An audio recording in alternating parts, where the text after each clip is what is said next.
is a fight fan, and he's a fight fan's fighter. The Ennis Express is a runaway train.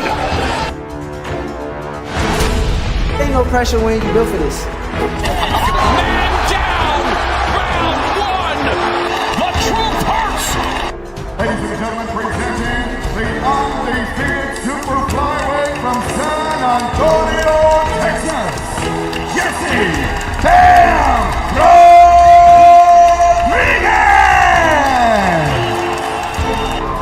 The universally recognized undisputed lightweight champion of the world, Devin the Dream Haney!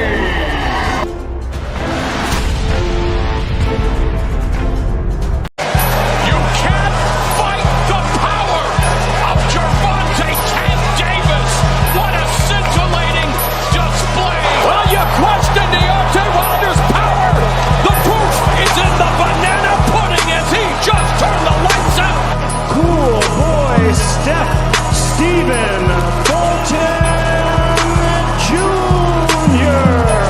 The Ennis Express is a runaway train.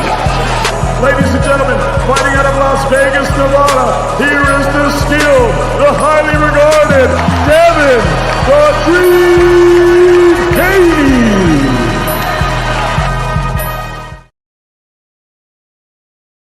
Man, salute to everybody, man. Let me make sure I do things the right way. There we go. There we go. We got the music in the background. Y'all know how we do it around here. Shout out to everybody who pulling up early, you know what I'm saying? And y'all know we gonna cook as long as we need to. I always say I'm gonna try to make it a short show, but it don't ever end up being a short show. It never ends up being that. But man, shout out to my brother in the building, man. Marky Dan is in the building. As always, you know, we dropped the link early because we get started late, but hey, I got a tirade. Y'all already know what I'm gonna do. I gotta get on mine. I gotta speak about certain things before I bring the people up. And I'm gonna bring the people up regardless, but because I have so much love and the people that got love for me, they always respect me and the time that I'm gonna put into this work. You know what I'm saying? First things first, shout out to BVO Boxing, man. Shout out to BVO. Y'all make sure y'all go sub to BVO because he's doing a hell of a job over there. I'm gonna be honest. And hold on, let me turn this down real quick. Oh, look, while we good there. While I'm live, I'm still watching Chopped. You know what I'm saying? I'm trying to learn everything I can learn about cooking because I love good food. That's just me. But let me pin. All right, we pinned that. Are we good? Tonight, man, Errol Spence versus Jermell Charlo. I don't know if it's gonna happen. I want it to happen. I want to see that fight. I would love to see that fight. The reason I would love to see that fight is because I think both of these guys are killers. You know what I'm saying? Errol Spence had a bad performance against Bud. Charlo had an even worse performance, in my personal opinion, against Canelo. That man celebrated not getting knocked out by Canelo Alvarez. I ain't never seen a nigga celebrate not getting knocked out. Well, let me rephrase it because I definitely seen, and shout out to Marky Dan in the building. Marky, give me a second. I seen Berlanga, or as Fat Joe would say, Berlanga. Shout out to Fat Joe, man. Y'all, hey, Jada and Joe, man, they doing a hell of a job with their podcast. One of my favorite podcasts, man. I don't think Joe be capping nearly as much as people say he capping. But I do think the man, you ain't got 100 niggas with you every time. That nigga said, when I say 100, okay, it may have been 20. I'm like, hold, bro, 120 is totally different. It's different. Shout out to Big Dog Willie. Big Dog Willie already came through showing love, man. Shout out to Big Dog Willie in the building. Big Dog Willie said, big month conversation. We need to do that more. That's a fact. That's a fact. And we're going to have to get into a little of that conversation as well tonight, man, because, hey, man, shout out to Big Mom, man. If it wasn't for Big Mom, it wouldn't be no dub. So shout out to Big Mom.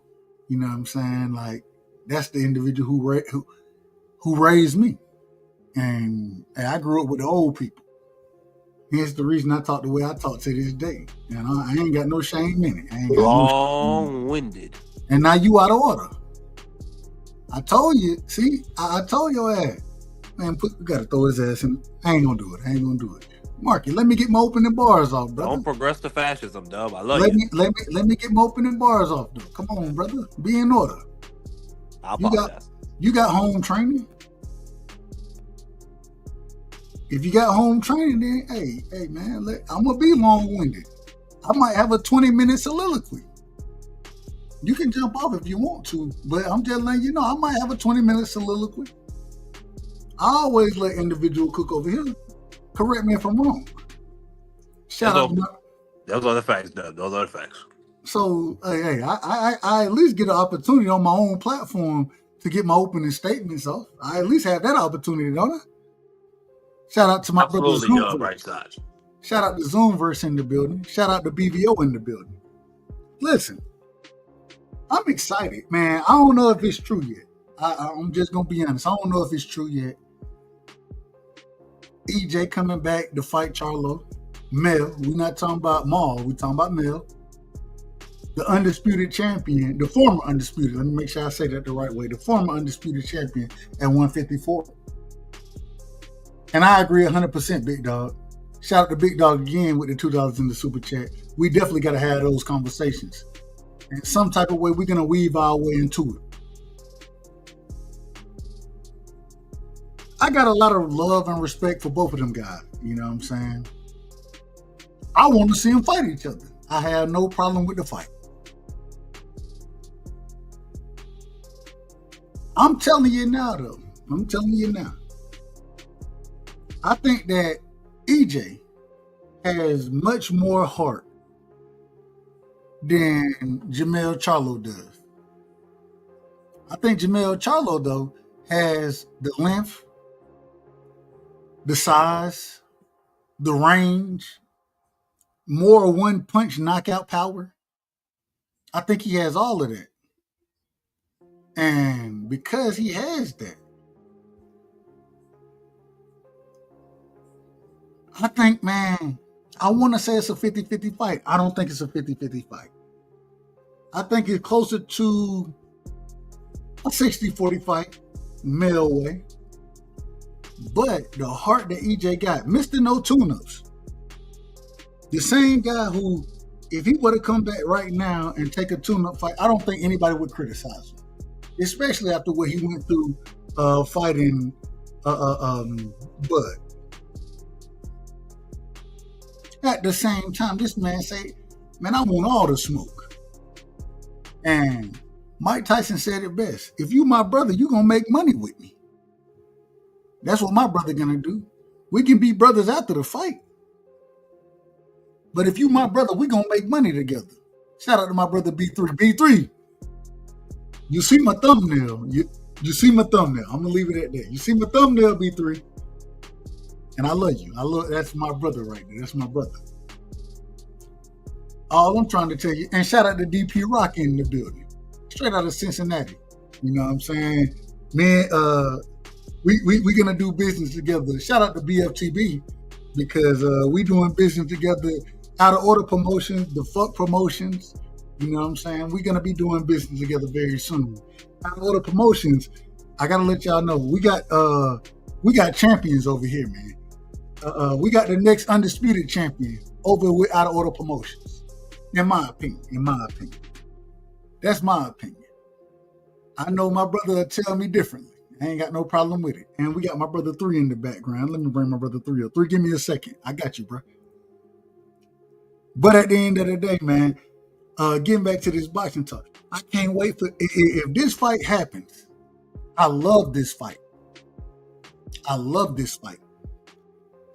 And the reason I love it is because I think, like I said earlier, I think EJ has the heart of a lion.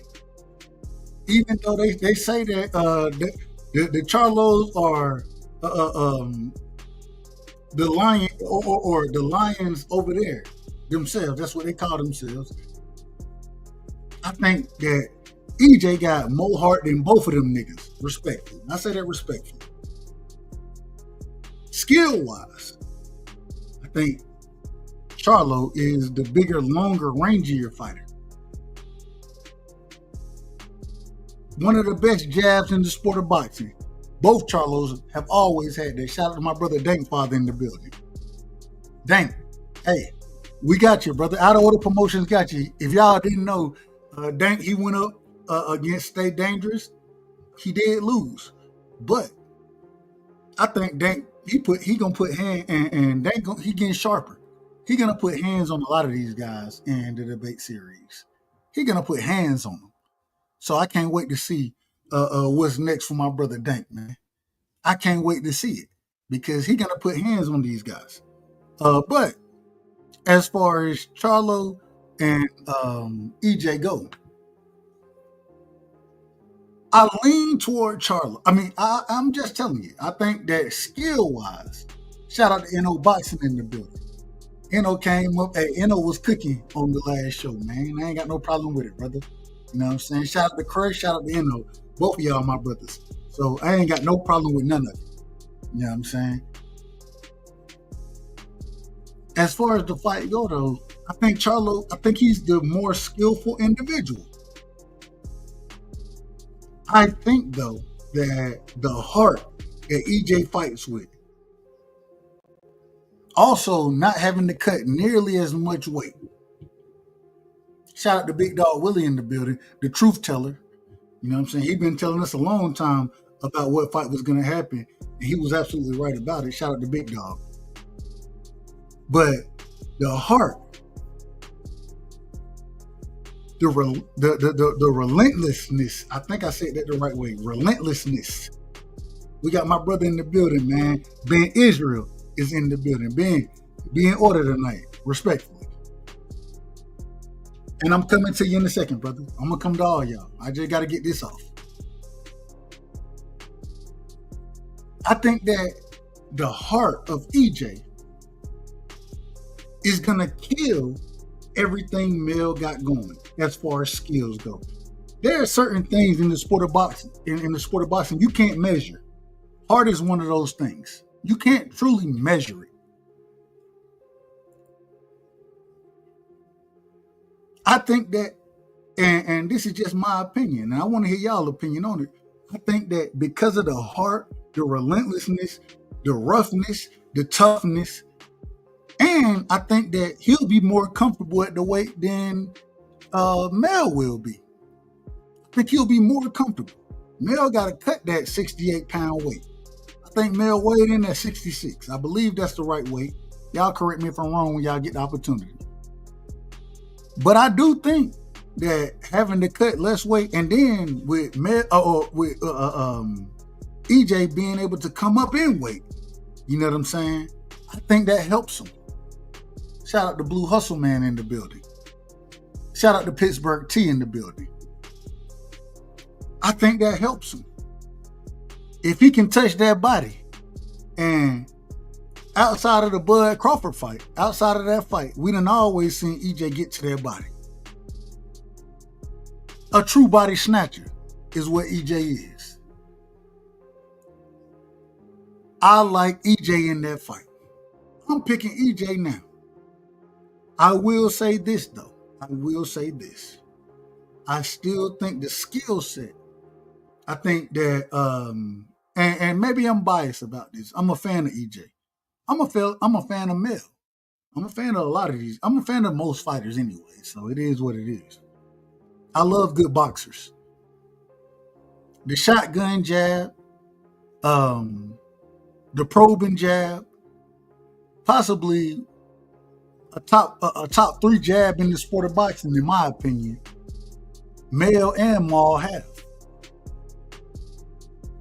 And I think that Mel jab is much better than EJ's jab is.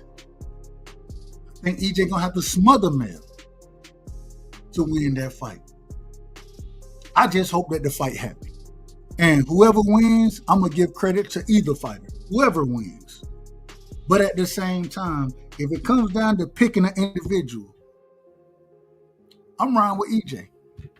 I'm riding with EJ. And it goes against a lot of what I, as a boxing fan, it goes against a lot of what I believe in the sport. I think skills pay the bills. And the bigger, longer, rangier fighter is normally going to be the individual that is able to control the fight. I don't think it happened in this fight. I think the awkwardness, and when I say awkward, that southpaw stepping style that EJ has. He gonna step to Charlo. We ain't never seen EJ not step to a fighter. Even when he got his ass whooped against Bud, he still stepped. He had to be saved from himself in that fight. We done seen this nigga take a goddamn, and I'm just saying, I say this respectfully. We seen Charlo get up there, take a knee, and then what he said? Well, at least I ain't get knocked out. Hell, he did a Berlanga on us. Berlanga said the same thing. At least I ain't get knocked out. I made it through the fight. Are we supposed to give you credit for making it through the fight and getting washed? Are we supposed to give you credit for that? Berlanga went on the damn parade. This nigga had parades in Puerto Rico and all type of shit for getting his ass whooped. Man didn't went around. EJ, and I don't think EJ would have beat Canelo. I don't believe that. I think EJ would have got his ass knocked out. But get what? He wasn't taking no damn knees out there. He gonna press forward and he gonna fight your motherfucking ass. That's what EJ gonna do. And I think the dog in EJ, Mr. No Tune-Up. No tune-up whatsoever. If you a friend of mine, shout out to Ben Israel in the building. That's my brother. I love Ben Israel. That's my brother. I don't give a damn what y'all think about Ben. That's my guy. You know what I'm saying? I rock with Ben. Outside of YouTube. On just real nigga shit. Just being honest. If you gonna tell me I'm gonna take a nigga that took a knee against Canelo versus a nigga that got the heart of a motherfucking lion, it's supposed to be lions only over there with the Charlos. These niggas ain't no mother. These niggas are cubs compared to what EJ is. Heart-wise. Skill-wise, I think there is a skill gap there. I think the skill gap goes to Charlo. But do you have the heart to sit in there with a nigga that's gonna fight your motherfucking ass? Because you didn't have it against the Canelo Alvarez. You didn't have it then. And that's a fact. Shout out to my brother Hot Rod in the building. Hot Rod, we gonna come to, I'm coming to all y'all. Y'all give me a second. So at the end of the day, when it come down to that fight, breaking it down, I want to hear y'all opinion on the breakdown of the fight and who y'all picked to win. But right now, I got EJ, Mr. No Tune-Up, Mr. No Take a Knee, Mr. And I want to dispel this is my last point before I spread it around to the people. I don't want to hear nothing about the nigga being high, the nigga being, I done heard niggas say that he was high against Bud, he was drunk against Bud, he had a rib injury. If you get in the motherfucking ring, guess what? It's a fight. I don't want to hear none of the bullshit. Hey, don't come with the bullshit tonight. Shout out to my uncle in the building. Shout out to Uncle Shelton. I don't want to hear none of the bullshit. Because when EJ got in that ring, even if what y'all are saying is true, well, that's on him. He was out of order. I expect him to be very much in order in his next fight. And I hope, I don't know if this is proven yet, but I hope that this is EJ versus Charlo. As Mike Tyson said, my favorite fighter, me and Mike Tyson got the same birthday, June 30th. As Mike Tyson said, nigga, if you love me, then if you my brother, then let's make some money together. And the way we make that money together is by getting in the ring with each other. It ain't no friends in boxing. It ain't no friends in boxing. Shakur Stevenson walk around everybody his friend. I seen, and we're gonna talk about this topic as well. Shakur versus Tio. Tio talking about let's go play basketball together and put it on TikTok and or Twitch or Kick, whatever platform.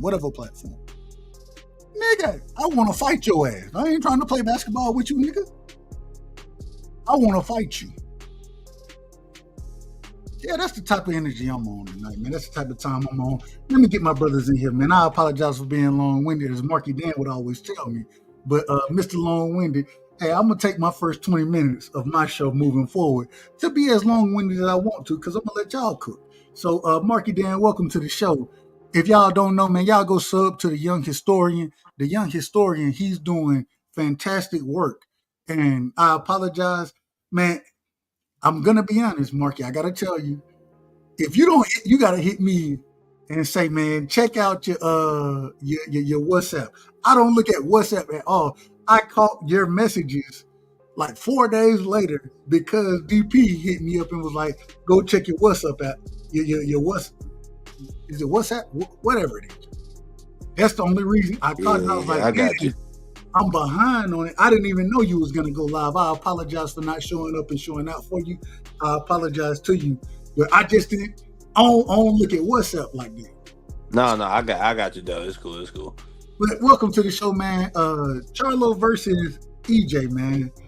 Tio versus Shakur. What you got on those fights, man? The floor is yours, brother.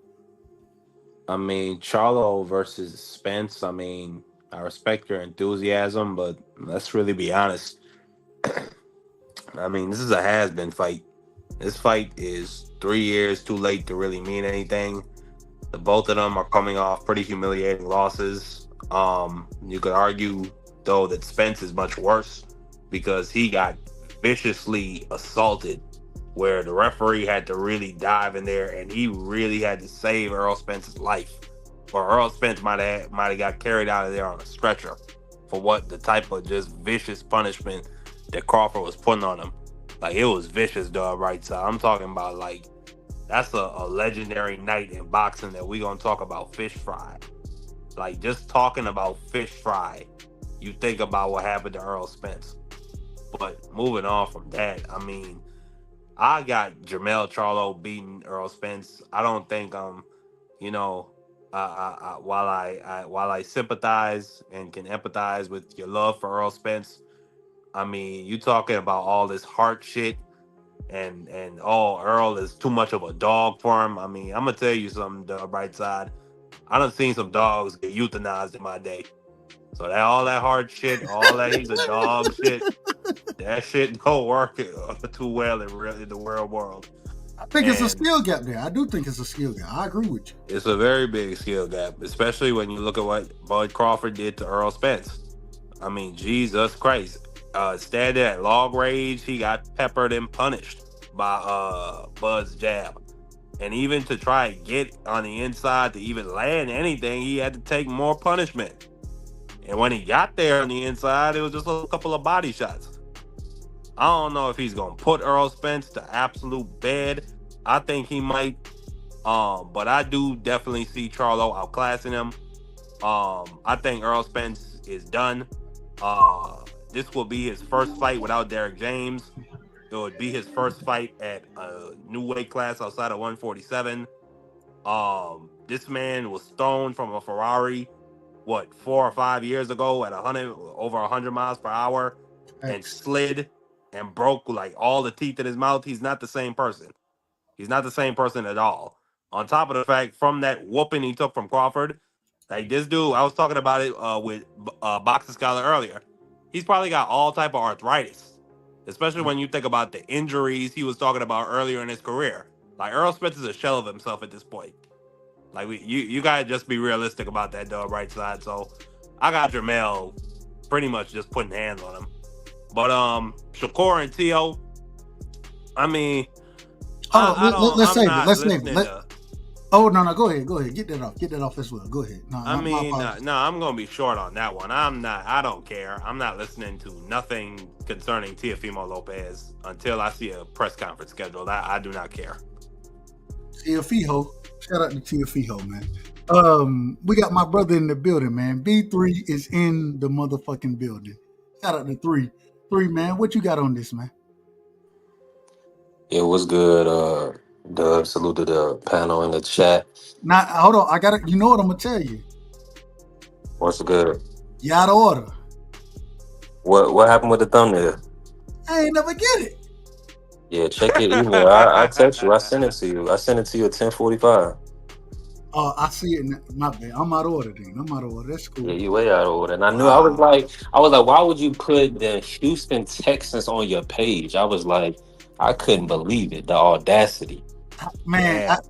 Wow. Crazy, Dub. I'm gonna switch. Look, I'm switching the thumbnail now. I'm switching it as we speak. Go ahead, Yeah. get your boys off, brother. Get them nasty Texans off of there. I apologize to you. And you got the audacity to accuse this man in the public square, Dub. What, That's wrong. hey, I call a spade a spade. If I didn't see it, I didn't see it. And I will also tell you, I'm out of order. I'm wrong. He not wrong. I'm wrong because There you it's go. definitely. I apologize. Now, to my 3. and listen, you know you all good. We family. Let me say this. It's a lot of inconsistencies going on as well, this is just a general kind of thing in the public. Now, correct me if I'm wrong. We already retired Errol Spence. Who is we? You French too? Me. Well, You French? not yet. Look at Marky. And when I say we, I'm just talking about the public. People didn't want to see Errol after he got whipped on. They said he was damaged goods. They didn't want to see him versus Fondora. They said he didn't deserve a title shot. But now they want to see him, fight Charlo. And I'm gonna tell you why. It's because we got a lot of people that they want to see black on black crime. They don't want to see black. No, he's laughing, but it's real though. They want to see that. They don't want to see the young brothers be friends and be vacation buddies. Devin and Shakur, they was vacation buddies. But guys like Keyshawn and like Marky, they'll be in the background and say, "Nah, f that nigga. Nah, f that nigga. Nah, fight that nigga. Fuck that nigga." Damn right. Oh, Marky, you out of order, man. Let the man speak. So that's what we have though. We have a lot of people that when they get the juices flowing and they see that it's about to be what we used to and what we see on TV and what we used to is just I guess we get tired of beating up on the others, Hispanics and white boys. I guess people don't want to see that. People don't want to see black dominance. That's what I look at it as. They want to see us knock each other off. I was looking at the turkey card too, and I was seeing he ain't got no green print on there. He got the black fighters fighting black fighters. And I always thought that was kind of ironic when the main event is the green print. So, but how you gonna say that when this nigga Charlo went up there to fight Canelo and laid down like a hoe?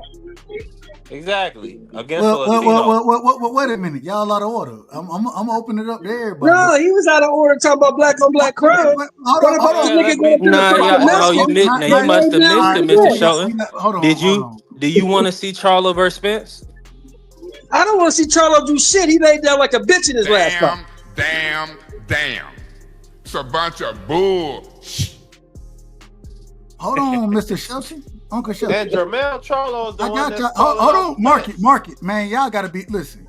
Y'all know how I run my show. We're gonna be in order on the show. I'm opening it up after everybody get their original. Everybody got the opportunity to get their original. Yeah, you can finish. I just want to say that. Don't forget that nigga laid down like a bitch. I got it.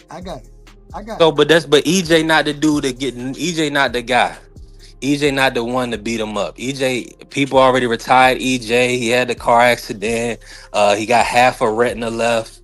That's not the fight. If you want to see somebody in there with Jamel, he needs to fight Boots at 54. Ahead. So you can go ahead and cook, Dub. Take it. No. And only reason I ain't got no problem. You know what I'm saying? When I open it up, y'all go at each other. I ain't got no problem. But I gotta let everybody get their opening statements off. And we got my brother in the building, man. the most hated Ben Israel, one of the biggest EJ fans that I know. Ben, welcome to the show, brother. Let me, hey, be in order. I need you to be in order, but hey, man, get your bars off, OG. Hey, I need you to mute all these niggas mic, because all Everybody these niggas mute. my ops. No, mute all these niggas mic, because they my ops. I'm letting you know, Dub. I got all these dudes, and I'm gonna keep it respectful. Hold on. You gotta hold on. Mute all they mic. Ben, real quick. You gotta fix your audio. You choppy. Can you hear me? Mic check. Horrible. Is it? I need to jump out and come back in. You good. Stay where you Nah, at. it's still choppy on my end, Dub. Oh, it's still choppy? It's still choppy? Because I need to come back in. Because, Dub, let me come back in, because I'm going to be respectful, bro. But one thing I got to do, ain't going to be no disrespect for EJ name. D-Free and motherfucking Shelton, I got smoke for them. Because first of all, Shelton wanted to say, it ain't no friends in boxing, dog. Let's get this out the way first. Because when Mel come up here talk about, oh, I'm finna beat his ass, nigga, it's Lions only, it's kittens only, nigga. Nigga, that shit ain't no motherfucking Lions only. How I sound, Ben, you gotta get your mic together, brother. Respect. I'm finna come back in, because, bro. Yeah, come back in, Ben, and cook. Let me do that. Yeah, your mic out of order. It's out of respect. All right, let me get my brother let me get Hot Rod in here. Hot Rod, go ahead, brother. Yo, you can hear me? You crispy. Yeah. You crispy. The fight, whatever, but I got Charlo. I think Charlo got more skills, and I think he stops. I think he stops EJ. I got Charlo. What round? Probably a late round stoppage. Okay. And I ain't got no problem with it. I ain't got no problem with that. No problem whatsoever. What else He might need a second fight though, Hot Rod. Respect. Well, it's no tune-up. It's no tune-ups for EJ, man. It ain't no tune-ups. According to him. No, I was saying that because Jamil, he lost to Tony Harrison and then pretty much kind of lost to Brian Castano as well in the first fight. It was a draw. He may need two fights. Technically, it was a draw. Technically. I think where's BVO? He ain't coming up to talk about Jamil. I mean, think about all the talent Jamel could have called out for his comeback to 154. He chose Earl Spence. We gotta just be honest about this. Come on, bro. It's like a cherry pick, huh? Hold on, let me go ahead and get Uncle Shelton in here. Let me get NOD and Free. Uncle Shelton, welcome to the show. You got a lot to say about it as well. I ain't got no problem with it. Give me your opening statements, huh? That nigga Jamel Charlo need a heart transplant. That nigga ain't got no heart. He's bit. That nigga laid down for that Mexican. I'll never forget that out of my head. Never. You went up there and didn't even compete. You just laid down for that motherfucker.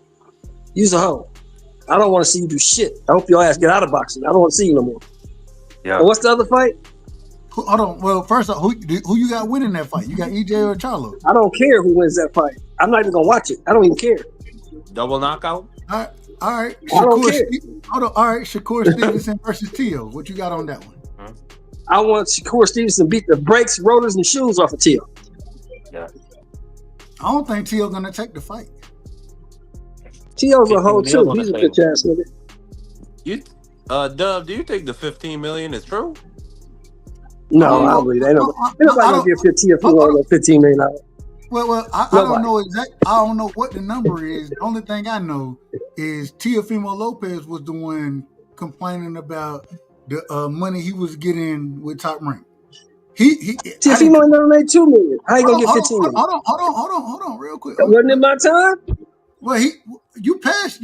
I thought you passed the mic, but if you didn't, go ahead. No, you didn't let me finish. You said something about Tio, then you went into something about money and Top Rank and all this other shit. All I know is discourse, guys. All I know is the nigga ain't never made $2 million, so how the fuck is he gonna make 15? Now I'm passing. So I don't know. And answering Marky's question, I don't know if it was 15. I don't know that to be a fact. What I do know is that anything when you working with Turkey, you're gonna get paid more than you got paid the $1 million that you were complaining about. And every time I look at T.O. having these opportunities to make fights, he turned them down. He's the one turning fights down. When it was Devin, he turned the Devin fight down. Now it's looking like he's gonna turn the Shakur fight down. I hope he take it. But at the same time, you can't sit here and complain and talk about the amount of money you making, and now you have the opportunity to make your highest payday and turn that shit down. And that's what it seems like. I don't know if it's true yet, but that's what it seemed like it's happening. The nigga was on Twitter talking about, I'm in Vegas, let's go play basketball together. Nigga, we not trying to see y'all, and let's put that on Kick or Twitch. I don't give a fuck about y'all playing basketball. I don't give a fuck about that. Nigga, go fight somebody. That's what we care about. And so I gotta put it on T.O. right now, respectfully. Answering your question, Marky. Let me get Eno in here, man. Eno, go ahead, brother. Welcome to the show. All right. Thanks, bro. I ain't gonna be long, man. I'm gonna address them 2 fights. Number 1, Spence against Charlo. If this was before the accident, I would pick Spence all day. After that accident, we might not want to admit it, man, but Spence ain't the same, brother. We saw when he fought Danny Garcia how he was reacting to little body shot punches, man. That's when I kind of knew something wasn't right. And then with the Ugas fight, how he acted when he got hit, and then like he was trying to fix his mouthpiece and all that stuff. Mentally, he ain't there like he was before that accident. So going into this Charlo fight, one thing we gotta acknowledge Charlo. Charlo came in the game with the twins. Charlo was the boxing Charlo. The other one was the knockout. And then this one got with Derek James, and then all of a sudden he started focusing on power. But he can box. And I think what's going to happen in this fight, man, I think he's going to outbox Spence and maybe even get a late round stoppage, because Spence's reaction time ain't going to be the same. We kind of saw that with Turns. He just couldn't change up anything. Now, this is the one you guys are going to get mad at me about. That Shakur T.O. fight, as much as I want Shakur to just demolish this cat, one thing we got to admit about T.O. is he rises to the opportunity, man. If he's fighting an elite fighter like with when he fought Josh Taylor and whoever else he fought that was elite, he rises to that level. I think we might be surprised, man. I think when he fights Shakur, I think, man, he might put on a boxing clinic because he's going to be the stronger fighter. He's probably going to be the heavier hitter, and he might win that fight. Am I saying he's going to stop Shakur? No, he might win off of points. And I'm going to hate it because I'm rooting for Shakur. I don't like T.O. I don't like nothing about T.O. or his father, but I got to give credit where credit is due. I got to put my feelings aside and acknowledge boxing. And the kid, when he's focused, he can box. So that's my time, fellas. Anybody want to step in? It's on you, Dub. I'm out. Hey, man. Hey, I ain't got no problem with that. If you get a chance to stick around, I'm going to open it up so anybody can rebuttal what you're saying. I'm going to open it up in a second. Let me get my brother Free in here. Free, welcome to the show. Hey, if y'all don't know, man, one of the most dangerous debaters out here. Free, welcome. And when we talking, me and you, we just had conversation about this, but same question again. It's a different show. Charlo versus EJ, Shakur versus T.O. Man, what you got on both of those fights and how you see them playing out? To go to what B3 was talking about earlier, talking about everybody wants black on black crime. No, what I think it is both of these guys hasn't had a fight since 2023. So it's a good fight for both of these guys to come back. They both coming off a long layoff, and we got to remember EJ was the one that originally called out Jermell Charlo. Jermell Charlo was the one said, "No, we friends. I don't want to get in the ring with him and things like that." And now Jermell wants to get in the ring with Earl Spence.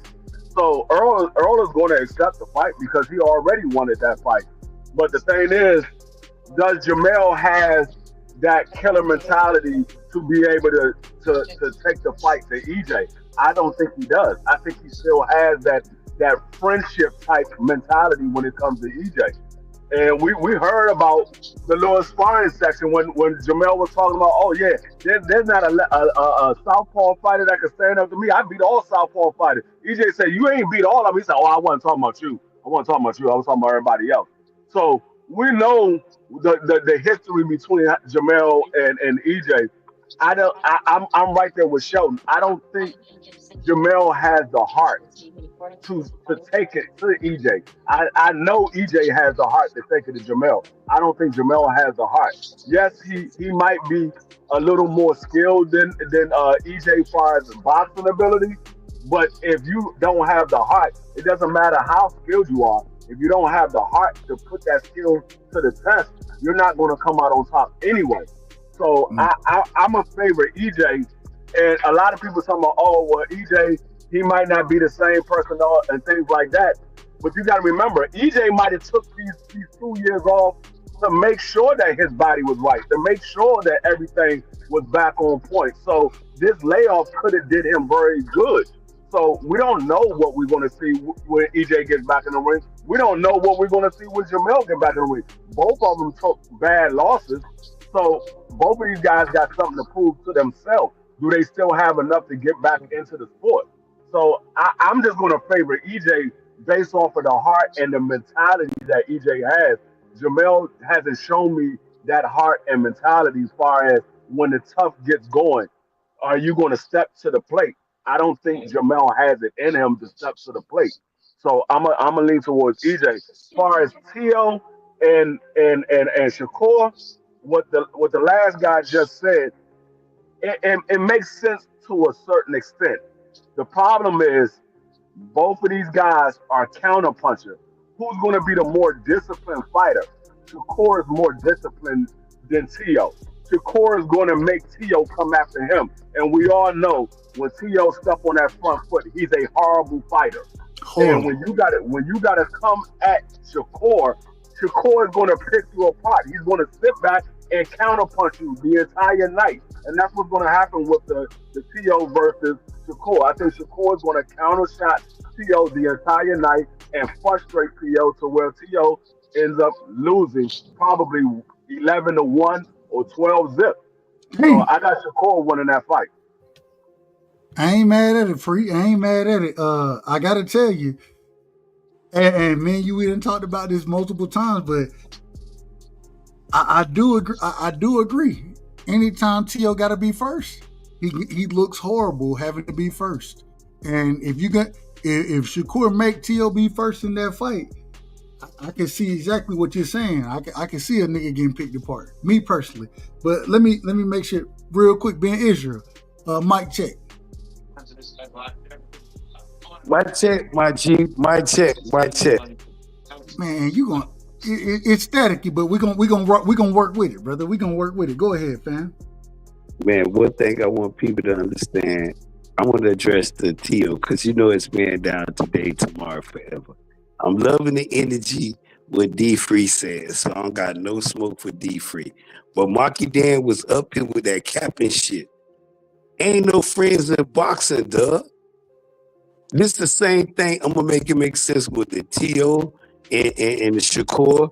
Even before it was the Tio and the Shakur. How about Keyshawn? Yeah, you forgot about Keyshawn? No.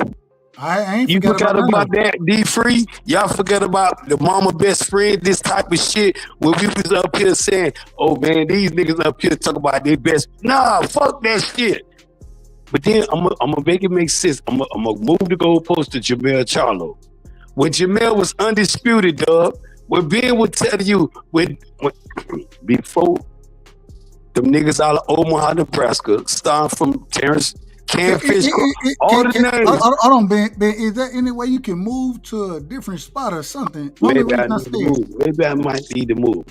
Mic check. What I sound like? Hold on. Y'all correct me if I'm wrong. It just your mic is staticky right now. Like Ben, you staticky, fam. What I'm sounding like now? Go ahead. It's still choppy, but try to cook. Yeah. Keep going. But you know, sometimes though, when we talk about these Shakur Stevensons and these other people, Shakur wasn't when he had the WBC, and then motherfucker Keyshawn, his mama best friend, Markydan D Free, they had why we couldn't have that a unification bout, dog. Why we couldn't have it? When you be sitting there talking about Jamel and motherfucking EJ, EJ wanted to smoke when Mel was undisputed. When Bub was out here capping, talking about I need to deal with these people over there. Man, you gotta get, man. I'm just being honest. You gotta I know, Dub. My shit fucked up. Yeah, I ain't saying it's you. fucked up, bro. It's fucked up. I know. I'm finna jump back off though. But one thing, let me just land the plane real quick, because this man down today, tomorrow, and forever. But one thing we're not gonna do is this. Is everybody on mute? Yeah, I think everybody on mute as well. So. But one thing we're not gonna do is disrespect EJ. EJ, no tune up, dog. Let's keep it respectful by EJ. Push that shit for like how motherfucking your boy was just saying, Marky Dan and Shell was saying, oh, I think motherfucking Mel gonna do it, Mel. EJ gonna beat the shit, gonna mollywop his ass. My mic is fucked up, dog. Thank you again. I told you I keep it respectful, bro. You know what I'm saying? No, I want your opinion. I'm coming back. I'm gonna get my shit together, because I got too many apps going at the same time. I don't know. But one thing I'm gonna tell y'all, it's the return of Man Down today, tomorrow, and motherfucking forever. Motherfucking Shakur Stevenson, I don't want to hear about that T.O. shit. Why you ain't Keyshawn? Keyshawn done relinquished the belt. But if you want that smoke with T.O., go do that shit. Go be great. Because T.O. gonna knock your ass the fuck out. If y'all gonna fight at 140, where they fighting at, dog? Let's get this in perspective. Where the fuck they gonna fight at? And I hope y'all hear me. My shit might be chopping. Where T.O. and motherfucking Shakur gonna fight at? They gonna fight at 135. We know T.O. ain't going down there at 135. You gonna fight for that? The fight is at 140. It has to be at 140. Okay. Shakur, go be great. Go be great. 130, 135 is your time to be a 3 division. Until dispense. Dub, I'm finna go out and come back in. Thank you again for allowing the most hated. You know, Doug gave me my name, y'all. I'm gonna give Doug his rose, because he gonna, oh, motherfucker, I named you that. All that shit, Doug. I don't want to hear that soft shit. D3, I want that smoke 101. I'm finna jump off the mic and come back. When you come back, just make sure you're in order, man. Make sure your mic in order, because your mic is terrible right now, brother. This is one of the worst. I say that respectfully. I love you, but man, that shit out of order. Well, am I real quick? I always have to. Nah, you ain't know. This sound like he was in a cement building. Yeah, I don't know what the hell. Man, that nigga got that goddamn what do you call that, Amazon Prime next day headset or something going on. That's the Boost Mobile or something. I don't know what it is. I don't know. Let me get my brother Hustle Man in here, man. Blue, welcome to the show, family. Good. And real quick before I bring you in here, man, let me get my brother D-Man right. And I gotta, as always, as we like to do around here, we gotta shout out the individuals in the chat. Man, shout out to my brother BC in the building. Salute to BC. That's my brother right there, man. Shout out to New York. You know what I'm saying? Anytime I go to New York, well, I ain't got there yet. But BC said he got the perfect place for me to get a chopped cheese. And so I'm looking forward to that. And shout out to my brother, No Evidence in the building. Salute to No Evidence. Shout out to my sister in the building, man. Angie Baby is in the building. You know what I'm saying? Salute Much to the love queen, and respect. Angie Baby. Much love and respect. Shout out to Crush the Legend in the building. Shout out to Crush, man. Shout out to D-Man. D-Man, you rinsed up now. I don't know why you weren't rinsed up before, but we got you straight. We got you straight, brother. And if y'all don't know, Out of Order Promotions, we doing our thing. You know what I'm saying? We doing our thing over at BFTB. Y'all make sure y'all go. Crush. Hey, all right, there we go. Y'all make sure y'all go sub to BF. We doing our thing over there at Out of Order Promotions. We got the next undisputed champion. So I don't know which one it's gonna be. I think I have a understanding of it, but man, y'all look forward to that. But let me make sure we stay in order tonight, man. Blue Hustle. Welcome to the show, family. Give me your opening statements about what we're talking about. Charlo versus EJ Shakur. Hold on, somebody got the background. Who got the background? What you hear? It might be you, hell. What you hear? But it don't matter. It don't matter. Go ahead. What's your thoughts on Charlo versus EJ, Shakur versus Tio? What's your thoughts on it, brother? Well, the Charlo versus EJ. First of all, EJ has been beating them up. You know what I'm saying? Beating up the Charlos. Well, yeah, the Charlos, man. The whole time it's sparring and everything. We've been hearing about them spar wars. You know what I'm saying? It's sparring. It's So, sparring. We can't yeah, but you got utilize to that. understand it. Look, hold on. Check this out now. I'm out of order. I'm out of order. So, no, you good. So, I hear you, right? But at the same token, that still builds confidence amongst fighters. You see what I'm saying? So, no matter what, you know what I'm saying. If EJ was getting the best of them, they still gonna have that in mind. You see what I'm saying? And I see why the Charlo's pressing the issue because they both have been sitting out for a while. You see what I'm saying? So if I was Charlo too, I'll probably be doing the same thing. Let me get some clout real quick. You know what I'm saying? EJ still does have a name. I got a name. And that'd be a good fight. They pretty much I don't know if they see an eye to eye now like they used to, but if they are, you know what I'm saying? That's brothers making money together, helping each other out. Facts. You know what I'm saying? So I don't see a problem with that. You know what I mean? And another thing too, who wins the fight? Oh, EJ gonna win that. You got EJ going. You got EJ. Yeah, I got EJ winning that. You know what I'm saying? Yeah, I do. I think he got dog, man. He got heart. And you ain't gonna just be able to go in there and bully. I don't give a fuck if EJ was out for 5 years. He's still gonna go in there and give it his all if he steps in that ring. You know what I mean? So he gonna come in there. It's probably like riding a bike to EJ. I don't know. That's what I would assume because of his fighting style. You see what I'm saying? He ain't doing nothing too much and nothing too little. You see what I'm saying? So we starting to call EJ. Well, I'm calling him this now. Mr. No Tune-Ups, man. Mr. No Tune-Ups. That's what I'm calling him. It's been like that though. Yeah, it's been like that. We got to give him, and I think that's respectful. I think that's very respectful, Mr. No Tune-Ups. Yeah. And then the fight with between TL and Shakur, man, we all know what's up with that. Shakur gonna dominate him. That's why TL is playing the fence right now. And I don't know if that fight's official just yet. Is it official? No, it's not official. Yeah, it ain't happening. It ain't gonna happen. TL is just basically cloud chasing.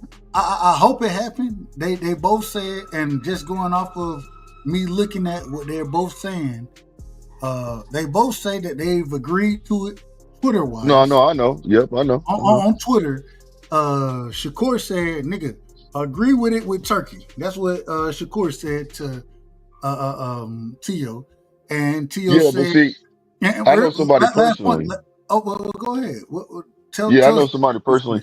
I know somebody personally that talked, and Shakur already came out in a tweet and said that basically you haven't.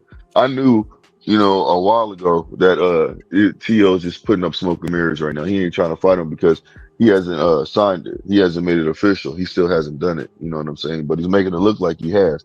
So somebody told me behind the scenes and said that basically they reached out. They talked to Shakur, and Shakur said basically, nah, man, that ain't gonna happen because he's gonna be fighting Roach because he ain't contacted him or did anything yet, so it's not official at all. That's why he tweeted what he tweeted to him, because he's like, man, stop lying. Basically, you out there making it look like we about to fight. Well, you ain't, because you ain't did nothing to show me that you want to even fight me. So if you ain't signed to fight with me, I ain't playing basketball with your motherfucking ass either. That's just me. So that's just me. Yeah, and that's just pretty much what it is, all in a nutshell. If they do fight, cool. You know what I'm saying? That's something that TL is a name. He was he's on the front. Wasn't he? Yeah. TL has a name. Roach doesn't have he has an upcoming name. You see what I'm saying? At 135 right now, so his name is a little hot because he had a draw with Tank. But at the same token, no matter what, TL will be the better person on the resume. But it's unfortunately it's gonna be Roach, and it ain't gonna take nothing away from the fight because Roach came to a draw. So you have to understand that even if he was to fight Roach, it still would be a good fight. You know what I'm saying? It would be a measuring stick. You can say the triangle theory, but no matter what, you know what I'm saying? Because Roach already got beat by Herring. You see what I'm saying? And if Roach gets beat by Shakur and Shakur dominates him, what's that make? What's that going to be? How's that going to look for Tank? That's a bad look, man. And I don't think Tank wants to have that.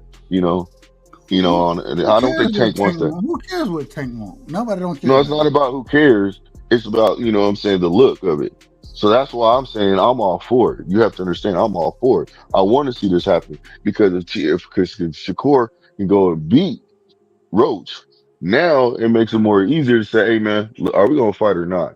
So now if they don't fight, it's 100% done. Hold on, we're gonna get to that because that's one of my questions I got for everybody for the panel tonight.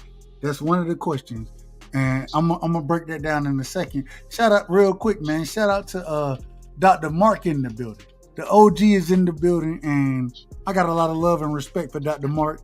Me and Dr. Mark. If y'all don't know, man, y'all make sure y'all go sub the Doc. Y'all make sure y'all go sub the Quee because the chances I get to chop it up with Dr. Mark, usually I'm over there on Quee channel, and that's my big sister right there. I ain't got nothing but love and respect for her, and me and Dr. Mark, we can always have a good conversation. If you're looking forward to good conversations, man, that's one of the places you want to be. Shout out to my sister Quee. I got my brother in the building, man. Shout out to Paid in Full in the building. Paid, man, you know, you always show me love, so you know I gotta always show you love. But that's all love, my dog. Man, what you got on these two fights, man? EJ Charlo, Shakur Tio. What you got on these fights, my brother? All right, I got for EJ. This kind of like why I see why fighters don't get like. It seems like if they take a loss, motherfuckers write them off. But EJ always been the one that say like he didn't want no tune-ups. Mind you, right after that car accident, he came back and ran the fade with Danny Garcia and did that man dirty off a 2-year layoff. So what people, I think Bud was just a special fighter on that night. But if I got to pick between EJ and Charlo, hey bro, I'm gonna be a fan that night, and I won't even pick between the two. I just have to see the scrap because I like both of them as a fighter. I'm kind of slowly edging towards EJ though. I just want to see how he come back. But as far as Tio and Shakur, I don't think that fight gonna happen, bro.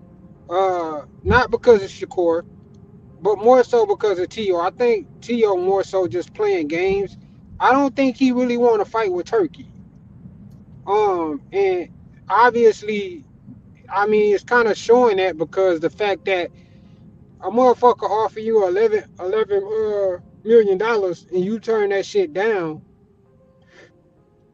I don't think motherfuckers are gonna want to really do business with you like that. And then on top of that, he kind of like, I think Turkey hold a grudge, bro. I don't think Turkey just let certain shit go. And Tio was disrespecting his you know what I'm saying, his people and shit. Yeah. So I don't think Tio gonna. I mean, I don't think Turkey just gonna let that shit ride. So, yeah, I just don't see that fight happening now. Keyshawn versus Tio is kind of like something that I kind of see happening. WBO, just because, WBO, yeah, just because WBO. They just moved that brother up, Keyshawn. Yeah, to number one. They just moved him up to number one, so that could be a fight. Go ahead. I apologize for cutting you off. Yeah, no, you good, bro. And that's the kind of fight. That's the fight I think there's more than likely is going to happen because I think that if Keyshawn is smart, bro, he'll press the issue and petition the WBO to make him the mandatory. And make it Tio either fight him or drop that belt. Man, I gotta ask this real quick, and now I'm gonna ask everybody this. I'm gonna let you finish, but it seemed like when a nigga like Shakur say, "This is my brother," and now all of a sudden your brother is the nigga that you. It seemed like this is what it seemed like to me. You go fight this nigga. I ain't saying Shakur don't want the smoke. I'm not saying that. But if I can't get the smoke, then hey, you go petition for this and you go get the smoke. That's what it seemed like to me. Would you say that's credible? Would you say I'm wrong for saying that? No, that shit credible. And I feel like the main person that's pushing that brother shit is Shakur. Man, fuck that I don't brother. think, and that's why I said we know that EJ and the Charlo's always been close, but when that money involved, bro, ain't no friends in the business, bro. In that industry, ain't no fucking friends, bro. Nigga, if you my brother, you gonna make money with me. Exactly. I don't understand why niggas got that facade that just because you my brother, I won't fight you type shit. Like, nigga, I done fought with my brothers plenty of times. I'm gonna fight the shit out your ass. And we was fighting for free, my nigga. We ain't got no we ain't got no fucking millions on the table to fight each other. Hey, we were just mad at each other at the time. That's a fact. Right. Now I understand the Charlo brothers not wanting to fight. That's common sense. Why would I fight my brother? That don't make sense. So, but them niggas ain't even biological brothers, bro. So I don't understand that shit. I think it's more Shakur treading that line of that's my brother. I ain't gonna fight him no matter what. So Man, that's my end there right there, bro. I think that's some whole shit. Man, that's absolutely whole shit. And fuck all that. I'm not finna fight you because we brothers. Fuck that. In my personal, this is my opinion. Nobody ain't gotta agree with me. Fuck all that. I'm not finna fight your ass. No, nigga, I'm finna fight you. And the reason I'm fighting your ass is because first off, I think I can beat you. The second thing is nigga, if we gonna make money, let's make money together. Let me get everybody in here so I can open this thing up. Crush the Legend, the OG is in the building. One of the hey. Me and Crush, we disagree on a lot of topics. But damn it, this is my OG. And I got a lot of love and respect for this brother right here. And it is what it is. Crush, welcome to the show. Give me your opening statements, fam.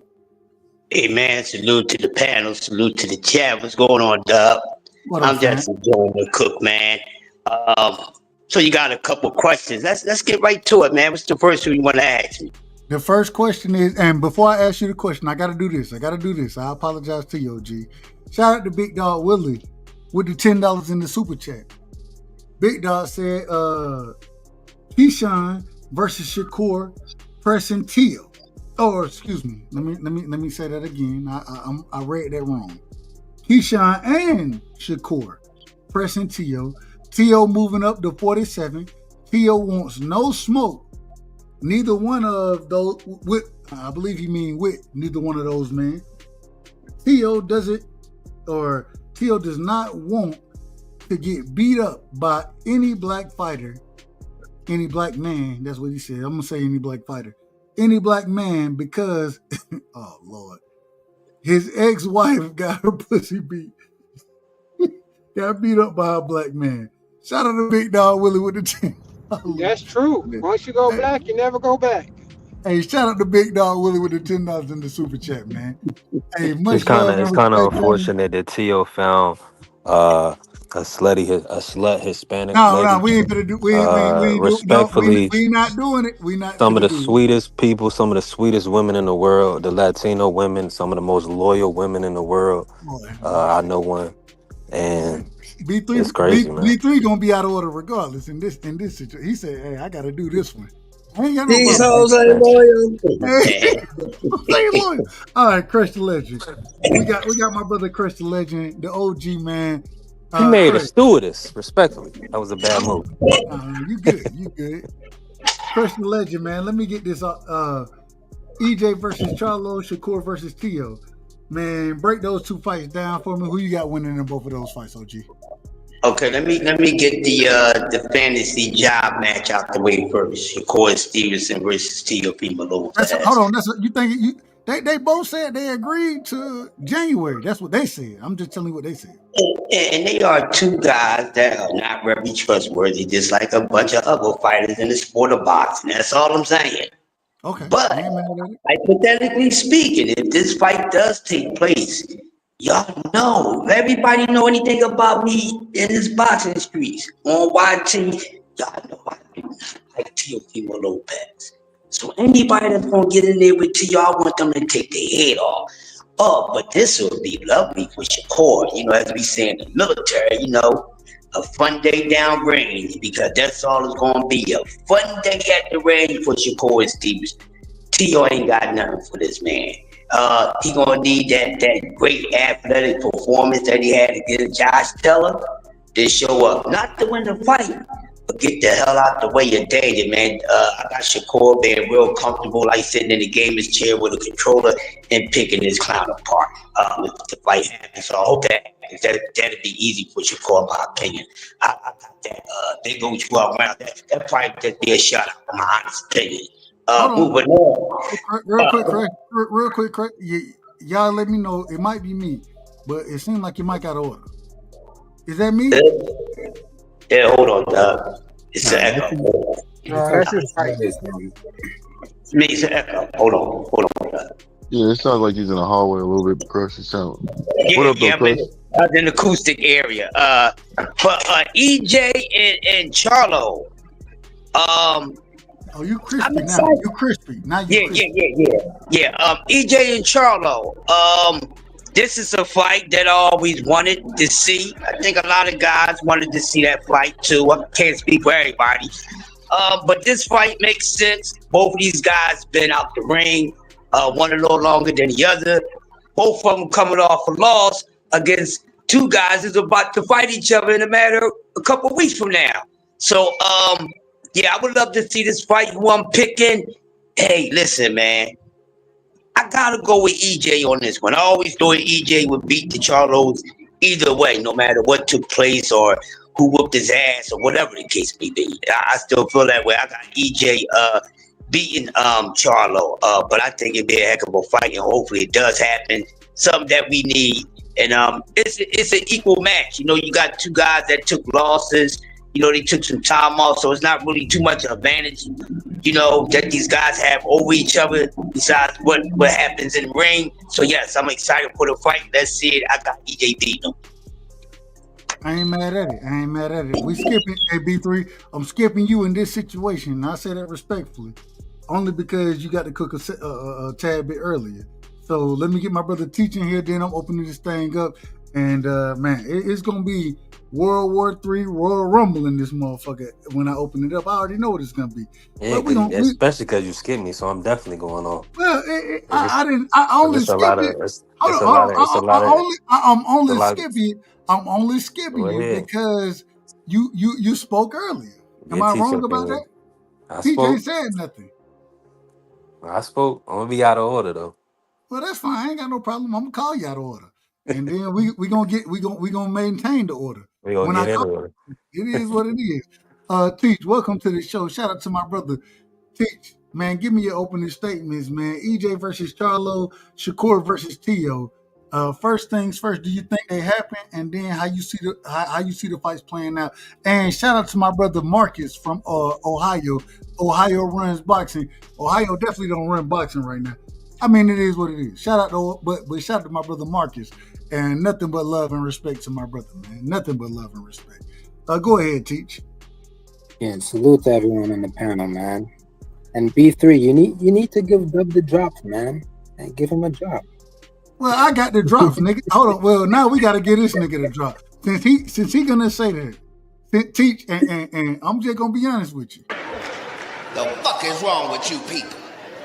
Who raised you? Nigga, I got the drops tonight, nigga. I got the drops. Yeah. Man, matter of fact, we gotta tell T.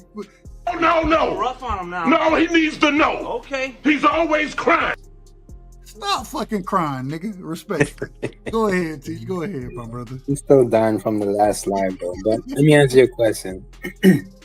Yeah, I mean, I see the fights happening. Shakur, he really wants to fight. So I don't think he's going to back out. So it's pretty much up to T.O. T.O. seems like he wants to fight. So let's see what he does. Obviously, I got Shakur in the fight. But I think it's a good fight, though. And with the Spence and, Mel Charlo, I could see that fight happening since both guys are coming off, coming back, from being in a long layoff.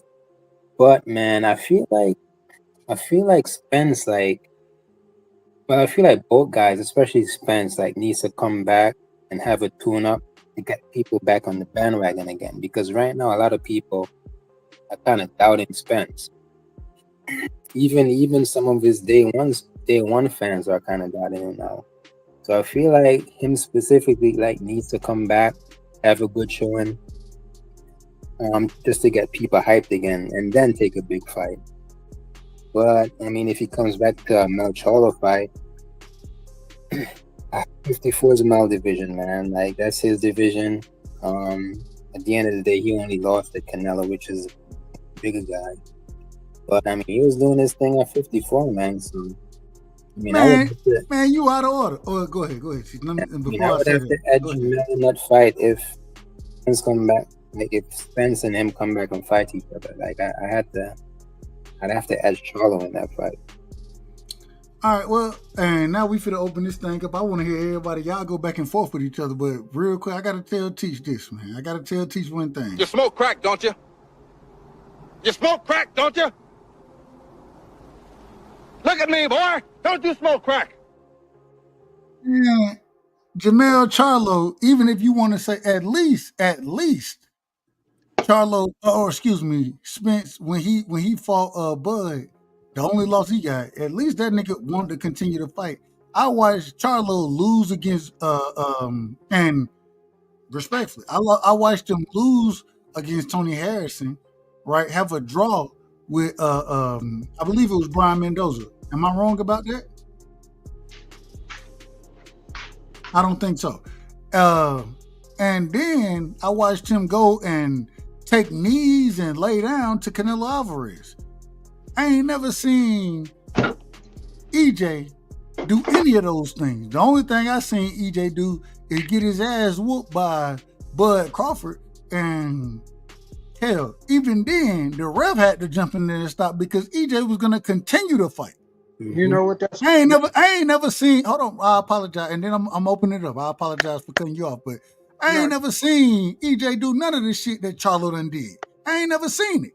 So for you, hold on, Teach, for you to sit here and say, if you want to break down the skill set, that's one thing, but the heart of a fighter, man, EJ got way more heart than this nigga ever had.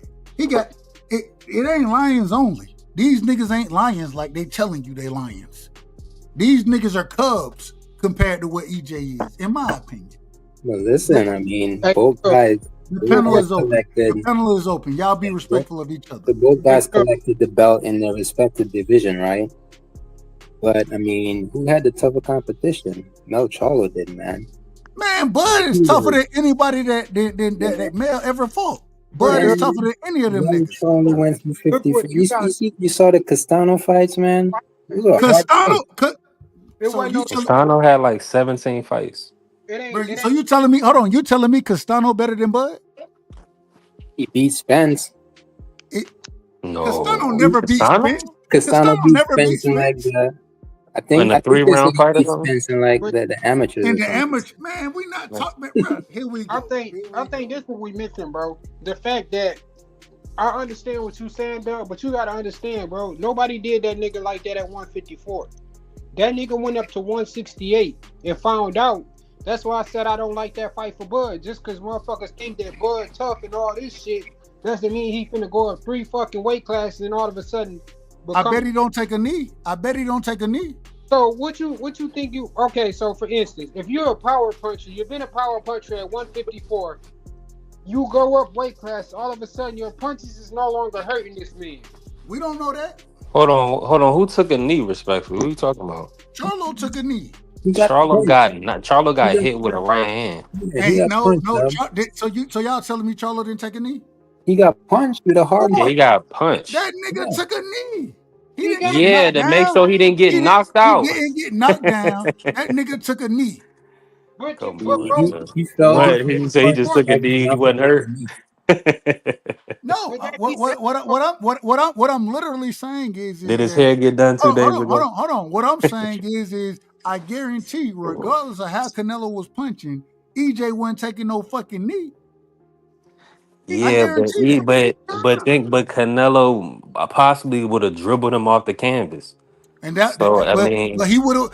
Hey, what we talking about? so Skills pay the bills. we don't respect guys who got on their shield no more. Dub Nah, wants it's not that. Dub It's not wants that. everybody to be like Devin Haney. Man, hold on, man. Now we gotta get this nigga to drop, man. Yeah, you got to. It's mandatory.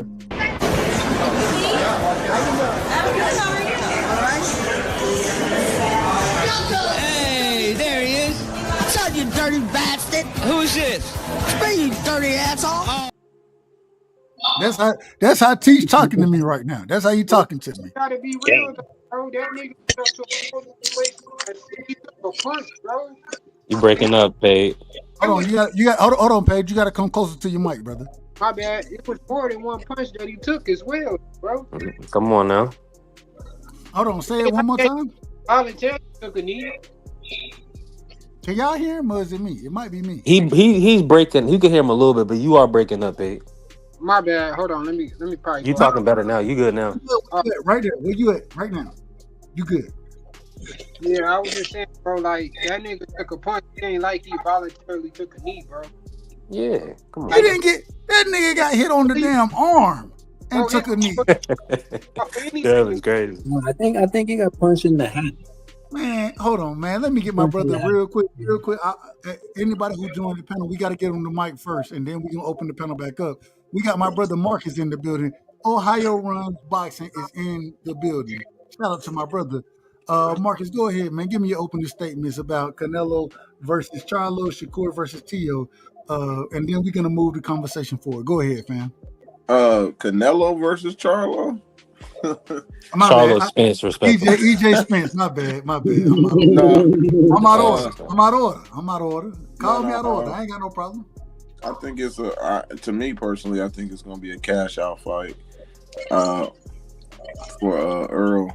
But Tio, I don't know if he going to fight Shakur or not, man. So I really don't know. Tio is up and down, man. 1 minute he want to fight somebody, the next minute he avoids. He's still ducking. Man, I like Tio too. It's hard to defend that man, to be honest. Yeah, it ain't about liking him. Is he ducking or not? I mean, oh yeah. I mean, if he not gonna fight the fights that's presented to him and an offers just sent to him, like he ducking. So that's just what it is, man. So I don't like that one, but I just but Earl and Charlo makes sense. I actually think Al Haymon put this together, to be honest. I like that fight. Mm-hmm. Hey, not to be real, bro, but he also made a post for if you saw Charlo on the last hours or whatever, he also made a post for Boots. He had Fundora up there, and it's all like also had Bud. Like he said he wants to smoke with it. Your mic out of order. I ain't gonna lie to you. Your mic out of order, but you didn't hear nothing I said. Hold on. Did y'all hear it? I heard Paige. Okay. I'm out of order then. Hey, my nigga Paige came in out of order, and then his mic was out of order. God damn. Man, I gotta say this real quick, man. Canelo rocked Charlo with a crazy overhand right, and Dub expect this brother to stay standing. He cracked him right on the top of his head. He had to take a knee, bro. Recover, and then that was in the 7th round. So he pretty much fought 4 more rounds after that. When that nigga got hit, I didn't. Maybe you seen some I ain't see. I did see that I'm shot. watching it right now. I ain't mad at you. I see. Maybe he landed a punch. The punch that the nigga took a knee on was an arm punch. Yeah, you gotta rewatch. Oh, you crazy now? Right you tripping now, man? Come on, don't do that, man. We're not doing that. Hold on, fuck it. I'll give my. It is what it is. If y'all call me out of order, then I'm gonna give myself a drop out this motherfucker. No. Rough on him now. No, he needs to know. Okay. He's always crying. Clearly, I'm crying up this motherfucker. Clearly, I'm crying. Jamel I think Jamel got taste of that 168, and I don't think he retreated, man. That's all it was. I respect him, man, to be honest. I wasn't really too mad at him because I didn't I felt like he got hurt, and once you get everybody got a plan until they really get hurt, man, they get hit, man. So I just felt like he took the easy way and went to this. Man, this nigga bragged about not getting knocked out. The same way Edgar Berlanga did the same shit, had a parade in Puerto Rico, and when he did that shit, we criticized the nigga. I'm gonna criticize this nigga too. Oh no, that's Hey, but hold on. At least he didn't have a parade like Berlanga, so give him some kind of props. Nah, Damn, not only nigga. that, I'm watching the fight right now. He said, and he has a point. Canelo was trying to knock him out. Canelo was walking this dude down, trying to hurt. Since he knocked him down the 7th round, he was literally trying to walk him down and hit him with power shots. So that's why it looked bad for Jamel, because he started getting his ass whooped because Canelo started walking him down after he hurt him. So people got to really watch maybe people need to really watch the fight back again, because Jamel was letting his hands go in the first half of the fight, but after he got hurt, he realized he couldn't hurt Canelo. He was like, "All right, this ain't going my way." But look, That's what it is, brother. He realized he couldn't hurt Canelo. He realized that it was just a payday, and then he realized, you know what, man, I'm just gonna go ahead and get paid. I can't fuck with this man, and I can believe I can fly. And but so I'm gonna say this though. Take notes. Hold on, real quick. Go ahead, Ohio, and then this is why I give my Ohio boys so much props. No, here we go with the Ohio bullshit. Adrian, the problem Broner, going up 2 weight classes, fighting Marcos Madonna, getting knocked down twice, and still go back in the kitchen trying to push that man back and finish the fight. Now, we give him credit for that. Let me finish. It makes Broner look good when you see fights like Jamel Charlo, Demetrius Andretti, Guillermo Rigondeaux going up, Khan, Kell Brook. These guys go up and fight bigger guys, and I really don't criticize them as much because they're taking that risk. I think Jamel, I understand the backlash he was getting because some people felt like he could have did more after he got hurt. On the other hand, I'm not risking it. If I'm feeling this man's power, y'all can say what y'all want. I'm trying to get home to my family. Exactly. Nah, the people was stupid enough to bet that plus 500 on Jamel. That's why they was upset with Jamel.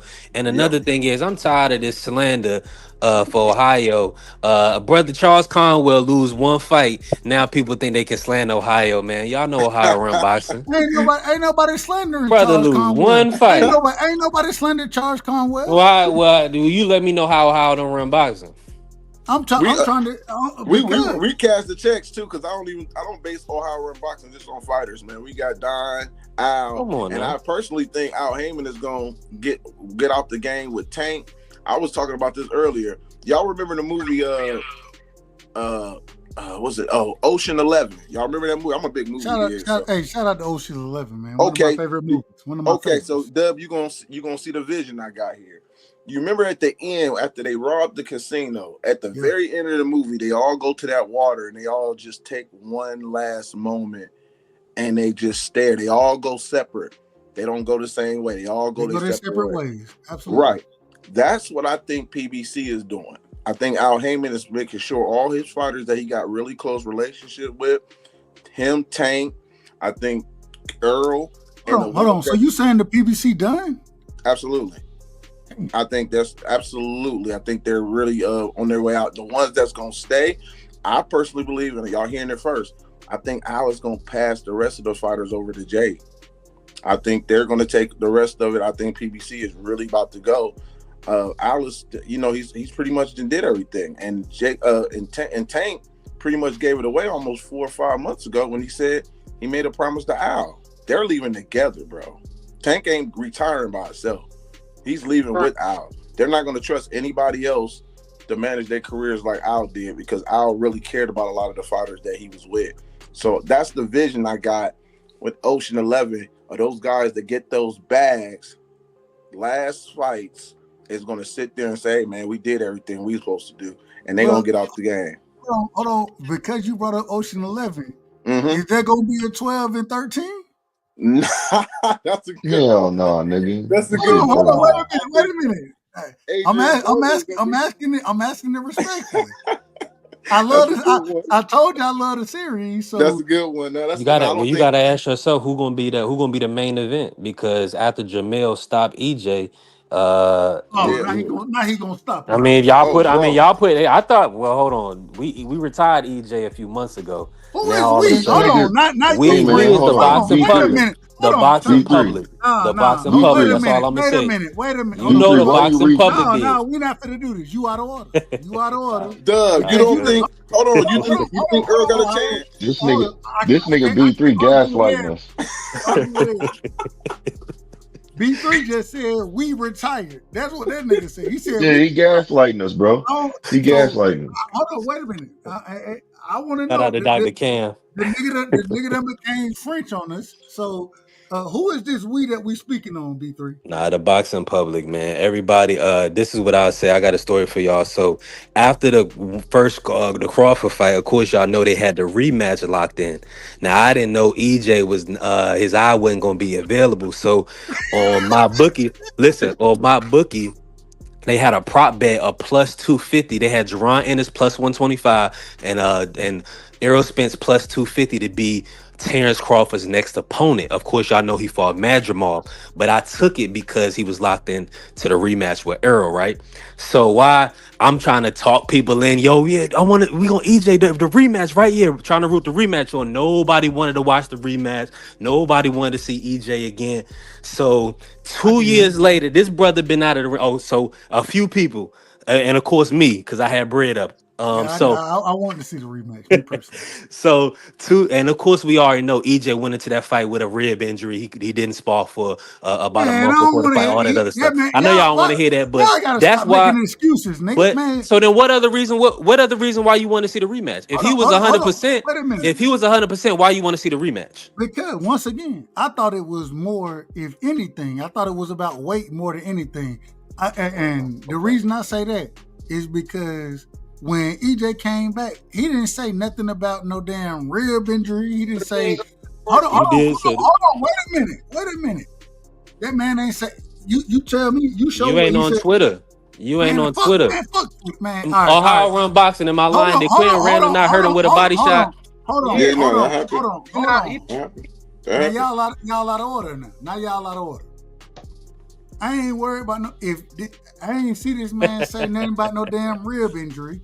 I done heard boxing niggas talk about the rib injury. I ain't seen nowhere where this man said he was high, drunk. I done heard boxing niggas say that he was high and drunk. That's what I done heard. And so that's out of respect for Crawford. What I'm telling you is the nigga got his ass whooped against Bud. That's what happened. But did you not hear him say that he couldn't see? Well, that's on him. Don't get in the ring if you can't see, nigga. Don't get in the ring. Man, see, now we gonna disrespect the nigga. We can't even give him his I'm spot. not disrespecting. I'm literally respecting him because I ain't never heard that nigga say he couldn't. So you telling me he said he couldn't see in the ring? Yeah, he posted it on. Hold on. And that's a lie, because you got to get tested out before you go into a fight. So the doctors check your eyes and everything, and they pass. They clear you. This nigga went in the ring blind. That's what you said. That's what you told me. No, hold on. You telling me the nigga went in the ring blind? You can't put anything past these doctors. Ain't that right? Ain't Victor Conte in boxing? Oh, no, man, come on. See, here we go. I mean, that's what they're gonna say though. Hold on, man. That's what they're gonna tell me. We got drops out here. We got to get these niggas to drop. I will say this, Dub. I will say this because I said this on your. I think I said this on your platform too. I don't know. He did say something was wrong with his eye, and I went on the island by myself because I felt like he didn't get approved medically for the Sebastian fight, and that's the reason why they was postponing it so many times, because I actually got mad. I said, man, why is they got Sebastian waiting and he's a champ? Why don't he just get a tune-up and then come back with Earl? So that was one of my things, and what I thought about it, I was like, well, dang, Earl got in the ring. Earl had this little ticket. He fighting Sebastian, and then the WBO said, well, he's not fighting for this belt, and that was a smoke screen to me. I said, you know what? There's got to be something medically wrong with him, or he's not getting approved for something, because why else he didn't just fight somebody else? If he didn't get the belt, wasn't fighting for the belt or Sebastian, whatever, then just go get a little tune-up or fight somebody else, whoever. He ain't fight nobody. And then Earl said, no, I'm going to fight when I come back. I don't think he's getting approved medically. And this is why I think the Jermell Charlo fight can be a cash out. I do not believe Earl will be even 70% in this fight, in my opinion, going up. This is why I'm calling it a money grab. I think Al Heyman would do that for him. I mean, so I think he already set, but I think this is something, fight in Texas, and y'all go off to the sunset. But I think Earl, Tank, and a few others, man, they're going off to the sunset. This is how it was set up, in my opinion. I don't give Earl a chance against Jermell. I actually think Jermell is going to become the villain because of what happened in that fight. It might be a situation where Jermell is telling the referee, stop the fight. Now It might be one of those situations, bro. I would not be surprised. Hey, that can happen, Ohio, you out of, and I just gotta tell you, I'm being honest. You out of order. There ain't nobody. Listen. I'm sorry, bro. I just think no. Don't be sorry, man. Didn't the Texas Commission approve Mike Tyson? You everything but sorry, because you never know. you one of the top guys. I ain't got no problem with it, and I love the perspective. I love it. Same way I love all my brothers' perspective. Respectfully, They'll let EJ. They're gonna let EJ fight in Texas because they let Tyson fight in Texas. Oh, so they about that money. Let me do this real quick, man. I got to get my brother in here, man. Hero Sutter, and I hope I say it the right way because I done got criticized for saying the brother name wrong. I said it respectfully. Which brother's name? Your name, man. They criticized, bro. They said that, man. When you say Hero Sutter, that ain't the right way to say it. I said, hold on, wait a minute. I ain't Spanish, respectfully. I don't know how to say it, but I don't think Piero got no problem with it.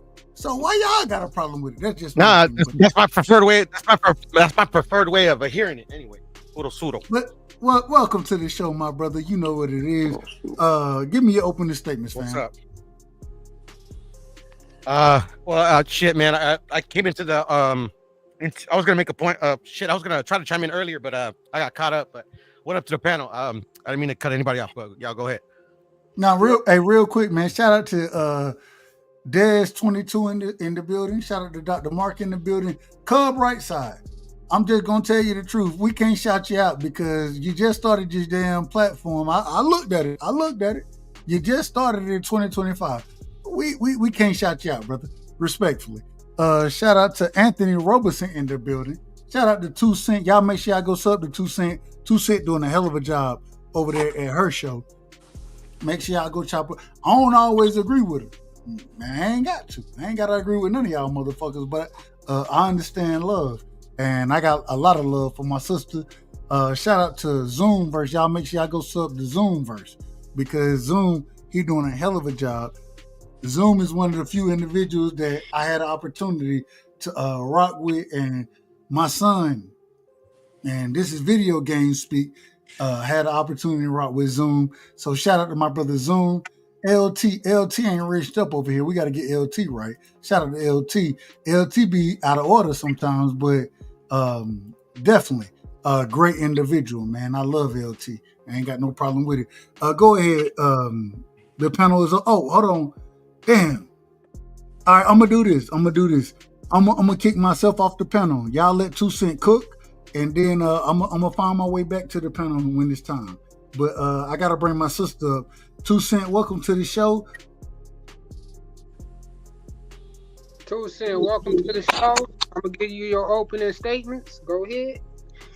Oh man, I just came up here to kick it and say what's up. I see Blue Hustle Man on the panel, so I'm just Fire earlier too, by the way. Fire.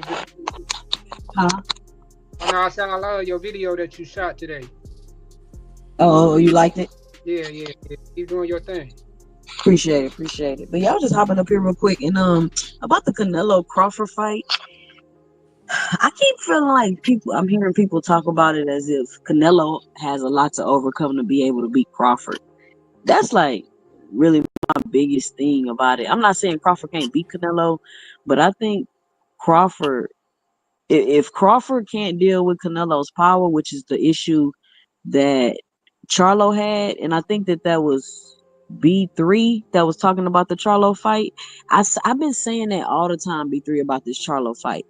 They keep saying Charlo ain't gonna try to win. He just tried to get a check. And I'm like, y'all, go watch the fight. That is absolutely not what happened. I seen Charlo throw a combo at Canelo, and Canelo dropped his hands and came forward. And I promise you, I seen the will leave out of Charlo's body. And I was like, in that moment, he probably was like, you know what? I'm 100%. overmatched. I'm not about to get knocked out. So I won't be able to continue my career. Or I won't possibly be the same. And to me, that made sense. Like, I don't know what's up with fans in this whole go out on your shield and get knocked out type of thing to please them. I don't necessarily agree with that. And if Bud go up there and he decides he's overmatched and he don't get knocked out, I ain't gonna clown him or have a problem with that either.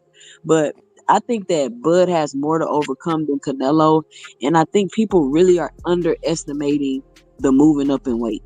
Like, I think people really underestimating that and the effect that it's gonna have. But that's all I got.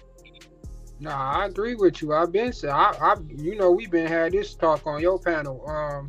Like I said, people keep thinking that just because you go up in weight, that's gonna give you some type of advantage or something like that. Like I said, it's like, man, I don't know. That's why. Man, all I'm telling y'all is this: I'm done kicking myself off my own panel for individuals. I'm done doing it.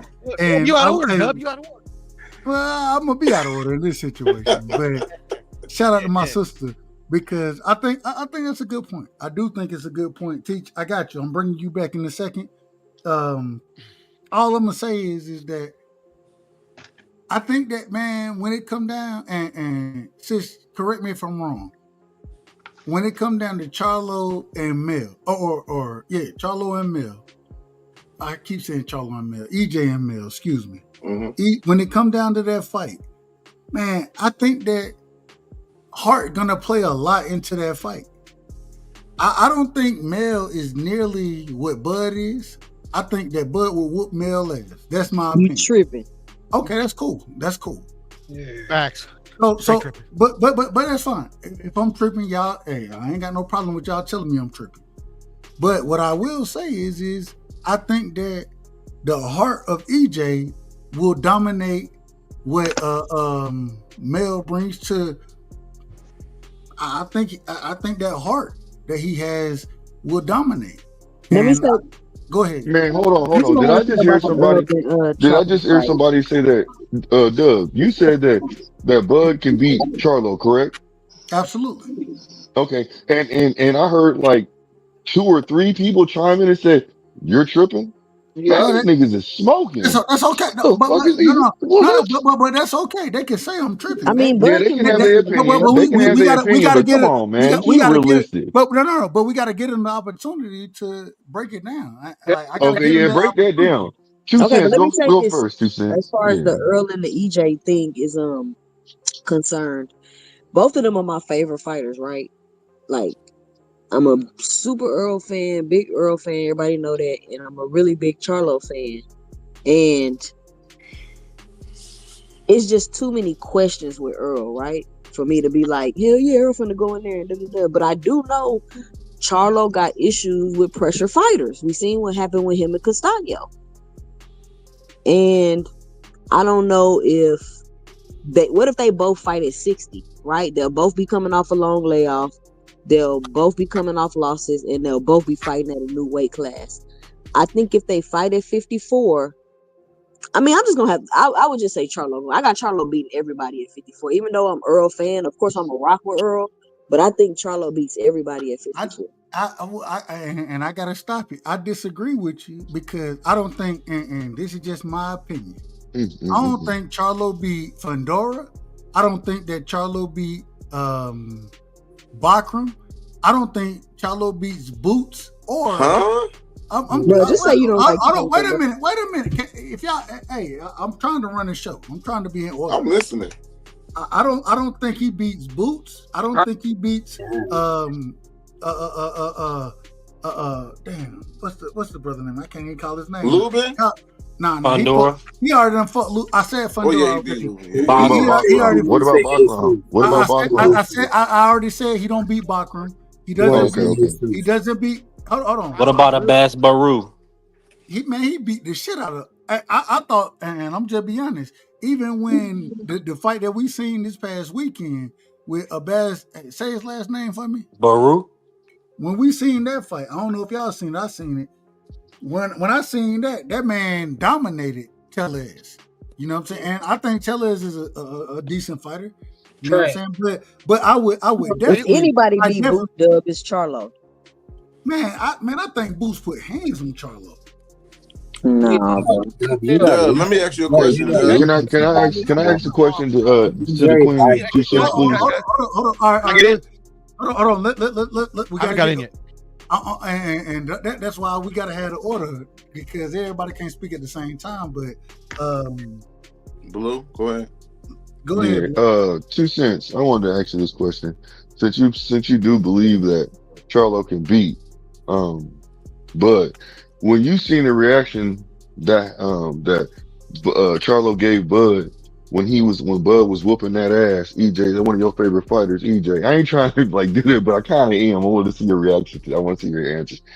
What was your reaction to what Charlo said when Bud grabbed his stuff and then, told him, called him out basically in the ring while he was. Well, I don't need to get in all that. You know what I'm saying? You watched the fight. You know what I'm talking about when he I don't went to remember the side ropes. I don't know. Well, it don't matter. He just called him out. He called him out, grabbed his nuts, and then said, "You's a bitch." You know what I'm saying? Basically, all I'm saying is this. Somebody's mic is really tripping. They out of order. I got it. Okay. So all I'm saying is this. What was your reaction? Because you believe that Charlo can beat Bud. How did you feel when Bud intimidated that man so much to where he looked over and, "I don't know who he talking to," type shit? I don't know how to answer that, because how do you know he was intimidated? Yeah. I mean, by the answer and the reaction. The answer and the reaction, what he's been saying to Bud, "Leave me alone. Don't, stop saying my name. Please leave me alone. Go fight Earl. So go fight somebody in your weight class." Type shit.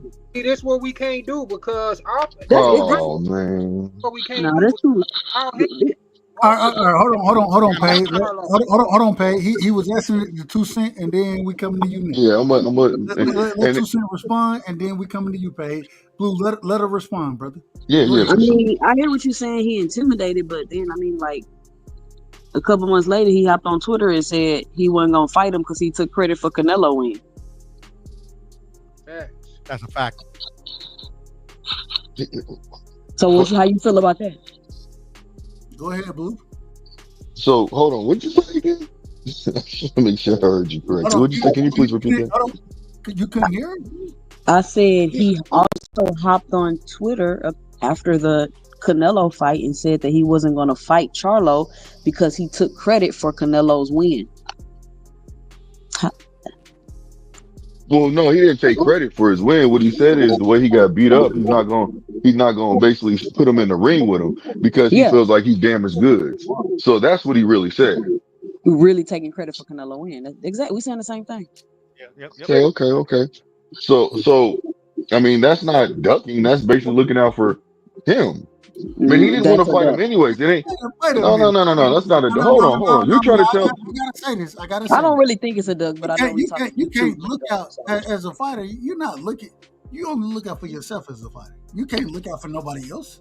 Nah, but look. Okay, so I hear you, Doug. But if he really wanted that fight, why didn't he say, "I don't care. I'm ready. I don't care." That was just a money bag. I could fight you next. You said you got the smoke with me. What's up? Come on up here and get the smoke. Why can't he do that then? Offer him that fight though, bro. Huh? Yeah, all that shit. You back it up, bro. Hold on. Did you say that Charlo offered him a fight? No, Al Heyman offered Bud that fight after the EJ fight fell apart. I don't know if that's true. No, I don't remember. That's not true. No, that's not true. It's never true. It's never true when we say it. Well, I don't know. Once again, I'm saying I don't know. I don't know if it's. I'm telling you what, bro. We can go and look it up. Well, look. Hey, if you bring the facts, then we're gonna. Yeah. I mean, if you got the proof for him doing that. Hold on, hustle. As I always would tell you, Paige, you know how I am. If you can present it, then I'm gonna put it on the screen. Okay. I ain't got no problem with none of what you're saying. I'm saying that I don't know that it's true. I don't. Okay. And I can't have it That's just me. So if you provide the information or the source, then we're gonna put it up on the screen. That's it. Doug, can I ask you a question? Fuck all that shit for nothing. No, what's up with your bias, man? What's up with your bias? Because right now you have some recency.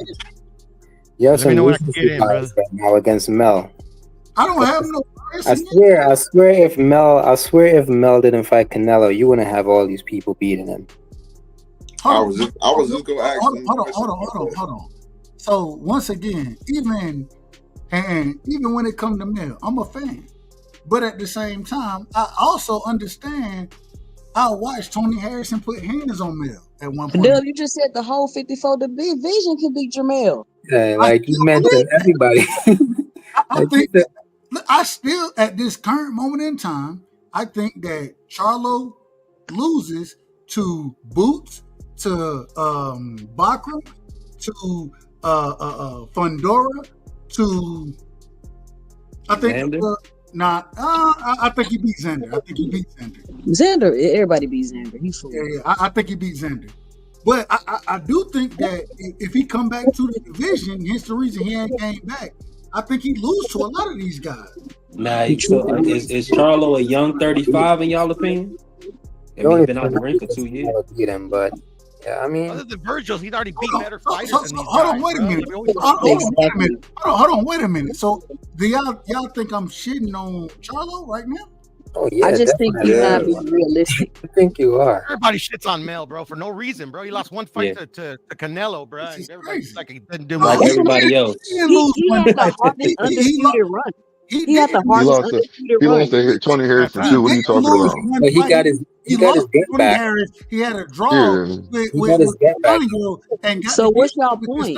What's y'all point? Hold on. No, it wasn't about our point. We were just correcting him. Wait a minute. There's no hate on Mel. There's no hate on him. I'm saying that I don't think he beats a lot of these guys now. I don't think he does. You know how you talking about that man's heart more than his skill set. Daniel was the Rightside. By the way, that's like my 2 favorite fights ever. Mel versus Castano. Let me ask y'all a question, the panel. Hey Ohio, I've never disagreed with you before. Realistically, we usually agree a lot. You know what I'm saying? But I disagree with you right now, fam. Oh, do you remember when Fulton fought in your way? Hey, hold on, real quick, before we get into it, I need somebody to take a knee and volunteer. I can come off. I can come off. I can do it. On the reason, I gotta bring my sister back, and here I'm gonna come back in like 30 minutes. All right, bet. I got you. Yep. All right, don't run from the smoke blue hustle, man. Nah, somebody had to go in the back. Hey, we only got a certain amount of spots up here. No, I ain't gonna be on here much longer. Blue's about to spin the block after 2 cents said that. Hold on. So how am I hating on Mel? I'm not hating on the. My thing was you went. Because y'all say, let me say this right, because everybody keeps saying he lost. He had it like. Okay, you lost, you have a draw. That doesn't make you any less of a fighter. Jamel Charlo, and like who had a better undisputed run than Jamel Charlo? Crawford ain't had no undisputed runs. He had undisputed fights. Earl tried to do an undisputed run, but he lost the final fight, right? So he lost fights, he overcame adversity, he's done all of that. So him coming back, these fighters at 54 now, I don't think they're as good as the fighters he already beat for undisputed. But how am I hating on the brother? That's what you're not really hating. We just saying that it's YouTube lingo. Come on, Dub. Keep up. I think you're hating. That's all I'm saying is So can we name the fights in Jamel's and can we just name his fights and his undisputed run? Dub, you just like who the opponents that he beat and stuff like that. Dub, you just said Charlo took a knee by getting an arm punch, which is not true. You're hating. Nah, it wasn't an arm punch. All right. After the Earl Spence fight fell through, bro, PBC offered Crawford a multiple fight deal at 154, which he turned down, bro. I don't know. And Charlo was in it. I don't know. Charlo was in it. I don't think if there's no names attached, guys. I get what y'all saying, but if there's no names attached, we can't assume he was in it. You got to remember, DAZN gave Canelo 11 fight deal, no names, and everybody that was signing the DAZN, Demetrius Andretti thought he was gonna get the Canelo fight. Triple G went over there, and they didn't get the fights right away. They was actually getting mad about this. And that's probably why Bud didn't go to PBC.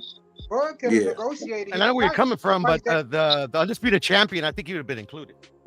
Yeah, he could have negotiated the fights that he wanted.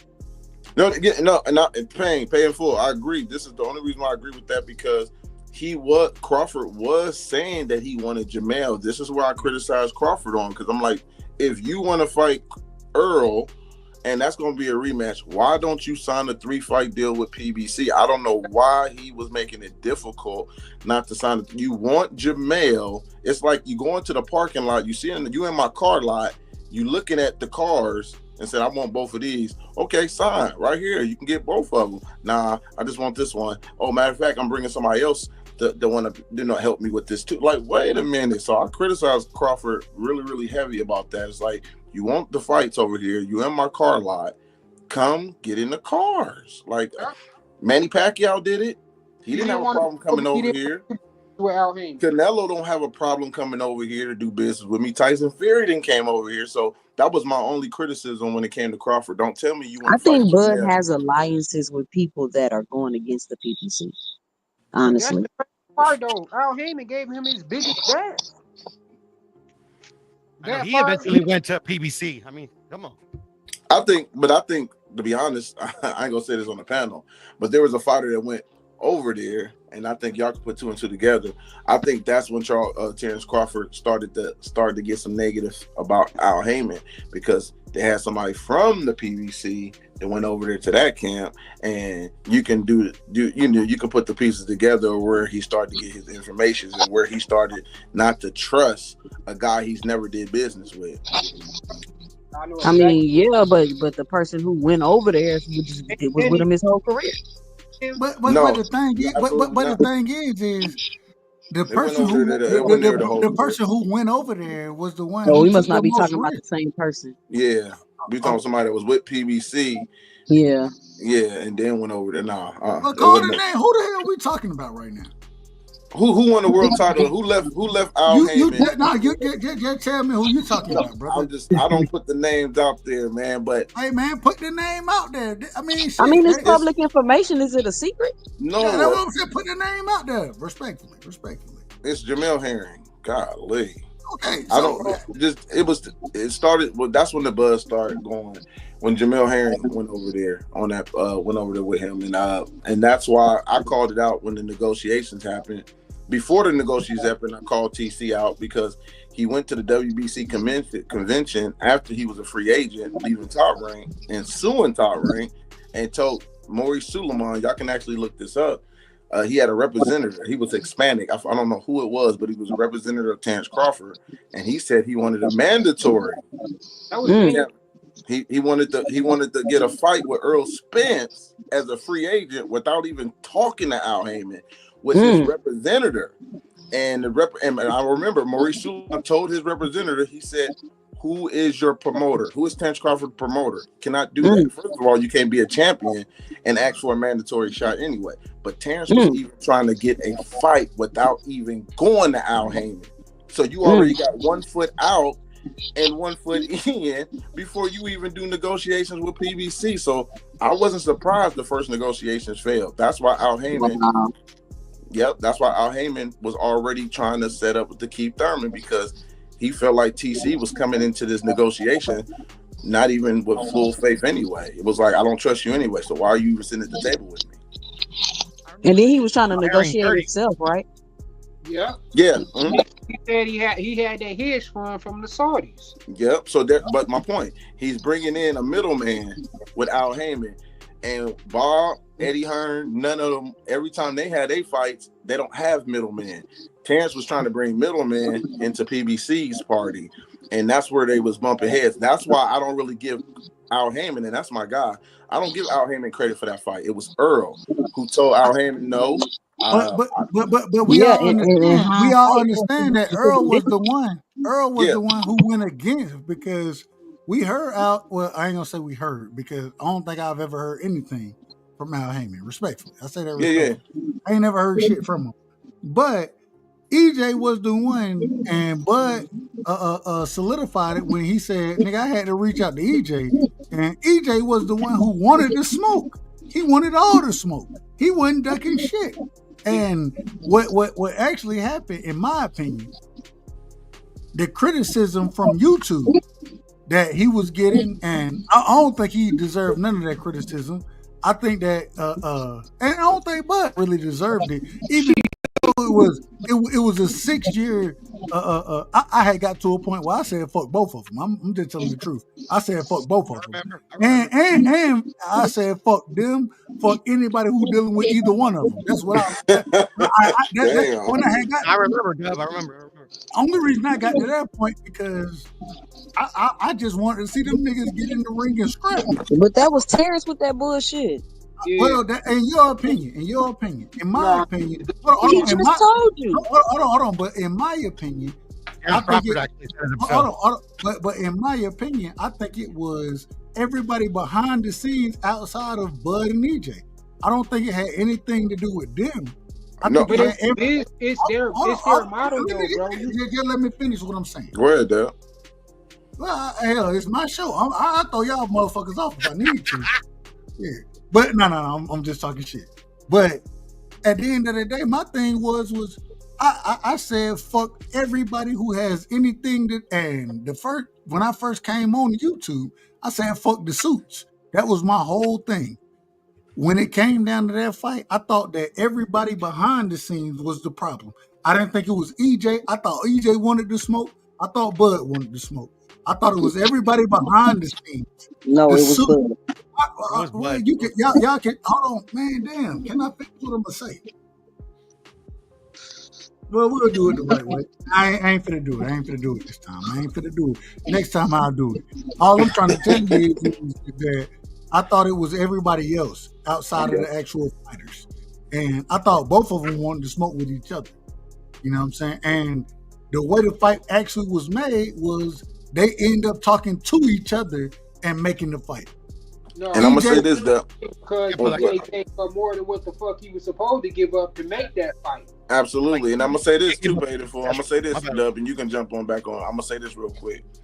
After the fight was made, and I said this, when I heard a coin flip and all this extra with the quarter, I told people that's how difficult it was for Al Heyman to do negotiations with Terrence Crawford. That's how petty some of this stuff was, where it came down to a coin flip of who would come out.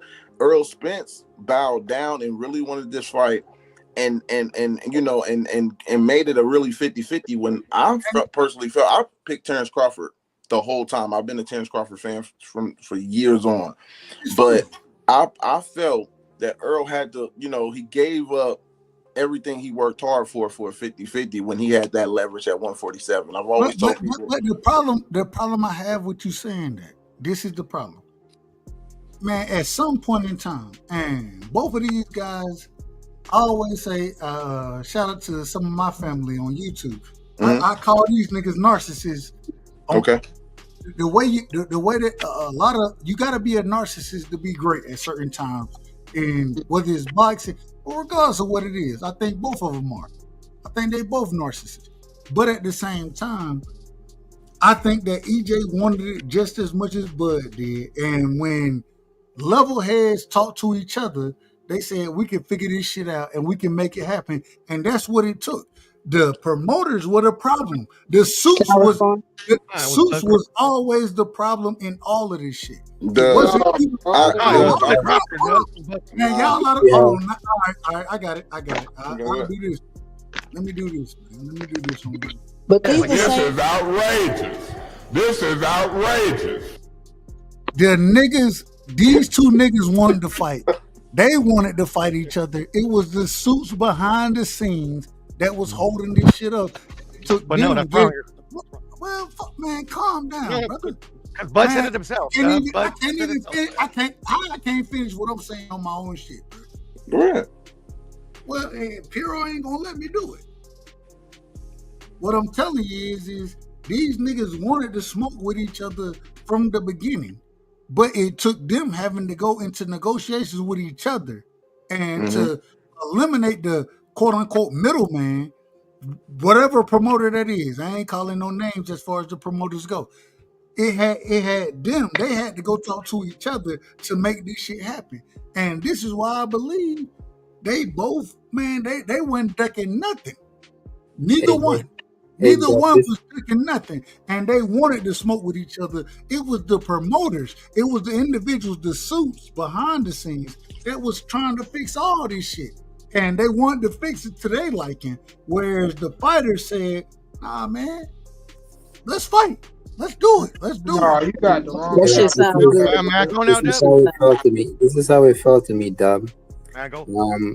Bud was like, okay, I became undisputed at 140, so I don't need to become undisputed again. You want undisputed, and I think he kind of forced Earl's hand that way to give him more. Yeah, because he knew that when he was at Top Rank. Yeah, bro, it's all about your ticket sales, bro. So that would make EJ the X-Star. I feel like if you don't have a problem with that, So I gotta do this. I gotta do this because everybody gonna talk over each other. Let's do it this way, then. And I say this respectfully. Teach, finish your point. We're going to pay it. We're going to 2 cents. Then we're gonna spend the block accordingly. But we gotta be in order. I can't because when everybody's saying this, when y'all all talking, I don't know what the fuck nobody's saying. Me personally. So go ahead. Finish your point, Teach. Then we're going to pay. Then we're going to 2 cents. Then we're going to Ohio, and we're going to my brother Piro. We're going to spend the block accordingly. Yeah. So at one point, Bud, in my opinion, did give off this aura, I just don't care about undisputed at 147 because I already did that. At 140. So you're the one who wanted undisputed. Yes, that's what he is telling Earl, and I felt that's how he kind of forced Earl's hand, into giving him, what he wanted. But it's not forcing his hand. Earl wanted undisputed. Yeah, he did, but he's not forcing his hand. It's what they only way you gonna get undisputed is by finding the other nigga with the belt. That's the only way you're gonna get it. What if Spence was like, yo, I'm not gonna give you that much. Like, I'm the money guy. Like, why do I need to give you 50-50? You're gonna take but Spence ain't looking at it. And that's what I'm saying. I truly believe EJ is a dog. I believe that. I don't know what y'all think. And that's what I'm saying. If Spence had that mindset, I don't think Bud would have given him that fight. Well, and at the end of the day, Spence had 3, Bud had 1. It came down to them making the fight, and EJ was the one. EJ been saying this strap season, and shout out to strap season. Yeah, Earl made the fight happen. He definitely he made the fight, and I give nothing but love and respect to that brother because he was the one went outside of his promoters to say we're gonna make this fight regardless of what anybody want. We're gonna make the fight happen. EJ did that. Right.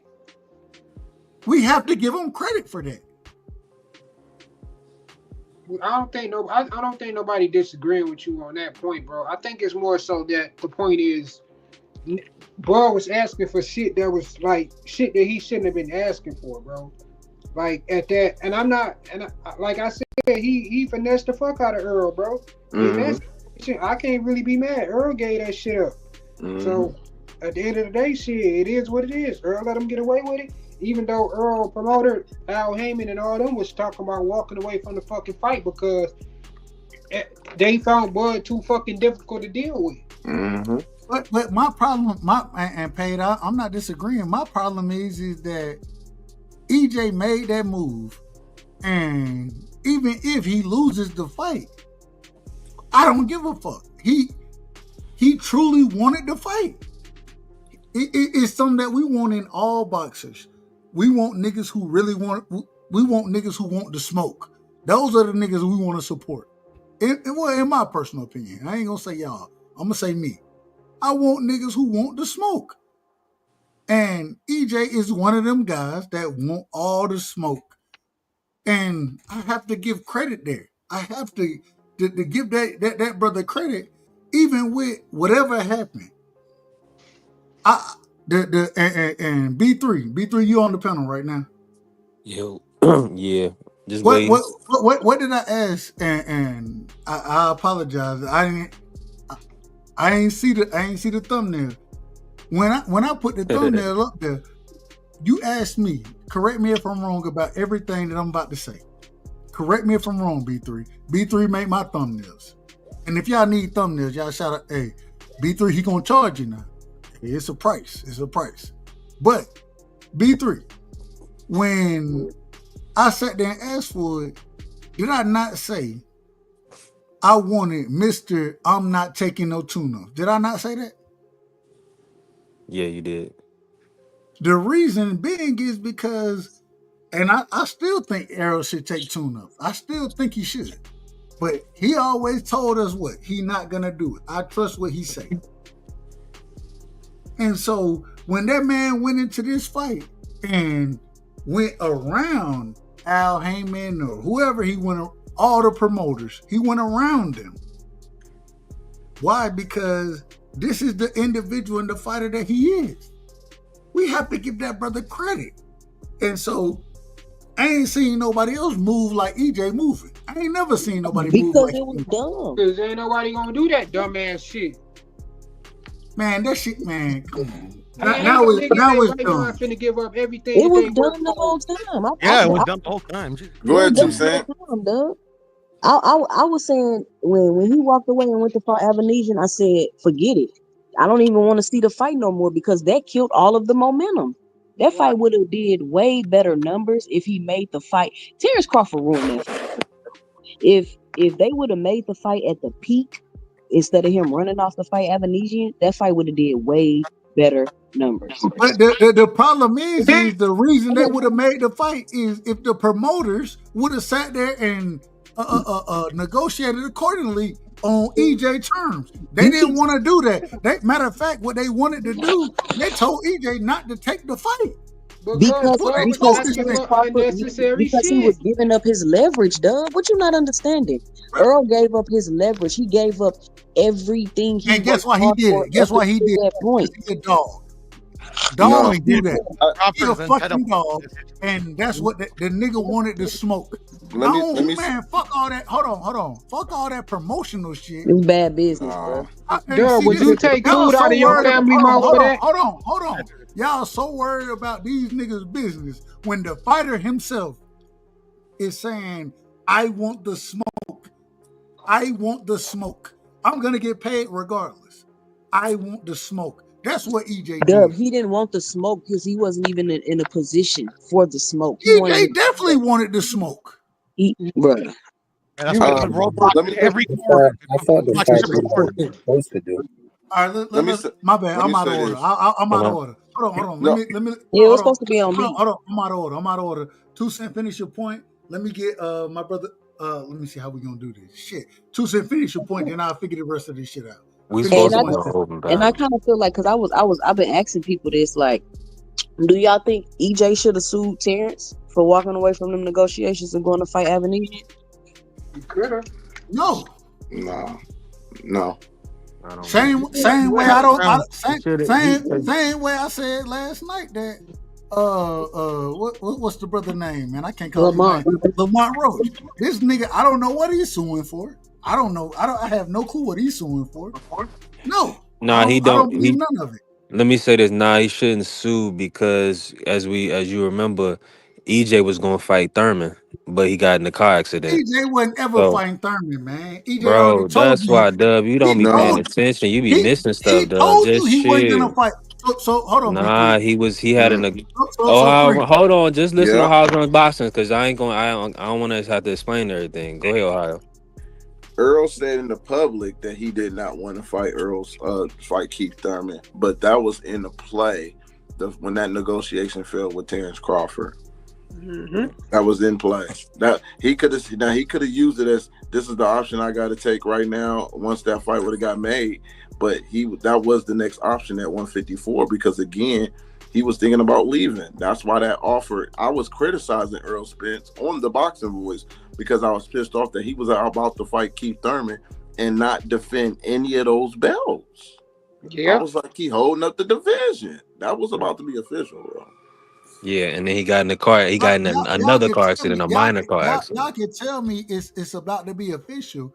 It was never official, and he did exactly what he said he was gonna do. He did exactly.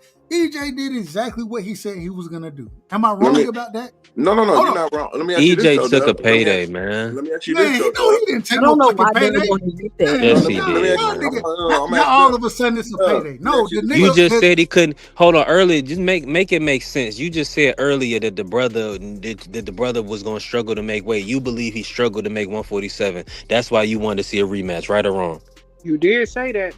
No. I do agree. He struggled to make 47. But okay, and then we just told you that he just told you that. Hold on, 3. That goes into the rematch. I said he struggled to make weight in the rematch. Hence the reason he said he wanted at 54.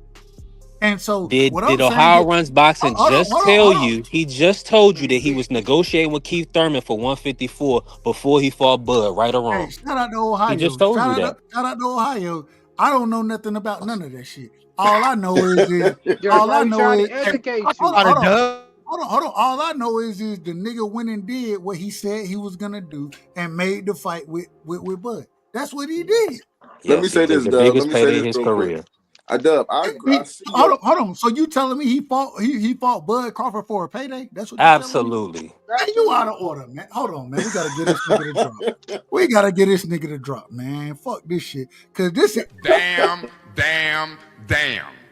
It's a bunch of bull. Nigga didn't fight Bud for no fucking payday. That nigga, he could have been making paydays with any of these guys. He could have moved up. Who was his biggest pay-per-view? Hold on. Who was his highest grossing pay-per-view? Bud. Okay, then his biggest fight, his biggest payday. But he could have been fighting other niggas. We just told you that the brother was going to 154. He didn't want to fight at 147. So then how the fuck did he fight? What was Ryan Garcia versus Tank a cash grab? Yes. How okay then? How long did he go to 136 when he hadn't fought there? How many fights? 3, I believe. Okay then, so he struggled to make weight for his biggest payday. But it's the same thing, bro. No, it's not the same thing because EJ had. You just looking at it because he was a unified champion. It ain't got nothing to do with it. EJ had continuously fought at 47. He had always fought at 47. We ain't never seen that man have a catch weight, move down. We ain't never seen none of that from EJ. Right. We ain't never seen he was collecting the belts. It's a storyline. And so he went outside. And his stablemate was undisputed at 154. If it was truly about the money, if it was truly about the money for EJ, then he could have moved up and fought other guys for similar. I ain't gonna say the same. Name him. Charlo. No, that's a stablemate. Name somebody else. Hold on. So we saying it ain't happening, but now the that was his stablemate at the time. Wait a minute. It don't make sense. Wait a minute. The question I have on the channel for tonight is EJ versus Charlo, the same individual you talking about. So you telling me he couldn't have moved up to 54? Bro, I haven't even got a chance to talk. Jamil is using that for promotion. That shark shit is just promotion. He's not fighting his Errol Spence Jr. Errol Spence Jr. has a half a retina. He hasn't fought in 2 years. That's not gonna happen, bro. So he also put out same graphics for Sebastian Fondora, Boo Sinis. He's throwing all this stuff out there. So come on, man. Spence is not fighting no Jamil. Both of these guys are 35 years of age. All y'all tell me that's an old man in the sport of boxing. When it come to certain guys. That's why I said it could be a crash. So it could be what it could be. Ohio, what you about to say? A cash grab. Bye. Oh, okay. Yeah. Cash grab, bro. Okay. Hey right, Dub, well, you gotta watch the butt end. everybody who move up to make a fight happen, it's a cash grab for everybody now. No, That's what we're we. not talking No, about. I didn't say that. You talking about moving up. I'm talking about dudes struggling to make a weight. I gave you a prime example. Ryan Garcia, who already had moved out of weight for his biggest payday of his career, and Errol Spence Jr. for his biggest payday of his career. We told you he wanted to go to 54. He even wanted to rematch at 54, so he couldn't get another big old payday that everybody wanted. Some people wanted to rematch, some people didn't, but he couldn't take that fight because of that as well. He wanted at So 154. you So saying come on, man. EJ was out there for a cash grab? What you saying? Bruh, he had a rib injury. We done talked about all this on the live. You not listening to us? The brother didn't spar. Quentin Randall heard him in sparring a month before the fight. He had a rib injury. He juiced himself up. You didn't see his eyes before the fight. He was, bruh, this dude was, I don't know what they had on him, but he had whatever they had on him to get him in that ring, bruh. Come on, bruh. We could see it in his face. You ain't never seen nobody that's high before. Yeah, that nigga looked like he was high on codeine or something. Come on, he did not look right in the face. If the nigga is high, and I keep saying this, y'all keep telling me that this nigga is high. He was drunk, rib injury. I don't give a fuck about none of that shit. If you get in the fucking ring, then you get in the ring, nigga. What are you talking about? But that's not necessarily true, bro. Because at the end of the day, like you can't in that situation, bro. Like you can't just instantly pull out of the fight because then you turning on that payday. Man, Al Heyman, man, these people put up so much investment in this fight, man. These dudes don't pull out on no pay-per-view fights. These dudes can miss weight. This dude, this dude Ryan Garcia purposely miss weight, nigga. You gonna fight, nigga.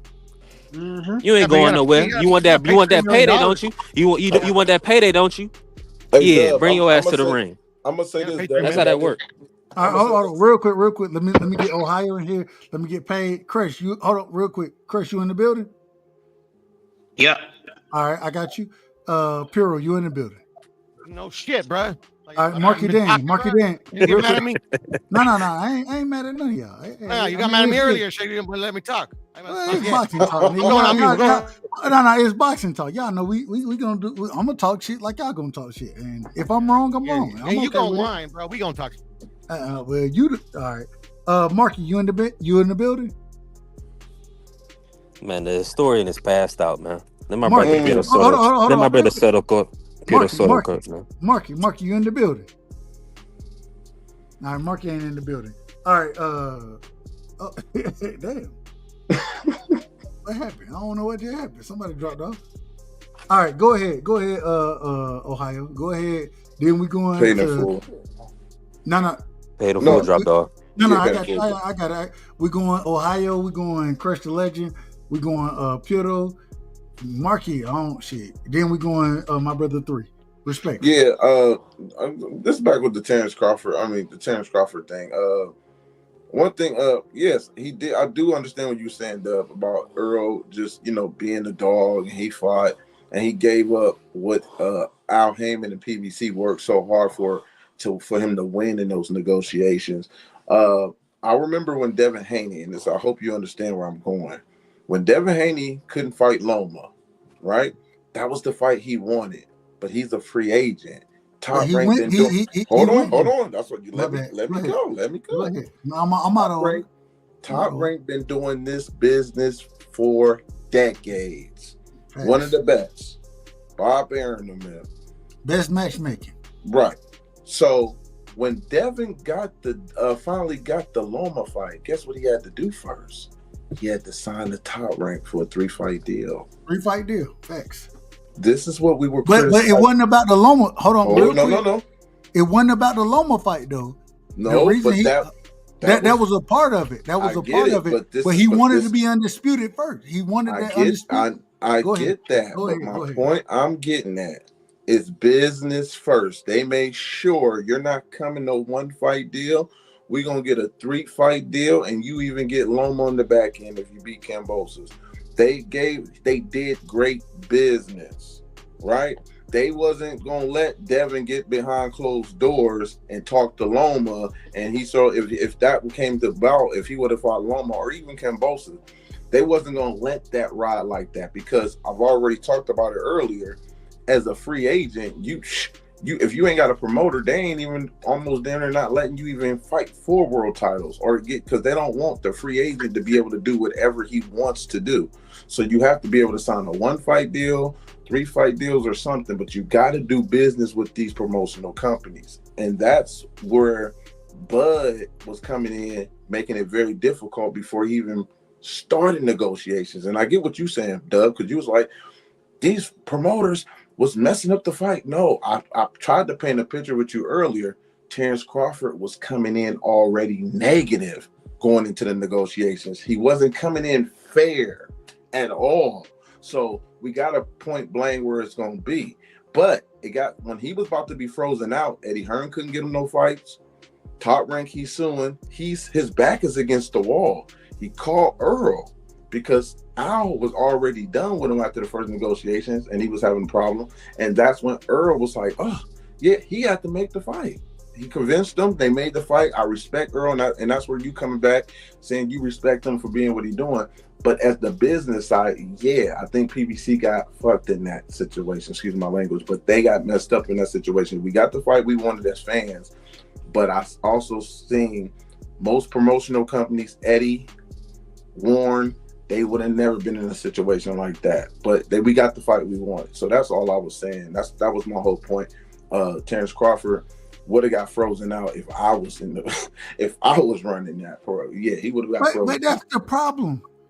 The problem is and I say it respectfully, you Ohio. I'm not in that lane. I'm not in that lane. I'm a fan. Right. I got you. I want to see the fights. You know what I'm saying? Me too. And because I was happy, and hence the reason I give so much credit. And maybe if you want to tell me I'm wrong about it, then that's fine. But at the end of the day, man, I give so much credit to EJ because if it wasn't, like you just brought up, if it was you, if you was promoting this shit, man, we freezing this nigga out. That's what you just said, right? Yeah, disrespect. And get what? And I look at it totally opposite. No, we not freezing this nigga out. This is the biggest fight in boxing. This is what we want to see. And once again, it comes from a fan perspective. It don't come from a business perspective. All right, I'm not saying I ain't never. And one day, hopefully, you know what I'm saying, I might have that opportunity to be in those conversations. But I don't think it's gonna be no time soon because not wrong though, man. You're not wrong from looking at it from that standpoint. It's all about perspectives of how you look at it. Because I paid $3,300 for 2 tickets. I was there, so I actually paid $3,300 for 2 tickets. I've never paid that much money for tickets in my life. So I went to the fight. So trust me, I was geeked to be on. I didn't get my credentials. It was too stacked. So I had to go to ticket route. I'm still waiting. I'm trying to get my credentials for the Jake Paul, Gervonta Davis fight. If I can get credentials for it, then I'm gonna be there. If I can't, I'm not paying a damn dollar for none of that shit. I don't want to see the fight. Well, I hope they professional with it in the time matter, because I know Top Rank got me good. Well, they got approved, but they waited too late. I already had tickets. I got approved to go in there and they had me, but they called me they emailed me on a week before the fight or some shit. Yeah, it was on a Thursday, man. I was like, y'all supposed to be email me that. I got tickets, man. This was February against that when I do it. When and you doing it on a large scale, on the small scale. When Senior was fighting Hackett, man, they hit me at what it was, probably 5 days before the fight or some shit. Luckily, it was in Georgia, you know what I'm saying? Mm-hmm. And I was able to get there, all that kind of shit. But they hit me 5 days before the fight saying, we're going to give you credentials for it. And I'm thinking to myself, I'm like, well, shit, you could have told me this a month ago, and I could have really been prepared for it. Yeah. Now I'm trying to figure shit out on a 5-day notice. It is what it is. Yeah, it'd be like that sometimes. Like it's the time. I don't know if they be distracted. I don't know what be going on. No, I do it on purpose. I ain't gonna lie to you. We at the bottom of the bottom. But you know what? You know what? Now, one thing I noticed too, when it comes to those credentials, sometimes, and I think I've seen a lot of people do this too. They actually ban you forever when they do give you credentials and you don't show up. You know how many empty seats I was sitting next to that had credentials to the fight and never showed up. And I remember, I believe her name is Kathy, in Top Rank. She's over the credential department, but she was pissed and she was like, "Oh yeah, they're not coming back." And I see her just taking the names that she had that's on the cheers, taking the tags off. Like people that don't show up. Like, can you imagine you getting approved and not showing up? And not showing up. That's man. Not hey, approve me. And even when I wasn't, I finally got an approval, like I said. Mm-hmm. And luckily for me, I had a couple contacts, those type of things. So, and I had already bought tickets or whatever. So I was gonna be there regardless. But when I got there, they was like, "Hold on, who you with?" And I'm like, damn, I got to go through all this shit. Damn. I mean, this ain't even a big arena. I got to go through all this. I got to go through all this. And I mean, it was just some nonsense. You know what I'm saying? That was my first venture as far as being a content creator, trying to cover the shit, that type of thing. So that was mine. But I definitely understand if I went through that.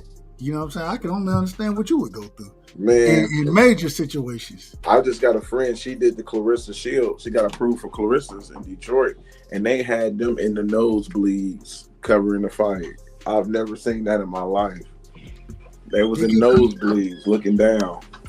It get crazy. You know what I'm saying? Like when you think you have credentials, even though you have a badge and all this other kind of shit that they give you, it really it don't mean as much as you think it means. No, it really don't. It do not. I tell people it's not even hyped up like they try to make it behind the scenes. I seen guys who had credentials. They had their girlfriends and 3 kids sitting in the chairs where we were supposed to be at. It wasn't as professional as you think. No, it's not nearly that. It's not nearly that. It's not that. So which is cool, but and that's why I say now that I got an understanding of it, I understand what I'm gonna how I'm gonna rock. You know what I'm saying? Mm-hmm. As far as moving forward, I don't want to see the Jake Paul versus Tank fight. I don't want to see it. But if I get an opportunity, because it's gonna be a lot of fighters there. Oh yeah, it's definitely gonna be a lit event, man. You gotta if we get credit. If I even file for that and get past, I'm in Atlanta. I'm near. See y'all. It's only an hour flight from Ohio. That's only an hour. But that's the thing. If I get those, then I'm gonna go. And the reason I'm gonna go is not for the fight. It's to have that access to these different individuals that's gonna be there. Absolutely. In my personal opinion. So no, I'm with you. No, I definitely understand what you're saying, but my bad. Go ahead, y'all. I apologize for being long-winded. B3? Yeah, 3, I cut you off, man. I cut you off. Nah, I'm Gucci. Really, I'm chilling. I was really just gonna ask Ohio some stuff about I wanted to know if Tiger Johnson had anything coming up, and if he was gonna be going to the Alba Bell fight. I think it's this weekend, right? Yeah, Alba man. Bell versus Keith Thunder. Yeah, it is. Yeah, it's gonna be a good one. I'm there. I actually just posted a schedule on my Instagram and my Facebook. I'm supposed to be going to Philly in October. No, it's September. I'm going to Philly. But to answer your first question, Tiger ain't got nothing coming up right now. I think Top Rank still trying to transition where they gonna be and stuff like that. So a lot of them is just waiting, so they waiting on that right now. And Abdullah, I'll be heading to Saudi, man. This is crazy where boxing is just a man. I never in my right mind thought I'd be heading somewhere so far, man, to see an Ohio guy. Hold on. You going to Saudi? You going? Man, you going to that fight? It's almost mandatory. I have to go. So That's It's fantastic. And dope, he gonna man. put hands on Sam Notes, man. I'm just telling Yeah, you. yeah, man. And, you know, I'm a little nervous too, man. It's gonna be already, you know, me covering my state. I already got to get prepared just in case he wins and stuff like that with statistics. Mickey Bay being, you know, the last Ohioans from Cleveland to win the world title, and now I got to shout out to Mickey Bay, man. yeah, Mickey. You know, Broner, lightweight. Some of our best fighters is in Abdullah's division. When you look at the history of the lightweights, you know, coming from you know, Ray Booba Mancini, Harry Arroyo, and like I said, you got Broner. So you got a lot of history in this division. So one of the statistics that I was actually working on, I'm still working on now, is the fighters who won world titles out of the States. And Buster Douglas was one of them. Was up in Japan. And then we had Aaron Pryor win the first IBF title, and that was in Canada.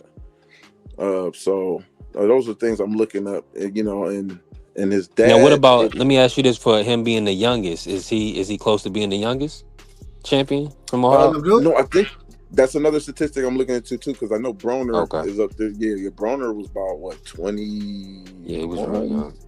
21, 20. Yeah, so I got to look at that too. So those are statistics that I got to definitely touch on. I know one statistic that I'm going to love is that his father, if Abdullah do win, his father will be the third father and son Ohio world champions. Robert Easter and his father, Kenny Porter and Sean, and then you got them. I'm actually going to make a post. That'll be a nice poster. Yeah, you know what I mean, to shout them out. So that's dope, man. So that's just me trying to be ahead of the game with the statistics. But following Abdullah since he was a kid, him and his brothers, it's a dope moment for all of us, man, because it's like, wow, I was talking about the Masons when nobody wasn't talking about them, you know what I mean? So it's a great feeling to see him on this stage, man, and they really, really good people. They're really, really good people.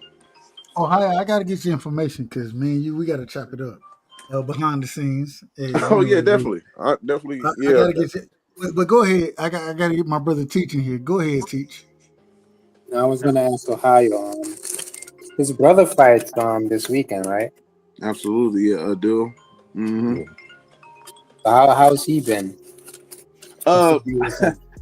You know what? This week, I think he's going to he's going to get a little bit more time, in my opinion, for this fight. I think he's been fighting misfits. I think that's the problem with him. You really can't get a good feel for him because the guys that he's been fighting and his brother, Rahman and Ibrahim, they've been fighting misfits. And what I mean by misfits, scrubs.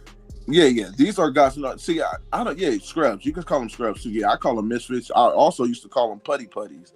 That, you know, the Power Rangers used to fight them little putties. These guys. I don't want to call them cans. I don't want to call them cans. You know what I'm talking about, man. But they never. These guys never ever put F. They don't come to fight. And look, I've been covering this for a long time. I remember I had one fighter was like, "Hey, Marcus, you didn't post my video of me knocking the guy out." And I said, "Bro, I did that to look out for you. Some of these opponents are so horrible that you look bad fighting them. Right. You don't even look good. Like they so not even skilled. It's like, how did they get licensed to box?" So that's what the Masons has been dealing with some of the matchmaking. Some of it was so horrible. They had some fights in Cleveland where I was co-promoting with their dad. The last one they had together, this was before Abdullah. I'm talking about the brothers, the baby brother, Ibrahim fight. It was so bad that his dad had to grab the microphone and tell the fighters, "Y'all ain't never allowed to come to our event again. These fighters ain't allowed to come." And everybody was standing up clapping. They were that horrible, like first round knockouts. They like you barely hit them, and they up there acting like they got Caesars. It's like, come on, bro. So matchmakers sometimes. This is why they stack the card. And if y'all go look at Toledo's Ohio's card right now, when y'all go to BoxRec, do me a favor and go look at the card, because you will see it's got darn near 14 bouts. And I've never seen that many bouts, but I know why he's doing that, because he's preparing for these some misfits that ain't gonna even really be there to push. So you're gonna have at least 7 real fights, but the other ones is gonna be real quick. So it looks like a lot of fights, but when you really look at who they fighting, and you like, oh man, this is gonna be over quick. Okay, I see why they got 14, 15 bouts doors open at 6. You know what I mean? So those type of things you see. But to answer your question, Tex, yeah, I think he's going to get pushed by this guy named who is he fighting? He's been coming back to Toledo a lot. He's very durable. Well, I ain't gonna say durable. I'm gonna say he's very tough, but he has been getting knocked out. He's been knocked out multiple times. But I like him for the simple fact he comes to fight, and I think he's gonna push Adele a little longer than he's been in the ring with. I think he's probably gonna get a round or two. He actually upset one of our undefeated guys named Jeffrey Hudson. In my opinion, I was sitting there ringside, and I thought Jeffrey got hit in this sack, but it happened so fast. And then when we looked at it on camera, he hit Jeffrey in the first round with a body shot. And I'm glad they didn't take it to the commission or anything like that. But Jeffrey got 5 minutes because the referee thought he got hit in the sack when he really didn't. He got hit with a beautiful body shot. Now, mind you, this guy that Adele Mason is fighting got over 20 losses. You get what I'm saying? So that was one of the crazy things, that he hit him with a beautiful body shot. And Jeffrey Hudson is actually 4-0. So he could have lost at home if they would have seen that shot hit that rib. I don't know how we missed it, because I got to go back and see it, because I didn't even see the shot. I just seen him go down, and you can tell he was hurt, but he didn't even grab his sack right away. Like, you can tell where the pain was. Like, if he got hit by a sack, why is he holding his glove over there by the rib section? You know what I mean? So right. The referee made a mistake on that, but that was hometown cooking. I didn't say anything. And I had a couple people say, Marcus, is you going to post that and talk about it? I said, no, why would I post that? Man, you wanted to say something. Now. You wanted to say something. No. I wouldn't do that to my people. I stick to code. Now I'm gonna talk behind scenes. We're gonna talk on the phone. We're gonna talk but I'm not doing my boys like that. Nah, I can't. They want you to do a report that's gonna last until the end of time or what happened. Hold on. And we getting ready to shut the show down. Okay. So makes man, Mark. Like I said, man, if you don't mind, and I don't know if you do or not, one way does BVO have your information? Yeah, you can get or you can, like I said, I'm gonna get Instagram, inbox me on Instagram, you get my phone number, YouTube, B3, y'all can hit me up, man. I'm always accessible, man. I'm not too hard to find, brother. No, you're a good brother. You're a good brother. I ain't got no problem with it. I gotta, and when you say that, when you speak about this code, I gotta ask the last question. I gotta ask you this. You're speaking about this code, so oh man, you already know where I'm going with it. Everybody telling me that Boots is off code right now. Boots is off code by sparring Canelo Alvarez and getting him ready for the Bud Crawford fight. I don't see no problem with it. I see no problem whatsoever. Man, you go get the work that you can get, especially in sparring, with you moving up in weight. You get a chance to fight what I would consider an ATG. You know what I'm saying? That's my opinion. I don't know what anybody else thinks. Man, you go get that smoke. Yeah. What's your thoughts on that piece right there? I don't know, man. To be honest, there's so many people that criticize him on that. They be hypocrites too, because they're the same ones that was tearing Terrence Crawford apart for they with the Al Heyman thing. He's a black man. I didn't see a lot of people really. The only people who was tearing up Terrence Crawford was people who didn't like him. But my thing with that, man, is I think it's business at the end of the day, and he don't owe Boots no loyalty. Boots don't owe him no loyalty, man. I think that's just my thing on it. I don't think it's really it's not that serious, to be honest. I think but it does show. To me, it showed that Canelo was serious, and some people felt like, Canelo might not be, taking this fight as serious, but he is, man. And I think that was actually dope, to see that. But, it's going to be an exciting fight, man. I think it's going to be an exciting fight. But I don't think Boots was I don't think he's a sellout, bro. No, not at all. I don't think he's that, man. I not at all. And shoot, who knows? The outrage is ridiculous. Yeah. What's the going rate for Boots for getting around with Boots? Like, everybody was talking before that they were saying that they believe that Boots is getting paid. That's why, it was okay. You know what I'm saying? I'm like, I mean, he's already a millionaire. Like, what is Canelo really paying him? You know, it's more so I was thinking for the experience, right? And then Paying him also the good. relationship because obviously he got a relationship with the family already, Canelo. Yeah. So that's Yeah, what I was man, he thinking. It was do. more so that it's like, man, yeah, you already been giving us, you probably already been helping, the Ennises or working with the Ennises and Pooh and Yeah. them. So I mean, they breaking bread. That's business as usual for them. Yep. I agree. I look at it the same way, man. I think it's not that serious. I think what that tells me though, with the Crawford fans that's really doing that, that's nervous energy. That like y'all doing that's kind of nervous energy where y'all didn't have this outrage like that. That's what that I tells don't me. think I don't think that once again, and I have no problem. I said this previously. I have no problem with Boots sparring Canelo, none Yeah. whatsoever. Yeah. And even if and people will tell me that this man is the next coming to right, I don't know who. I don't know what Boots gonna be. I don't know yet. Until he get into those matches, I don't know what he's gonna be. I think I see something, but I don't know. My thing is if you get in the ring with to spar an individual like Canelo Alvarez, it don't do nothing but boost his IQ, boost his stock, give him experience against higher level competition, especially when he's moving up in weight. So man, I ain't got no problem with it. I think that these people, some of these folks are crazy, in my opinion. But we getting ready to shut the show down. Let me do things the right way. Crush the Legend, are you in the building? Crush the Legend, are you in the building? Are we gonna come back to you, OG? Teach, are you in the building? Yo. Teach, man, give me your last words. We getting ready to shut the show down tonight, and we will be live. What's tomorrow? Well, hell, me and D Free will be live with the boxing show. I'm pretty sure my brother BVO gonna be live, and then I'm gonna be live. So, hey, we monopolize the late night hours. So, Teach, give me your last words, my family. Yeah, man. One thing about Abdullah Mason, man, it is a great boxer in my opinion. Like he's very articulate. He knows how to handle himself in interviews. A brilliant young brother. Yeah, like I really like him.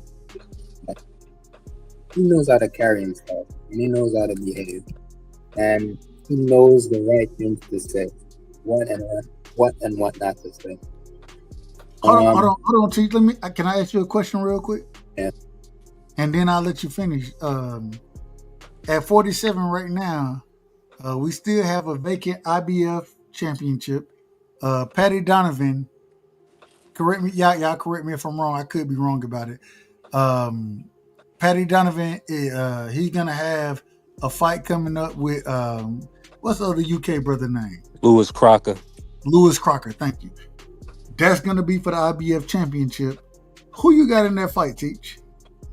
Are those the same two guys that fought the controversial decision last time? Yeah, they already fought. Last time, well, they fought, but it ended up being a no decision. Yeah. Nah, it was a D. No, it was a DQ. A DQ. Yeah, Crocker won because of the after the bell punch by Patty Donovan. Who got DQ'd again? Patty Donovan got DQ'd, but that was some bullshit. That was some bullshit in my opinion. Yeah, I didn't think he should have gotten. That would have never happened on PPC. I mean, he got punished, a little bit after, but I mean, that was an honest mistake, man. Like, in my opinion. Who you got winning this championship fight though? I gotta go to Donovan. He already whooped up his ass the first time. So I gotta go with him the second time. I agree. Yeah. And then well, hell, you give me your last words. I had to ask that question. Go ahead though. Yeah. So yeah, Abdullah Mason is in the spotlight now. Like a lot of fans like him. So, when Tank, when Shakur, Devin was about to head out, or late in their career, a lot of those fans are gonna switch to Mason, man. And Mason better be ready to be able to handle that pressure that comes with these fans, because a lot of us can be crazy. So You gotta learn to be able to take, take note and be able to handle it. So, but yeah, Abdullah, man, he's a man. I like him, and I was able to take a picture with him and that event with Belanga Shakur, and dude is very cool, man. Like taking pictures with fans. Yeah, he was just really cool about everything. Man, Teach, I gotta tell you this. I envy you, and I'm gonna tell you why. You in New York, right? You able to pull up to certain fights. Man, we don't get fights in Georgia like that, right? We don't get them. And the fight that I get is Jake Paul versus Tank Davis. A fight that I done told everybody I'm not pulling up for it. And Guess then what? and then it end up in my state. And now all of a sudden I got decisions to make and I'm trying to figure shit out. You get good fights in New York.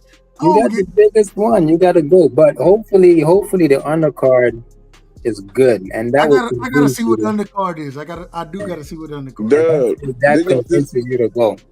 Y'all just had Greg Hackett and Brian Norman Sr. I was at that fight. You know, but you did you just hear what you said? Greg Hackett and Brian Norman Sr. I wanted to go to there, man. That was my dog. I get what you said. I rock with both of them, and it was a pleasure to Hey, I got a chance. That was the first event I got a chance to take my son to. My son, he still remembered, and he say this every time a senior pull up on the panel. He be like, "Hey, that's the mechanic. He was the one fighting the clown, wasn't he?" And I'm just telling you, I swear to God, I put that on my life. Wow. This is what my son remembered, and so I had we were there. But my thing is you telling me that Greg Hackett versus Senior, and the great thing is you got a chance to meet Junior, got a chance to talk to other fighters. You know what I'm saying, from Georgia, and man, I even had an interview after that. According to YouTube, it was about child harm. According to YouTube, that's what. Say it again. No, I said what? That's crazy. No, and I felt bad about it because, on StreamYard, you get a chance to have your interviews and you can save the content. My content at that time was I was over my limit as far as StreamYard goes, 99%. And when the brother asked me, because got a fantastic interview from the number 1 and the number 3 individuals in the amateurs, and they called it child harm. They said I was promoting child harm, so YouTube pulled it down, took my video, all that kind of shit. Which I mean, YouTube gonna do what YouTube gonna do, so it is what it is. But it hurt me. It hurt me because the brother asked me, the father, that's who I met, and I'm gonna tell you, this is a true story. I met the nigga like this. He had just ordered some food. I was like, man, I'm getting ready to get out of here. What you ordered? That nigga said, man, I ordered a chicken Philly.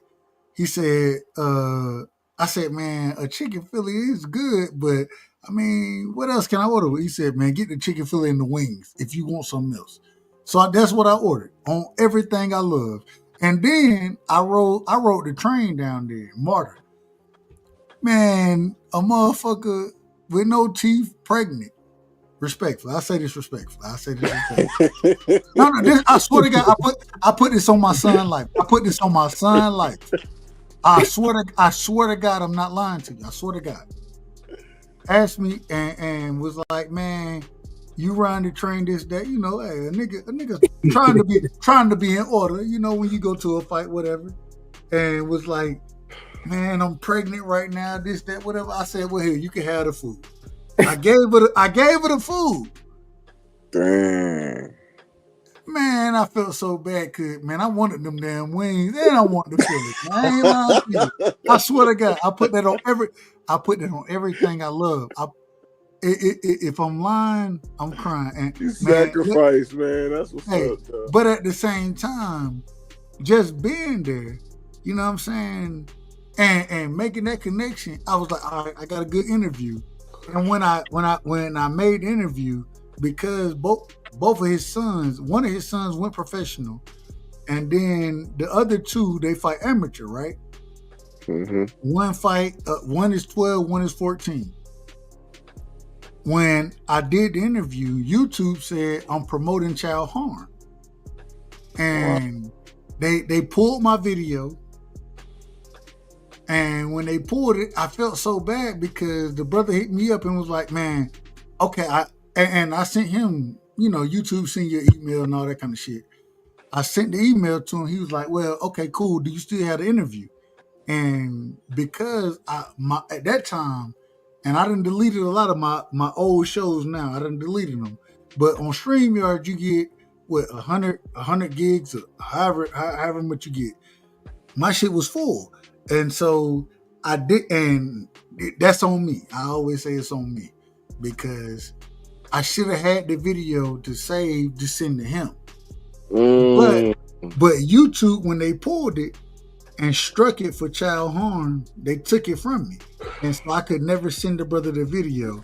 And I feel so horrible about it because, and these are the number one, number two guy.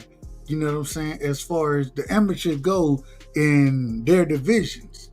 And so I felt so bad about it. And I was like, man, I don't even want to do interviews like that no more because, and I sent him the information, but I still think I told the brother, man, and he did me a solid. You know what I'm saying? He did me a solid. He was like, nah, these are my sons. And they big brother. He went professional, ended up with an injury or whatever, and then when they, he only had 2 fights because of the injury, and won both of those fights, but then got injured, that type of shit. And he was on there with the interview, and I was like, man, like the shit, it fucked me up. It fucked me up, and I was like, man, all right, I gotta do better as far as being a content creator. And understanding if you're gonna interview guys and these type of things. And I didn't think about none of that before. I never thought that they would say this was child harm. These are boxers. These are young amateur boxers. And I got them on the show, and I wasn't even looking at it as it promote my show. I'm trying to promote them. You know what I'm saying? And so like it kind of fucked me up, and I ain't gonna lie to you. I just took a step back from it. I took a step back from it because I don't want nobody. And really, the biggest part for me, when they had their dad and their brother on, when he asked me for it, I'm like, man, my shit, and I'm thinking to myself, I'm like, damn, my StreamYard is full, so I didn't save the video there. And YouTube done took the video for child harm. So I can't even give you the fucking video. Right. I felt so bad about it, bro. Like I really felt bad about it.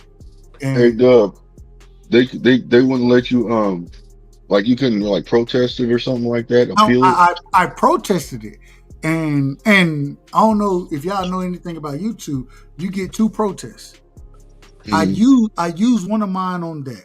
And they came back. I mean, it is what it is, but they came back and said, "Nah, fuck that." And YouTube, YouTube, in my personal opinion, I don't think they look at none of that shit. I think they use AI or I don't know what they use, but when they looked at it, they said, "Nah, it's promoting child harm. We not giving you the video back." And so they deleted my video. I got a strike for that. Hell, and matter of fact, dead ass, after I got that strike, I got another strike, and that strike got me demonetized for 3 months. So I was like, all right, I gotta do things differently. That's why I don't really do interviews like I used to, as far as and my problem really ain't got shit to do with my channel. It got everything to do with what they got going on, because I think, man, their father, a great individual. That's the individual I met. He was the one to tell me to get the chicken fillet on everything I love. I put it on my son. He was the one to tell me to get that. And then that's how we kind of chopped it up. How I got his information to interview those guys. And it was a fantastic interview. But then when it was demonetized, well, it wasn't just demonetized. It was taken down for child harm, because they said that I had individuals under the age of 16 on my platform talking about fighting this, that, whatever. And that's on the why. panel? Not well, it wasn't a panel.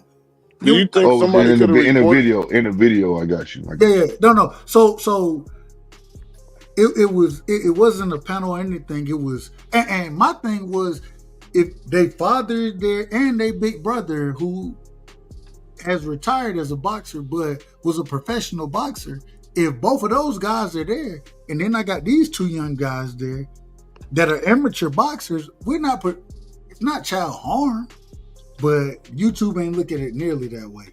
And so they fucked all that shit up for me. And That's so, crazy. I thought somebody would like reported that on you, because sometimes they don't even look at videos like that. It depends on somebody reporting it or mad at you, and I didn't see stuff like that. You know what I mean? So well, that's crazy. I think my second strike, and that's why I think my second strike was somebody reporting me. I can't prove it. They're not gonna tell you anything like that, but I can't prove that. I think that was, but the first one, they said it was it was child harm. That's literally what they hit me with, child harm, and I was like, man, these niggas are boxers, like they boxers, like, and yeah, they wouldn't do that now. No, I don't know. I'm not even trying to go down that road no more. You know what I'm saying? If you notice, I don't do interviews with professionals anymore. I'll let BVO do them, and yeah, it is what it is. But it's so hypocritical, because they deleted my Facebook and my original Ohio One boxing page when I had 25K on the Facebook.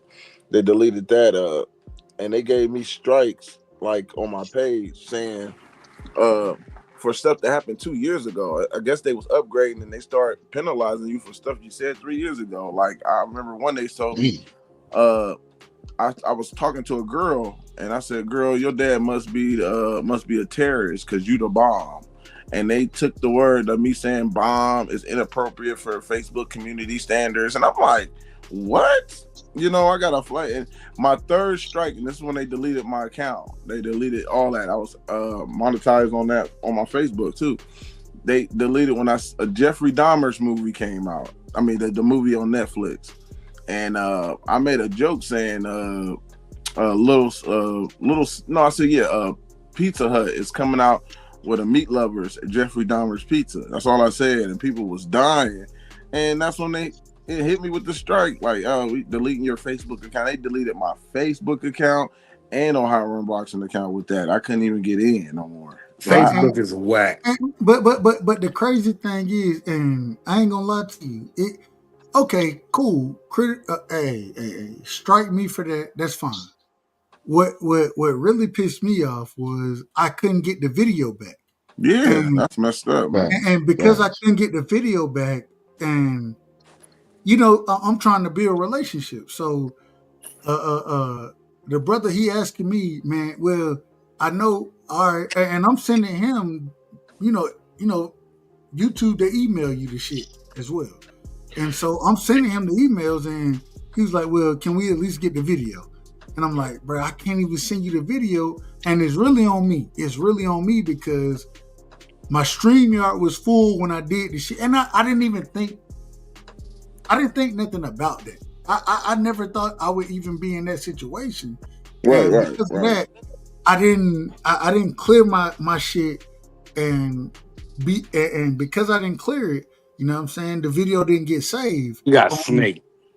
But at the same time, I felt so bad about that shit, bro. Like, I really. How long ago was that? I remember that shit, dog, because you was real salty about that shit, dog. That you was so salty you couldn't get the footage back to the dude pop.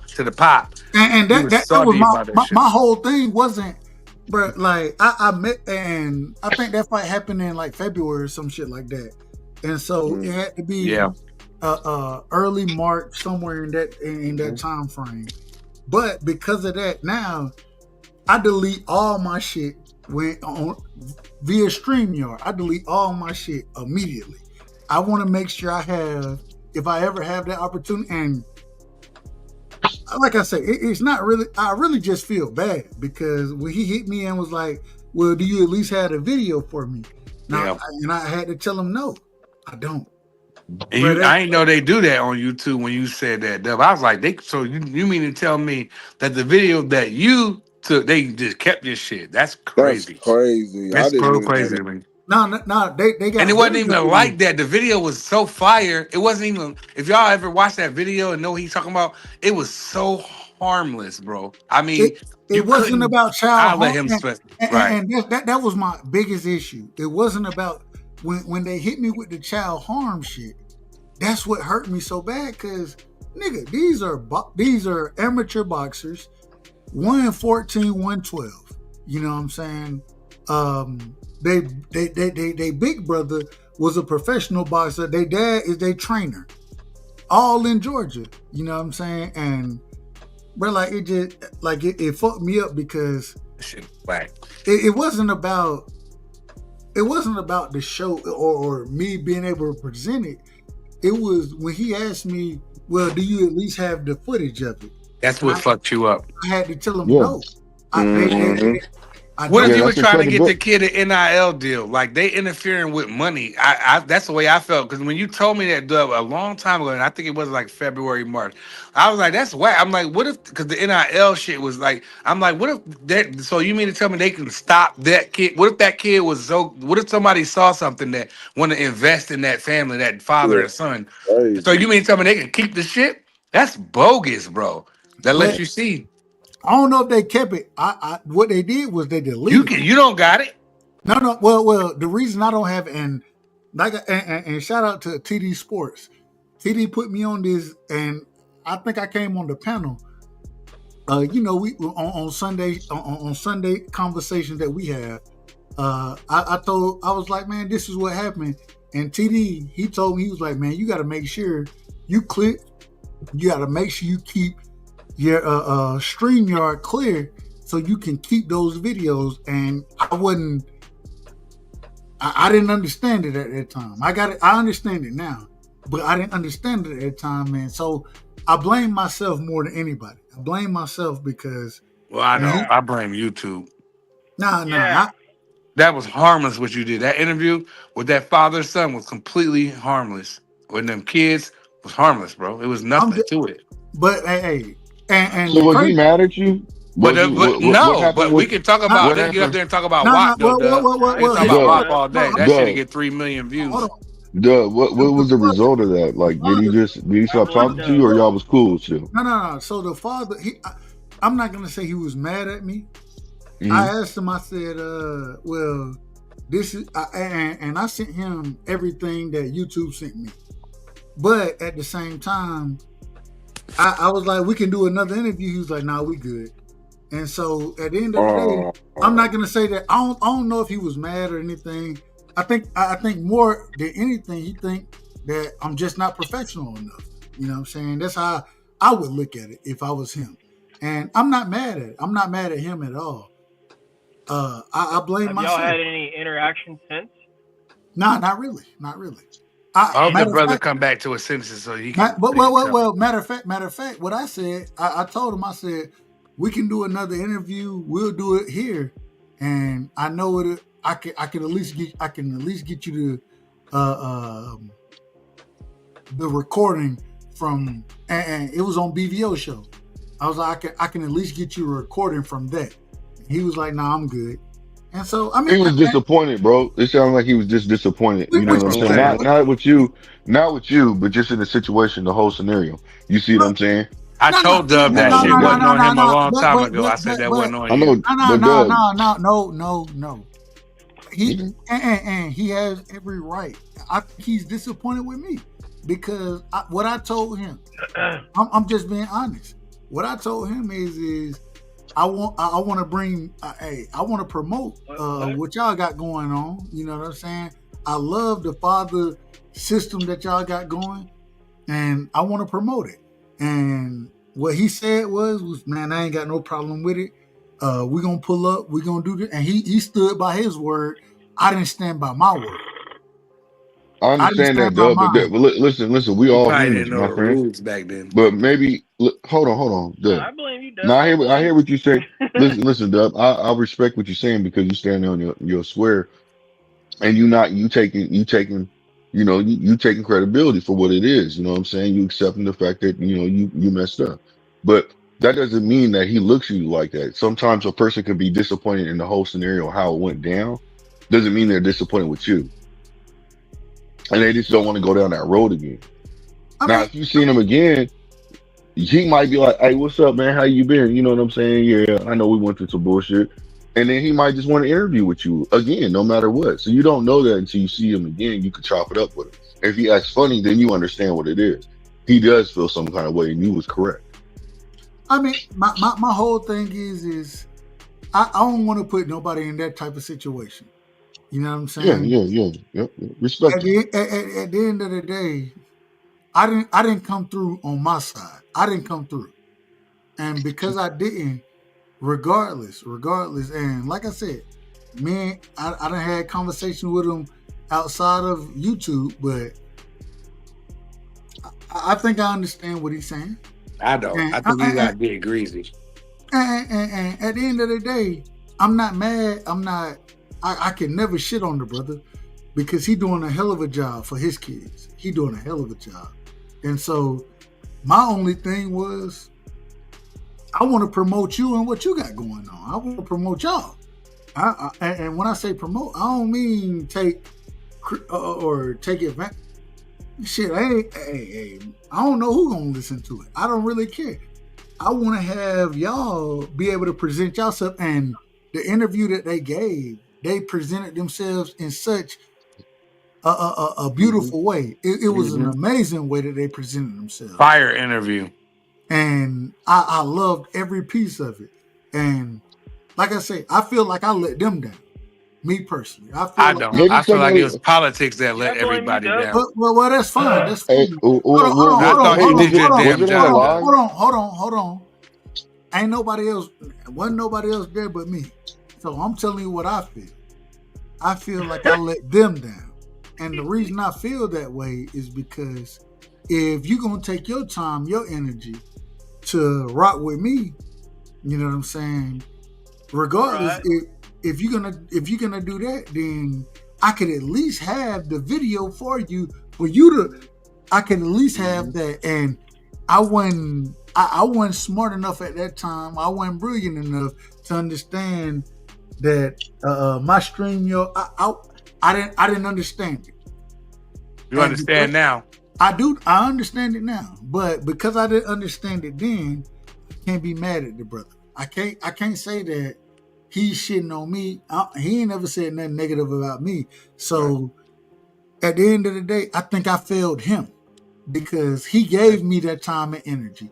He gave me his family's time and energy. And because I didn't handle it the right way, I didn't expect YouTube to do what YouTube did. I didn't expect that. I didn't think this was child harm in any type of way. But at the same time, because it happened that way, and I wasn't prepared for it, I am wrong. I'm very wrong. He's not.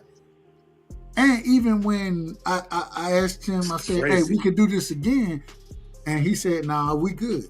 The pie was over. I'm not mad at it. I'm not mad at all because I wasn't solid. I wasn't solid in that situation. Hey, Dub, you got your IBF champion in here, bro. Shout out, Stay Dangerous. Oh man. Well, I don't see my brother stay in here. I see him in here. Shit. He says the champion's here, the IBF champ. Shout out to Out of Order Promotions. Hold on. Wait a minute. You gotta give love where love is due. Yeah. And I gotta shout my brother Stay Out, man. Shout out to Stay Dangerous. Put hands and feet respectfully. Hands and feet on Dank Father. And Shout out Dank Father. And I gotta tell you, Stay is part of Out of Order Promotions. Dank Father, a part of Out of Order Promotions. We're gonna put these guys in with the most dangerous guys. That's what we here for. But shout out to the champion, man. The champ is in the motherfucking building. Shout out to the champ, they both champions, man. They part of your promotion.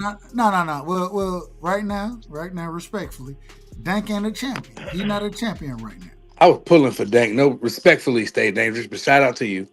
You can pull. Real quick, you can pull for who you want to. Yeah.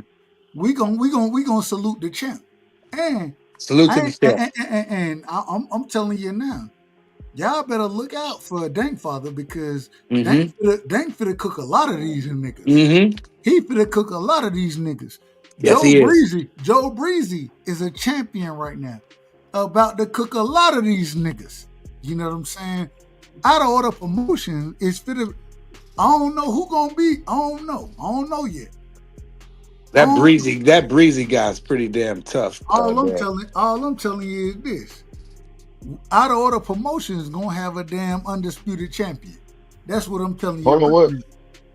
Okay, so what happened to Rachel Donaire and KO? Rachel, she vacated. Wait a minute. I tried to make the rematch. You know what I'm saying? Shout out to my brother KO. I'm gonna tell y'all the truth. Shout out to my brother KO. Shout out to Rachel. When I spoke with Rachel yo, man, shout out to the Mickey Fricky. Hey, now you out of order. I've been on the panel the whole time for about 45 minutes, nigga. I ain't getting no. And I gotta do things the right way. I got none of that, dog. So go and talk about your good brother KO and your good sister. I second that. I was waiting on my brother T Hill to get on this cook. You out of order. And my brother Steph Brown. T Dot sitting for 45 minutes. I'm gonna show y'all motherfuckers who out of order. Who out of order. Let's do it this way. Shout out to my brother DJ in the building. What up, DJ? DJ, matter of fact, I'm throwing your ass in the background too. Fuck all y'all. Ain't no motherfucker finna get up here and tell me I'm out of motherfucking order. Ain't nobody finna tell me that. I try my best to tell the truth. Let me play my drop, man. Since niggas gonna tell me I'm out of order, I'm gonna show y'all motherfuckers who out of order. This is what y'all wanted. I didn't want to do this. I didn't want to do this. But since y'all wanted, this is what y'all wanted. The fuck is wrong with you people? Who raised you? The fuck is wrong with you people? Damn. It's a bunch of bullshit. A bunch of bullshit. This is outrageous. Out motherfucking rageous. Let me see what else I got for y'all. Cause I'm gonna take my time since this is what y'all want to do, and I had a good conversation going. I was in order. I'm telling the story about what truly happened. That's what I was telling the story about. But y'all niggas want to get up here and be out of order. Well, fuck it. Then be out of order. Be out of motherfucking order if you want to. Because, and shout out to my sister Shawa. That's my sister right there. But right now, what I'm telling y'all is this. This is who I am. He once was an associate of ours. We called him Baba Yaga. The boogeyman? Well, John wasn't exactly the boogeyman. He was the one you sent to kill the fucking boogeyman. I'm the one that killed the fucking boogeyman outside of Shawa. Shout out to my sister. Let me bring everybody back. I apologize to y'all. But man, y'all, man, listen. When I'm on my goddamn rant, man, y'all be in order. Everybody else, on any other panel, y'all gonna be in order. But when I start my shit, now niggas want to cut me up. Nah, don't cut me the fuck off. Let me finish what the fuck I'm saying, respectfully. I apologize to y'all because I love y'all. I love y'all. No, I appreciate your apology, Dub, and we love you too, family. And I just want to say before anybody goes in that you was supposed to end the show. Ohio runs boxing was still here. And guess what I do? And guess what I do? Hold on. 2 hours later. Hey, listen, and then nah, all right. Now I gotta throw y'all niggas in the back. Oh yeah, I was ready. Damn, Y'all ready B3. for it? Y'all ready for it? You got us in trouble, B3. Nah, that's what I wanted. That's what I wanted. Go ahead. B3, you got us in trouble. Since y'all niggas gonna overtalk me, I do it anyways. Nigga, I can shut this motherfucker down. And really, I give grace.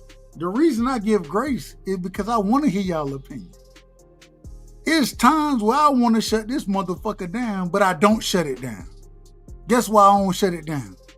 Because I want to hear y'all motherfucking opinion. And now niggas gonna tell me, well, you supposed to shut the show. No, nigga, I shut it down when it's time. If I want to hear other niggas' opinion and perspective, I'm gonna do that. Y'all need to get in order, man. Let me bring my family back up here. And I apologize to y'all again. B3. Hey, can I apologize to you real quick, Dub? B3 got us. No, absolutely not. Not before I go. This brother. No. This brother extended this show. Quiet the whole time. Hold on. I understand. You gonna talk. You gonna cook. You gonna cook. Let me just say this. I got it. I'll be real quick. No, let me just say one thing. I got. All right. Well, we'll do it. Get him 3. We'll do it this way. Since y'all niggas can't be in order, I'm giving the order now.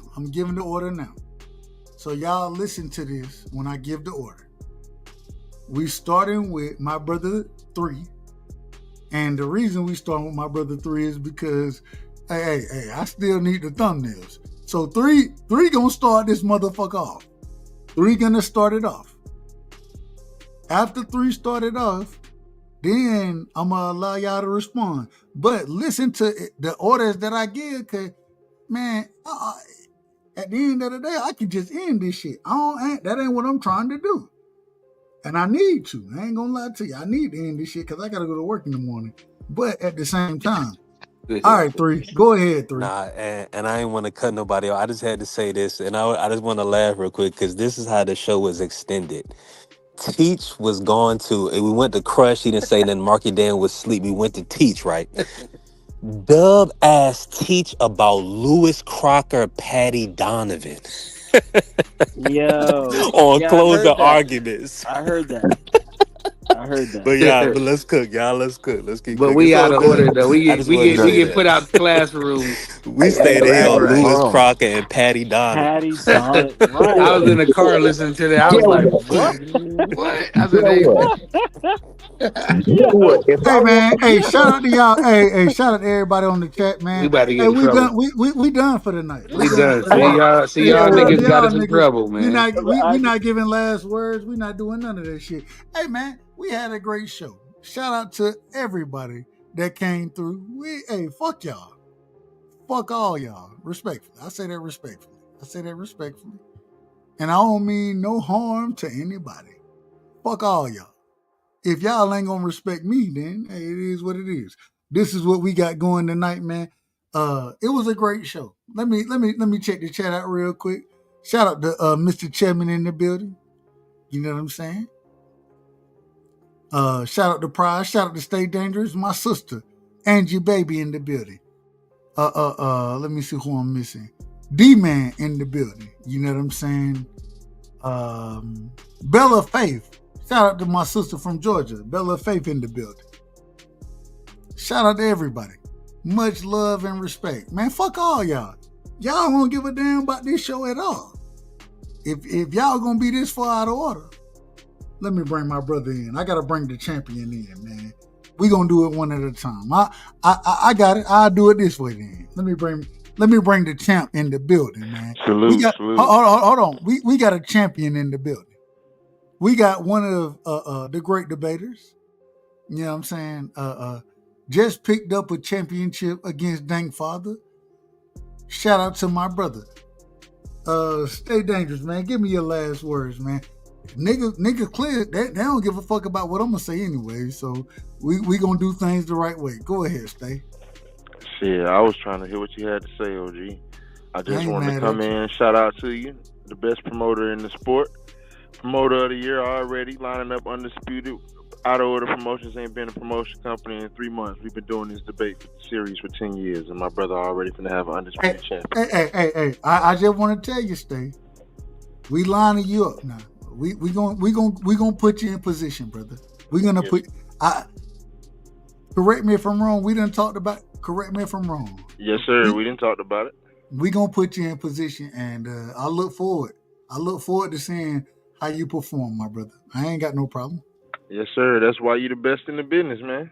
And y'all was out of order, brother. Y'all, everybody that was on the panel was out of order. They all the way out of order. Look, I done told the whole story, gave my heart out here, told them the truth, and then they want to get out of order on my damn show. I was trying to. I just they don't give a damn about the show. They don't give a damn about the show.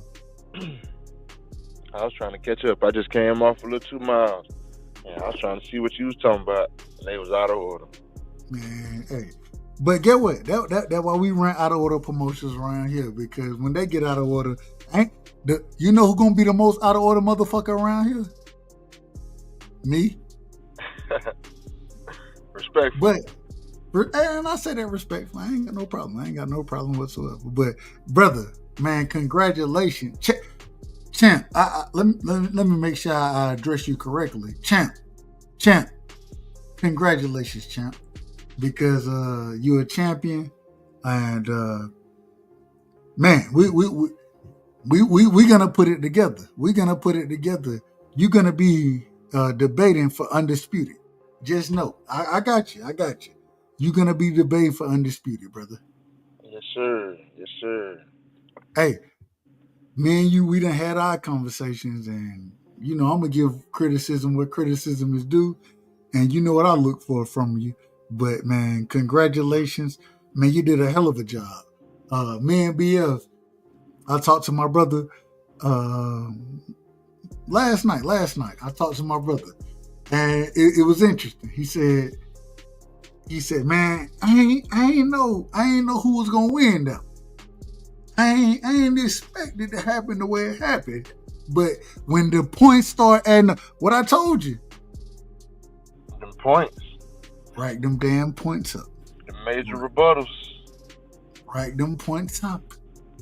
And man, you did a hell of a job, man. Shout out to you, brother. Shout out to you. And shout out to the champ. Because this brother is a debate champ. I don't know if y'all know it. And I don't give a damn if y'all know it or not. I know it. This brother is a champion right here. So, man, much love and respect to you, brother. I appreciate you. And, hey, you know what I'm going to tell you. I expect you to get better and better. And we're going to talk about it. We're going to talk about it, brother. We're going to talk about it. Yes, sir. Appreciate you, dog. Hey, man, much love and respect to you, family. Much love and respect. Much love and respect to you, brother. Yeah, good show, man. Hell, you seeing what I got to do now? I gotta pull niggas up. They don't give a fuck about me. Hey, get some managing moderators. I'll be a managing mod. I'll do the shit for you while you talking. I'll put their ass in the bank. Nah. Hey, the chat is the chat. The chat is the chat. The panel is what I worry about. I want everybody to rock in the chat. I ain't gonna lie to you. I want everybody to rock. And that shit was funny. They said you was out of order. How the fuck is Dub out of order? It's okay though. I ain't got no problem with it. Hey, call me out of order, and if you want to cook me. I ain't got no problem. All I ask is man, be in order on the damn show. Hey, Dub, I got some work for you, man. Try to make Preacher Man versus Stormy B Man. Man, I don't know if Stormy. I don't think he gonna debate though. I mean, he probably will take that debate with Preacher Man. Man, Stormy. I say it respectfully, and Stormy is my OG. That's my OG as well. Stormy will cook the fuck out of Preach. Respectfully, I'll say that respectfully. Yeah, And but I love Preach. I love Preach. It depends on the topic now, because Preach, he can just get caught up in modern topics, and he's an older guy. That's where he gets like twisted up at. But if you get him on a topic to where he's versed in, Preach is a hell of a debater. I ain't gonna lie to you. Man, Stormy. I don't know how long you've been rocking with Stormy. I've been rocking with Stormy for I have for a long time. Stormy ain't been in action for a minute now. He ain't gotta be in action. He's so accurate with it that he ain't gotta be in. Stormy is a sharpshooter. I ain't gonna lie to you. I think I could debate a lot of these guys. I think I would win a lot of these debates. But at the same time, I don't want no smoke. Y'all want the smoke. I don't want no smoke. Like I told my brother BF, I don't want no smoke. I think, Stormy. We can do an OG night. No, ain't that's day night. Hell, Stormy my OG, Preach my OG. Nigga, I'm 36. It's shit like I'm 27, so y'all would be considered mine. I understand. But what ain't mine though. So I can't. They wouldn't allow me into the OG debate. I ain't the OG. I ain't the OG like that. Hey, them niggas is hella old. Ain't gonna lie. All them niggas. Whoa, we ain't gonna disrespect them. We ain't gonna call them. Hey, when age comes wisdom and strength. Fuck that, nigga. I wish I can live to be them niggas' age. Shit. Pray. God willing. God willing, and the creek don't rise, brother. But hey, man. Hey, you already know what we talked about. Hey, sharpen up. Yes, sir. I'm on it. I've been debating random shit, nigga. I'm on it. It's gonna be a time you're gonna have to be extra sharp. I'm letting you know now. We gonna put you in position. I'm just telling you. You're gonna be in position for undisputed, brother. You're gonna be in position. So, but that's what Out of Order Promotions does. And man, much love and respect to you, fam. Much love and respect to you. Much love and respect to the panel, man. Man, let me get everybody last words, man. We shutting this motherfucker down. I ain't finna get out of order tonight, man. I had to kick niggas off and act the fool. I ain't finna do all of it. I ain't gonna do it like I really want to. But Marky Dan, you in the building? All right, Marky Dan sleep. We throwing his ass off the panel. Good. Steph Brown, man. Steph, welcome to the show, man. Let me get your opening and closing statements, man. No disrespect, but we shutting the show down tonight. What you got for me, bro? Yeah, man. Salute. Appreciate all y'all. And real quick, Steph, I got to say one thing before I let you do that. Man, did you see my Cowboys roster?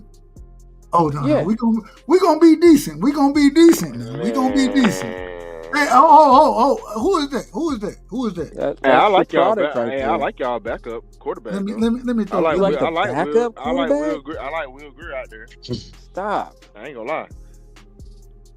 That deserved to be put in the bag. Let me throw these niggas out of here. They don't know what the fuck they talking about. Go ahead, Steph, man. Much love and respect to you. I'm gonna bring the brothers back, but y'all gotta be in order, man. Y'all so far out of order with this shit. All right. Now, when I get out of order, and I try my best to be in order. But when I get out of order, it's totally different from y'all out of order. I'm just telling you now. And y'all backup left tackle, I think he gonna start. That motherfucker is the shit. All right, go ahead, Steph Brown. Steph Brown, go ahead, brother. I can't blame him. I mean, that's who he saw playing. That's all. Bro, no, I know.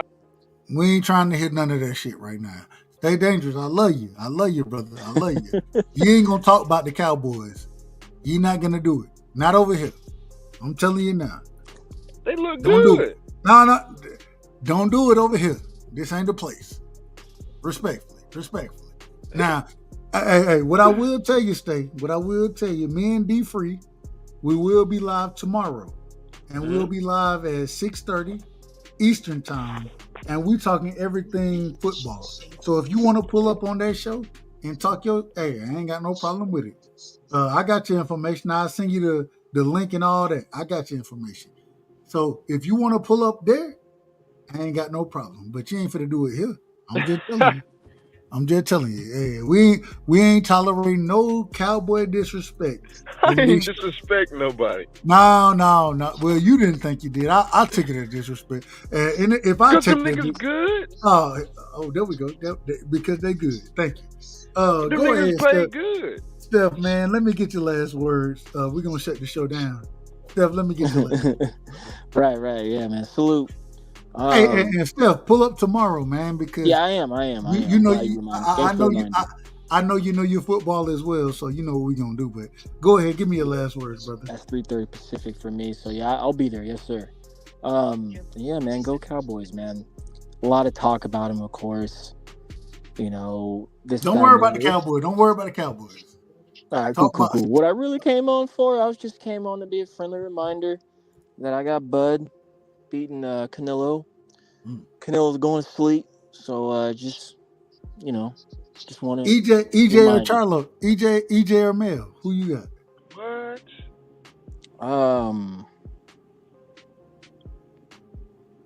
Steph, you in Texas, ain't you? I'm from there, but I'm in SoCal right now. Going to sleep stuff is crazy, bro. I know, right? You like that? Going to sleep? Hey, B, I got a Bud right here, man. I'm telling you, dog. Bud right here, dog. You're about to go ahead and beat this boy's ass.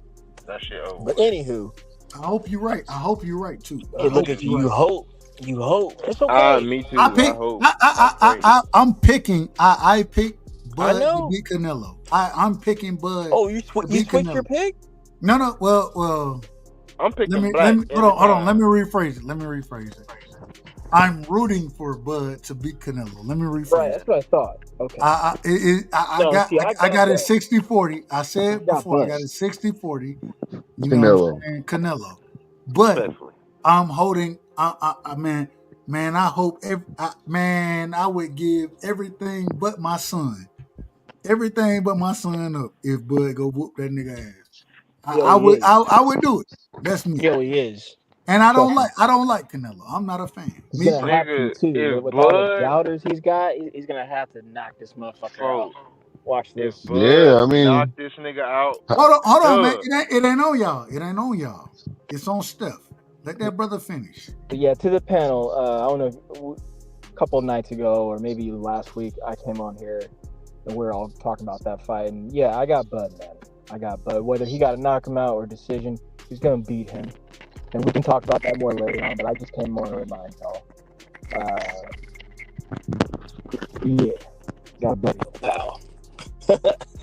And then for funny measures, Canelo's going to sleep. He's going to sleep. Hey man, I'm looking forward to. I'm looking. Hey, pull up tomorrow, man. Me and D Free will be talking. Pull up early, and Steph, I don't know if I got your information. I need your information as well, man. Put it in the background if you don't mind, and then I can. Because I got we're gonna go live, and it's gonna be a short show, but man, we're gonna pack as much information as we can into the conversation, if that makes sense. Yeah, I'll do that right now. And yeah, man, you guys have a good night. Get some rest. Put my information back there right now, Dub. Much love and respect. Look for a text from 478. See. Marky Dan, you in the building? Marky Dan sleep, man. We throwing Marky Dan off the fucking panel, man. Respectfully. I say that respectfully. Shout out to Angie, baby. Marky been asleep for hours. He ain't said nothing the whole live, Doug. He ain't said a goddamn thing. Salute to my brother stuff. That's my brother, but I love him. But yeah. He ain't said a motherfucking thing. Blue Hustle man. Let me get your last words, fam. Oh man, this is the wild one tonight, man. They out of order. These niggas out of order tonight. Look, I wasn't even saying anything pretty much. I was getting thrown in the backfield. I had to throw everybody off because they so far. Man, I know. I apologize to you. It's all good. But I was gonna say something earlier, but you know what? I was like, man, it's all good. I know No, how take you your feel. time. No, this is the time to say it. Take your time.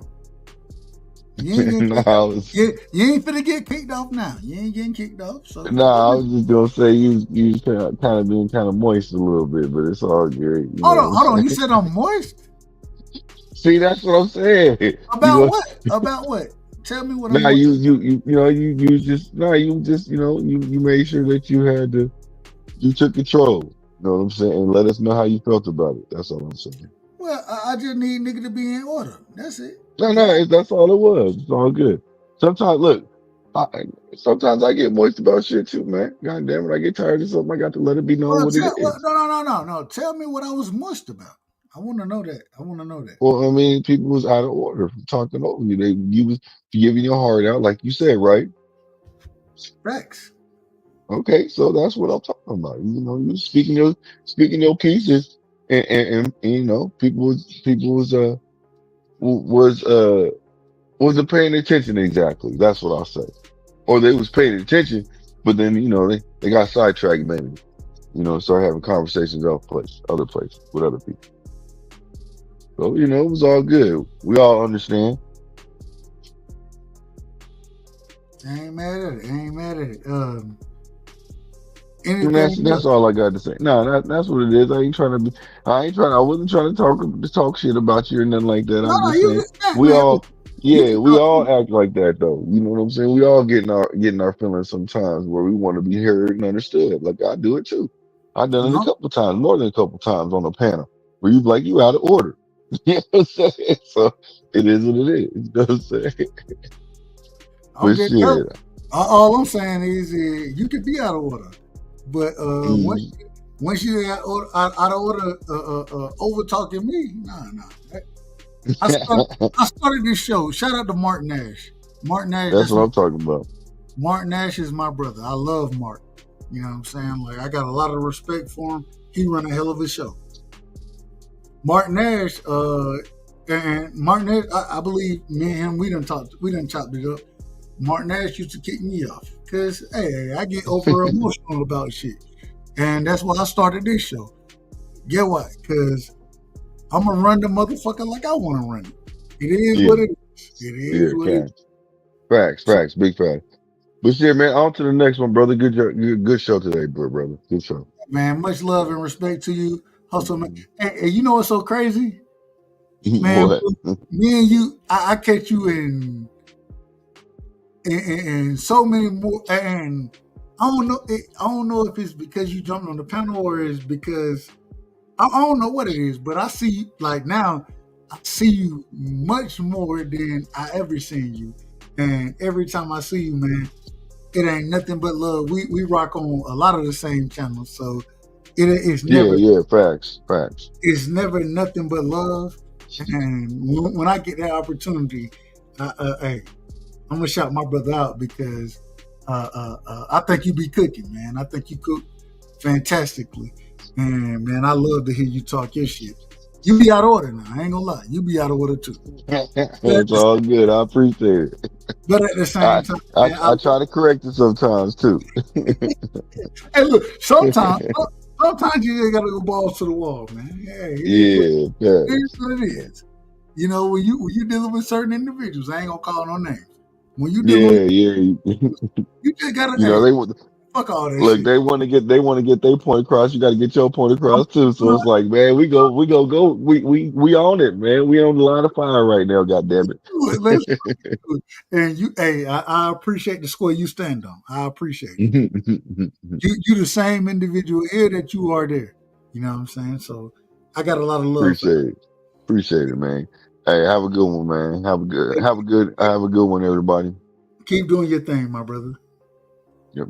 Peace, man. Peace, love, and hair grease. Salute, Blue. Oh, same to you, fam. Same to you. Hold on, man. I gotta get my brother right, man. I gotta get my brother right. Mandatory. Come on. Hold on, man. Now I'm gonna tell you what's mandatory.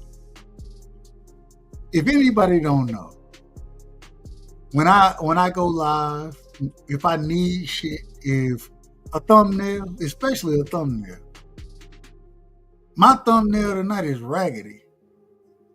And it's because I was out of order. I was out of order. This brother right here, B3. And if y'all need thumbnails, y'all make sure y'all hit the great brother up because he's a master at it.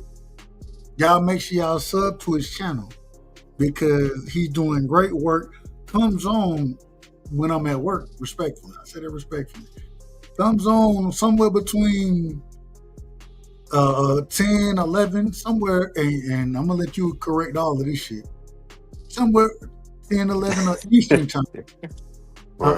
And I can't always jump on. But, man, one of the most brilliant individuals, one of the best boxing minds that I've had a chance to speak with. I would love for this nigga to debate. He ain't gonna be no good at debating though, because that ain't his lane. I'm telling you now, B3. I'm gonna be honest with you. You ain't no debater. You know what you are, but you know what you are. What's that? Man, you a brilliant content creator. Brilliant content creator, and one of the reasons I got so much love for him is because I see a lot of myself in you. When I say that, I tell a lot of the guys, you know what I'm saying, that I speak with, I can never be a true narcissist. It takes narcissism to be great at certain points in this space. That ain't your space. You are honest, real, inviting. Man, if I go out, and I don't know if this makes sense, you the nigga I want to go out with, and get what? Cause we gonna pull the bitches the same. It ain't gonna be no. Nah. We gonna have 2 or 3 on our arm. Respectfully. I say this respectfully. We gonna have 2 or 3 on our arms. That's how we gonna rock.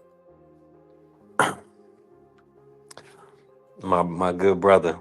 Now, you know me, 3.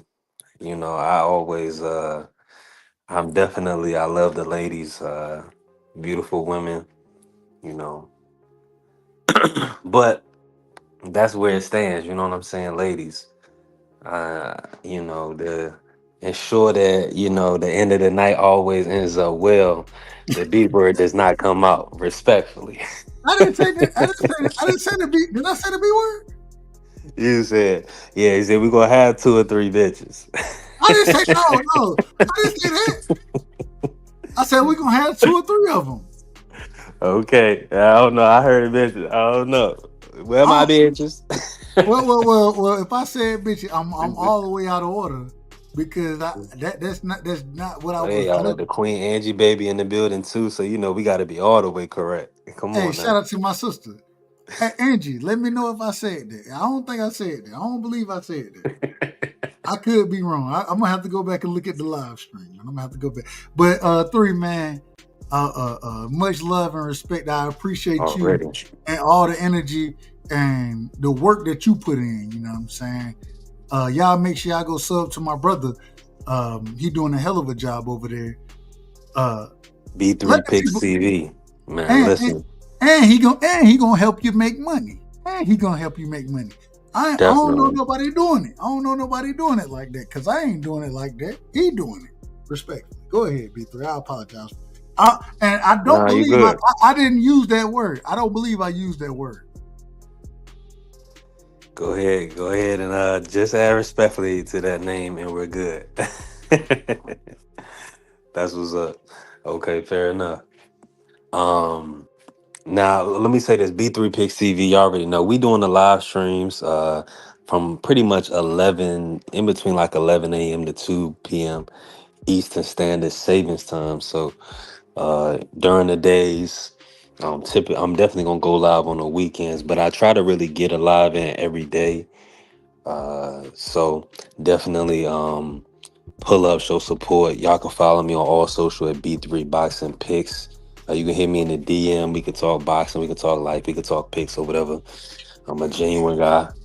And I mean, that's just what it is. Shout out to my brother, Dub. Shout out to the Sports Talk Network. I mean, we've been working, man.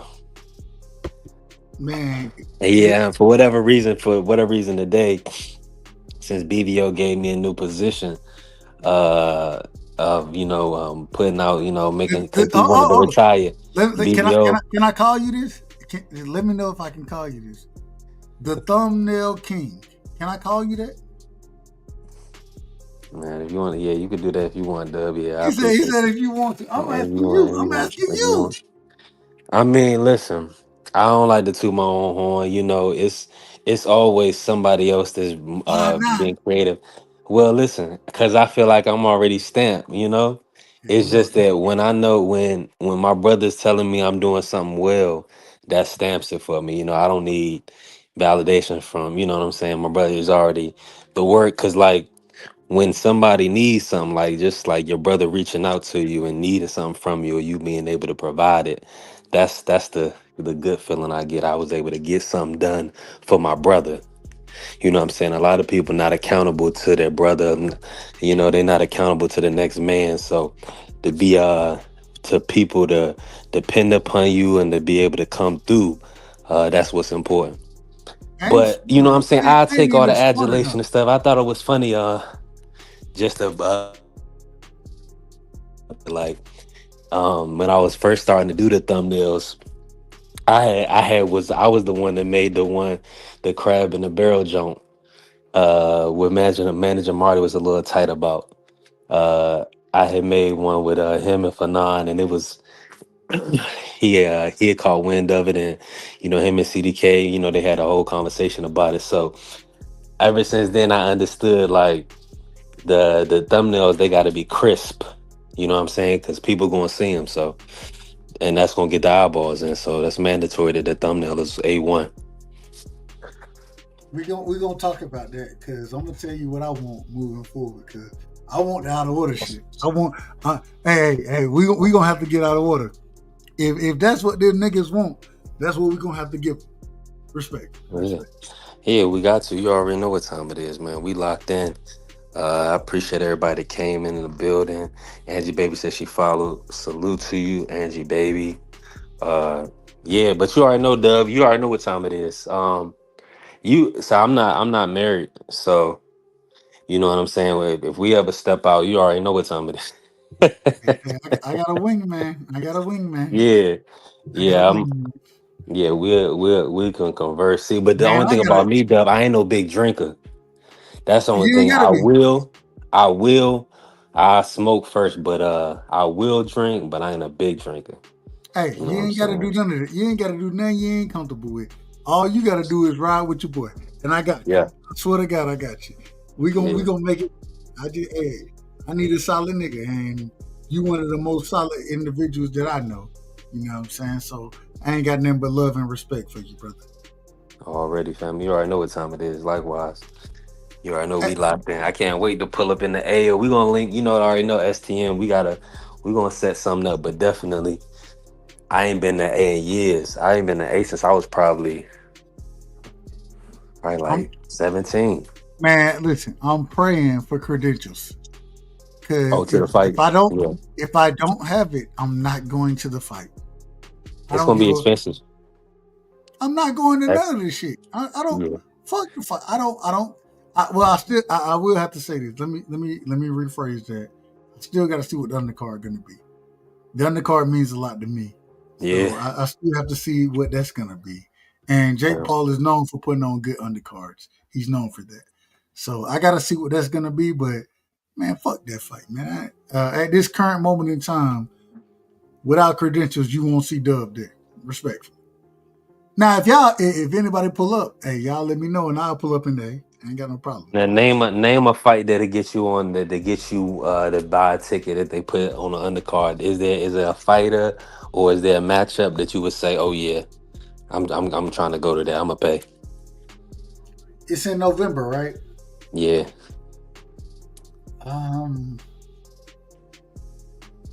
Like somebody you would want to support or really see. It'll be tough.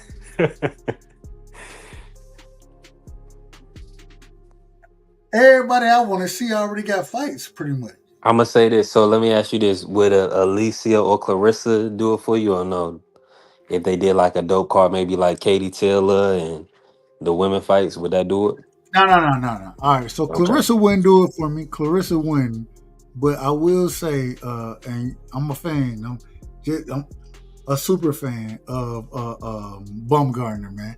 I'm a super fan of her. If she there, it depends who she fighting. I ain't gonna lie, cause ain't like I can grab her ass. So it depends who she fighting. You ain't go to the last one that she had, and did she have it like at a church or something? She fought Delvine Persoon down there or something. It was like in a church, somewhere down there in Georgia. Yeah, you ain't.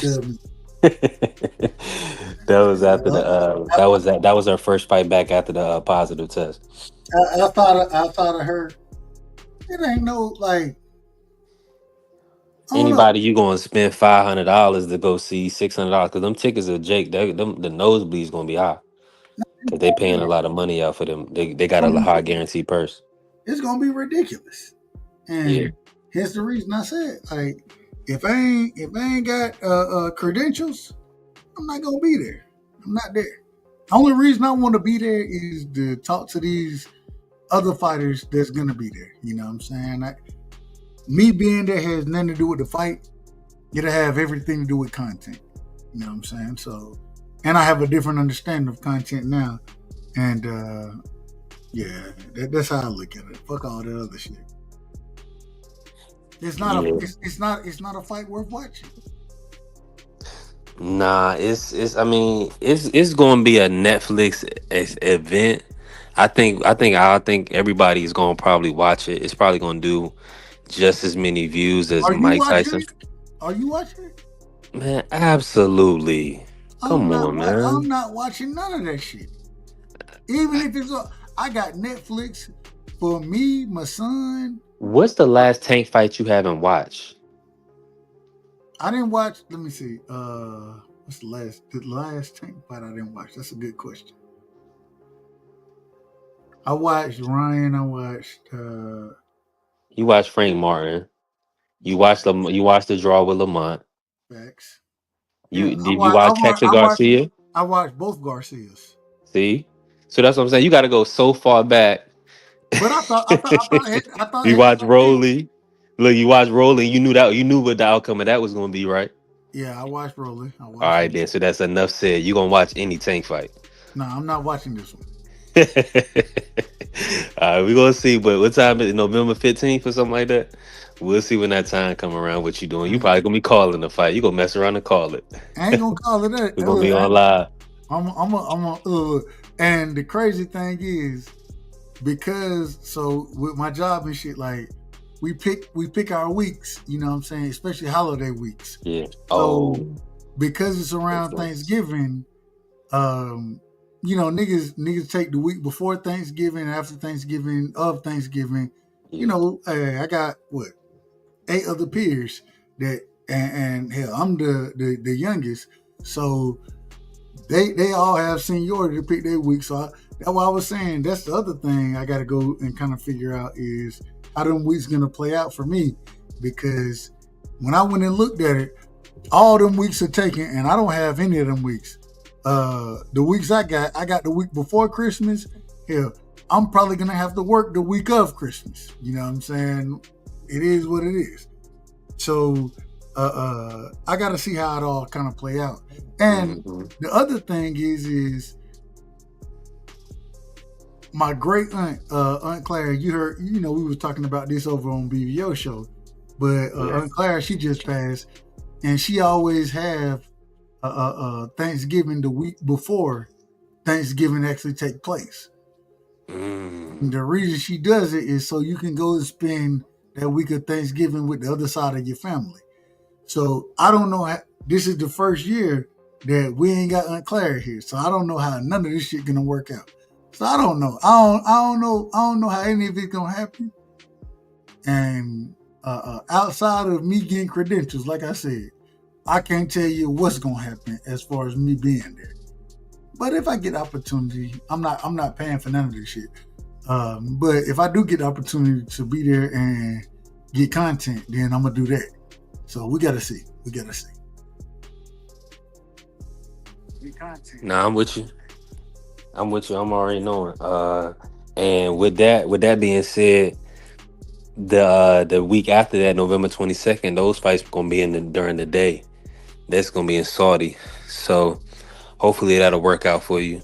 I don't know how that's gonna work out for you. Well, I mean, I don't. Well, But we probably call them. We probably have to call them. Well, the thing is, those fights are on Saturday. The problem with this fight, it's on a Friday, and because it's on a Friday, that's the time that I'm gonna have to. The Friday is the problem. You know what I'm saying? Mm-hmm. It ain't the Saturday fights are cool because I'm off on the weekends anyways, and so it's about it being about on Friday, and then me being 2 hours away, nigga. I get off if I get off at 5-6, then have to take a trip up there, nigga, stuck in traffic. Man, this shit just gonna be crazy. You know what I'm saying? Like, I'm with you. It's work. It's more work than I'm probably willing to put in. I ain't gonna lie to you. So 100%. We'll see. If it was on a Saturday, then it'll be a little. Listen, you don't need to do anything extra for this exhibition fight. It's my part is exhibition. I don't even want to use the term fight because it's not a fight. This is gonna be an exhibition. If it was on a but if it was on a Saturday, it'll be totally different. But it being on a Friday, I don't know if you know about Atlanta traffic. Driving from where I'm from, going to Atlanta after 5. If you go into Atlanta after 5, nigga, you in 3 hour worth of traffic. It's a 2 hour drive already, and then it's gonna be. Let me tell you how I know about Atlanta traffic, right? When I was young, my father, he lived in Atlanta, and we went to Bishop Eddie Long's church. Okay. This is before all the controversy stuff. You know, Bishop Eddie Long, he was big in Atlanta. You know that. Facts. And you have you ever been to his church? No, I ain't never been to his church. Okay, well, I'll say this. I do know where his. I know where his church at. I do know. But have you heard about the parking? How long it take you to get up out that parking lot? Absolutely. Man, hold on. The parking lot is like a fucking stadium parking lot. Come on now, bro. Like, it's a trap. Just getting there and parking. It's an hour easy. Bruh. It's a crazy process. So I know that's like, if anybody wants to know about traffic in Atlanta, go to that church, and you'll see all them cars. It's so many people. How many people? What's the population of Atlanta? Shit, I couldn't tell you. Let me look it up real quick. Even and this is a true story. Even with the Brian Norman Sr. versus Greg Hackett fight, right? For me to get there, and luckily for me, that fight started late. Every Negroes was out of order and behind time. I went and I stayed with my brother-in-law. You know what I'm saying? But hell, he my brother. I'm divorced, so that's my brother. You know what I'm saying? I rock with him. Stayed with him. Caught the train down there. Caught an Uber from the train, and I was still. Even doing all of that, I was still probably an hour late for all of the shit, for the fights and shit. The good thing was they was later than I was late. You know what I'm saying? So because they was later, I had the opportunity to be there. But the traffic was crazy. The train was crazy. All that shit is crazy, bro. Like, no, I'm already knowing. Let me say this. Just the city of Atlanta itself is 520,000 people. Atlanta is not a big. People don't realize that. That's a lot of people for just a city. No. Let me say this. No, I'm gonna say this. That's just the city. That's a whole surrounding area. The metropolitan area is 6.4 million people. That's what I was gonna say. Yeah, you can say the city of Atlanta. It ain't about the city of Atlanta because none of this shit happened in Atlanta. Most of this shit happened in the other areas. If you and I lived in Sandy Springs. Sandy Springs is a suburb of Atlanta. You know what I'm saying? Cobb County, Gwinnett, Alpharetta, even going south with that shit. You know what I'm saying? It's all man, everybody come to the city. And so when you have all the people pouring into the city, man, that shit just equal traffic. That shit bro, I worked in downtown Atlanta. Well, midtown. I ain't never worked in downtown. Let me be quite clear about that. Never worked in downtown, worked in midtown. I used to go and lived in Sandy Springs. I would drive to the MARTA and then take MARTA down to where I worked at, because if I drove, traffic gonna be so crazy that, bro, like it don't even make sense for me to drive down that motherfucker, bro. I'm literally commuting on the train. It's almost bad as, I mean, Charlotte is not as bad as Atlanta. I'm gonna be honest with you, but it's bad too. Charlotte downtown is bad. Charlotte got 900,000 people in the city. Charlotte is bad, man. But Atlanta is nothing compared to Atlanta. Atlanta got 6.4 million people in the surrounding area. That's ridiculous. Bro, You can't. That's unmatched. You can't, bro. I ain't even. It got to a point that I got so used to riding the train that for me, even just to go and me, man, when we used to go kick it, me and my brother-in-law, we'll go kick it in the city. Nigga, we jump on the train at 5, 6 on Saturday and come back at 2. And even coming back at that time, bro, it's still traffic out this motherfucker, bro. Like, you like, God damn, bro, what the fuck these niggas doing? It's ridiculous. I hate Atlanta. I hate it. Man, listen, we gonna stay on this joint to cook all night. Let me say, I was supposed to get my final words. My bad.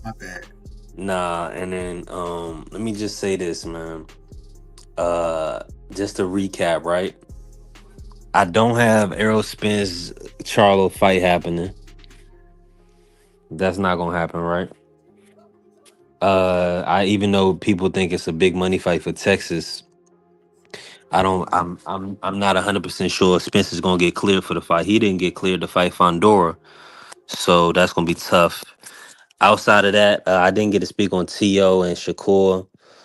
T.O. is going to take. He's going to take that fight.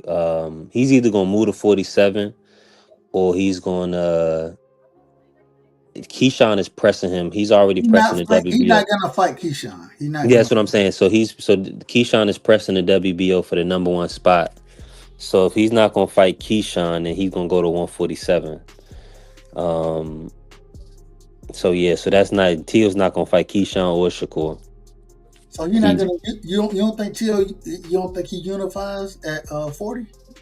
No, it's too much smoke. Who he gonna unify with? Hitchens? He gonna get beat by Hitchens. Tio's a lot smaller than Hitchens. I think the only person he has a chance against is Matias, and I think he lose that fight too. Yeah, that's gonna be a tough fight for him because he's small. He's too small for Matias. Matias smacked him.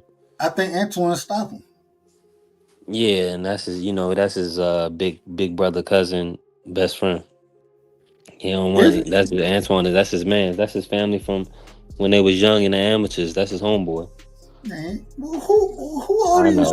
How are they all friends? Everybody I know, bro. Because they all grew up together. It's a crazy. That's why I really promote. That's why they promote this. It's so many other guys. Why would Keyshawn and Shakur have to fight? They should be able to make money fighting all these other guys in the world. You know what I'm saying? No. That's how they look at it. That's how they live. But think about it. If you stablemates, right? Like when Jermell and Errol were stablemates, we didn't ask for them to fight. We always like, oh, that'll be, these are two of the great fighters when they were stablemates. So if there's a code against stablemates fighting, how can there can't be a code against you fighting your homeboy? So, I mean, I didn't get a chance to cook earlier because the people would have went off on that. And also, I gotta say something else before we get off the live, Doug. You good? And 2 Cent, right? They're saying that Jermell has the best undisputed run, but I looked at his and we gotta see. And I wish he was on here. I wish how was on here because we could have talked about where y'all like starting the run from. Like, are you starting from when he first got the title and then he finished, or when he like regained the title after he beat Tony Harrison? You see what I'm saying? Because then if you look at it, he beat Tony Harrison, right, for the title, right? Facts. And then he fought. Then he unified with Jason Rosario. Then he Then he went for undisputed against Castano, got the draw, and then he came back and stopped Castano. Facts. So those is really only 3 opponents. Now that's what I'm saying. So I'm like, if you give me those 3 opponents, and I understand that there was 4 fights, 3 opponents, because he had to fight Castano twice. If that's not the best undisputed run in my opinion. If you going all the way back to when he first got the title, okay, well he got a loss in there against, and then he got another draw in there. So I would say this: me personally, Jeff Horn having the win over Pacquiao, and then Errol Spence being a unified champion with wins over Danny, Ugas, Sean Porter, all these guys being a 3 belt holder, and Kell Brook, of course. I would say Bud's 147 run, just those 2 fights, Jeff Horn and Errol Spence, would supersede the Tony Harrison, Jason Rosario, and Brian Castano. That's just me. And I would like to have that debate, you know what I'm saying? But I would put Bud's the 2 fights over those 3, respectfully. And I'll say this respectfully as well. Even when he beat Lubin. Well, he beat Lubin in what, 2019, 2018? That was a while. Yeah, that was Lubin was young. Then he had the title then. Exactly. And so I'm just saying, like, even after he beat Lubin, I believe, and I could be wrong about this, I might be wrong, but I do believe, I think he fought Austin Trout after Lubin. Yeah, he fought Austin 100%. I'd say right now I had it pulled up. He definitely fought Austin Trout that had a majority decision, but he won that fight, and then he lost to Tony Harrison. Yeah, then he came back and lost Tony Harrison. So this is what happened. He won the title. My bad. He was the champion. My bad. He won the WBC vacant against John Jackson, who was 20-2. That was in 2016. He defended against Charles Hatley, stopped him in 6. And then he stopped Lubin in 1. That was 2017. After he stopped Lubin, he fought Austin Trout. And he defended against Austin Trout, and he won that by majority decision. After that majority decision, he lost to Tony Harrison. So he lost his WBC title. And then he stopped correct me if I'm wrong, Jorge Cota. Say it again. Jorge Cota. I was gonna say, I know he didn't rematch Tony Harrison because Tony Harrison couldn't make the fight. I think he got injured or something like that in training. Agreed. So he wasn't ready. So he fought Tony Harrison in the next fight. So that's when he regained his title. And right? He stopped. I think he stopped Tony Harrison in that fight in like in 11 rounds. Okay, I was gonna say the 9th round. In the 11th round. Got him out of there. And then he fought Rosario. And he fought Rosario. He stopped him. He beat him bad and stopped him with a body shot in 8. And then he had that's when he went and fought Castano, and that's when they had the draw. They had the draw. Mm-hmm. And I mean, I don't know how. I'm just saying. I don't think. I'm just being honest. I like, hey. And the heavy lifting that these niggas talking about, what heavy lifting did he do? But no, that's what. But what I'm saying is, it's they lived through it. So, but we understand PBC was really the top marketer. You know what I'm saying? The brandier. You know what I'm saying? Yeah. So their branding was the best. So they know they built Austin Trout. Austin Trout, all these guys. So like when these guys is fighting a Canelo Alvarez and you getting like opponents, you just built up in the public eye. So I mean Jermell Charlo is just a big name. That's just what it come down to. But if you really look into the resume, it's just a lot of people. They love the fact they love PBC, and they love Jermell. They love Errol Spence. They love Tank. They love Floyd. I mean, that's everybody's favorite fighters. They're not gonna say, you know what I'm saying? People don't like to say it all the time, but BVO will tell you his favorite fighter is Jermell. You see what I'm saying? So it's just the PBC. They do an extremely great job of promoting boxing. And Jermell Charlo is definitely a likable boxer, and he's a fashionable guy. And so, I mean, people. I mean, but understandably, Jermell was in some tough fights, some tough close fights. He lost some fights, so people are giving him a lot of credit for that resiliency, like the coming back and stopping guys that he lost to or had draws with. But the That's a problem, big deal. but the problem is, even when we talk about somebody like Austin Trout, right? Yeah. Correct me if I'm wrong, and I might be, but the only notable name that he ever beat was Miguel Cotto. That's the only individual I ever remember Austin Trout truly beating. Correct me if I'm wrong on that. Because even I believe because that's how he got the Canelo fight. He had beat Cotto. I believe Austin Trout, even when he fought Jared Hurd, he got stopped in that fight.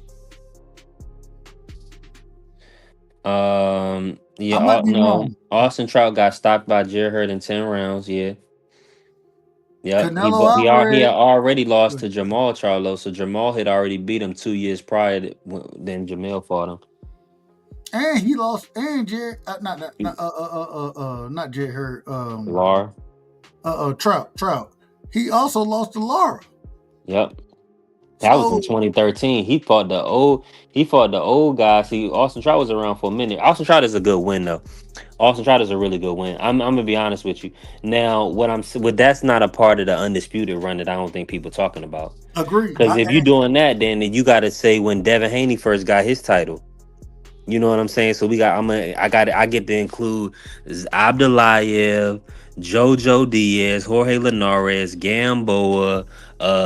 Then I get the George Kambosos. You know what I'm saying? And then so that, I mean, I really wouldn't put that in there, but I mean, compared to an Errol Spence and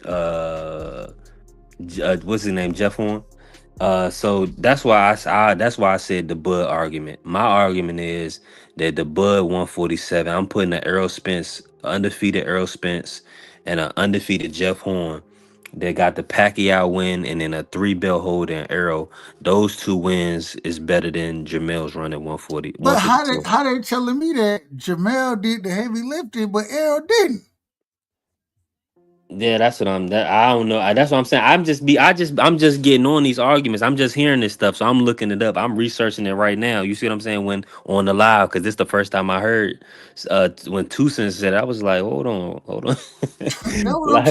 But nobody said anything. It's just because I'm trying to tell you. It's like if people are saying, because people have said this about Jermell. But when people hear something, they'll just go with it if it's okay to their eye. If it's like okay, if it's like nobody else can really pinpoint it, or nobody doing the research, and maybe you don't want to give Crawford credit. You know what I'm saying? People not doing research. Man, niggas hate Bud. It's okay. Yeah. I ain't got no problem with that. You know what I'm saying? I'm a fan. Because and they discredit the Arrow win. Like, how you gonna tell me Arrow is one of the most hellified niggas in the sport, and you gonna say somebody else's undisputed run is better than him? He beat the unified champion. Ain't nobody else do that. But then they tell us, man, Arrow he was drunk or high or had a rib injury when Arrow ain't told me none of this shit. He ain't told me none of this shit. Well, I got sources. All right, well, you got sources. All right, your sources are correct. That's fine. All I'm telling you is if EJ make the excuse, then what the fuck you making the excuse for? I don't want to hear it. It don't make sense to me. But hey, free. Shit. Hey, you late over here, man. I gotta get some sleep. That's cool. I mean, let me get off of here. Appreciate you, family. Hey, man, I love you, brother. And we gonna do it again. Already. Salute to the chat. Salute to everybody that came in and cooked with us. Peace. Yes, sir. Hey, man, we had a great show tonight. You know what I'm saying? Man, we 4 hours in. Man, I got to stop this. I keep telling y'all I'm not doing 4-hour shows. That's what I keep saying. I'm like, man, I'm not finna do a 4-hour show. And then I end up in a 4-fucking-hour show. Because I love the conversation. But, man, at the end of the day, man, I appreciate everybody pulling up. I'm not even fit to go through. Normally I would drop. Well, I gotta drop this one right here. I do gotta drop this one because for y'all favorite niggas, you know what I'm saying? Y'all favorite fighter.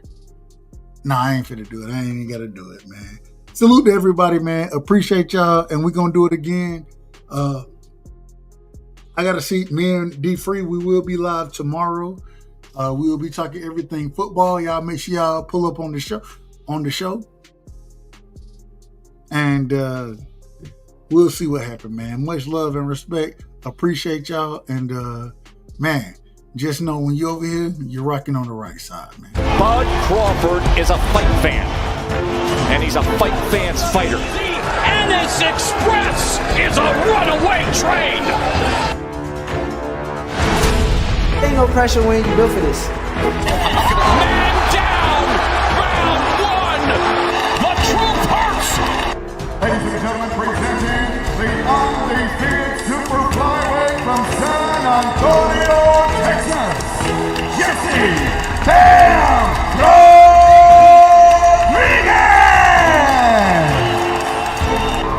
The universally recognized undisputed lightweight champion of the world, Devin the Dream Haney.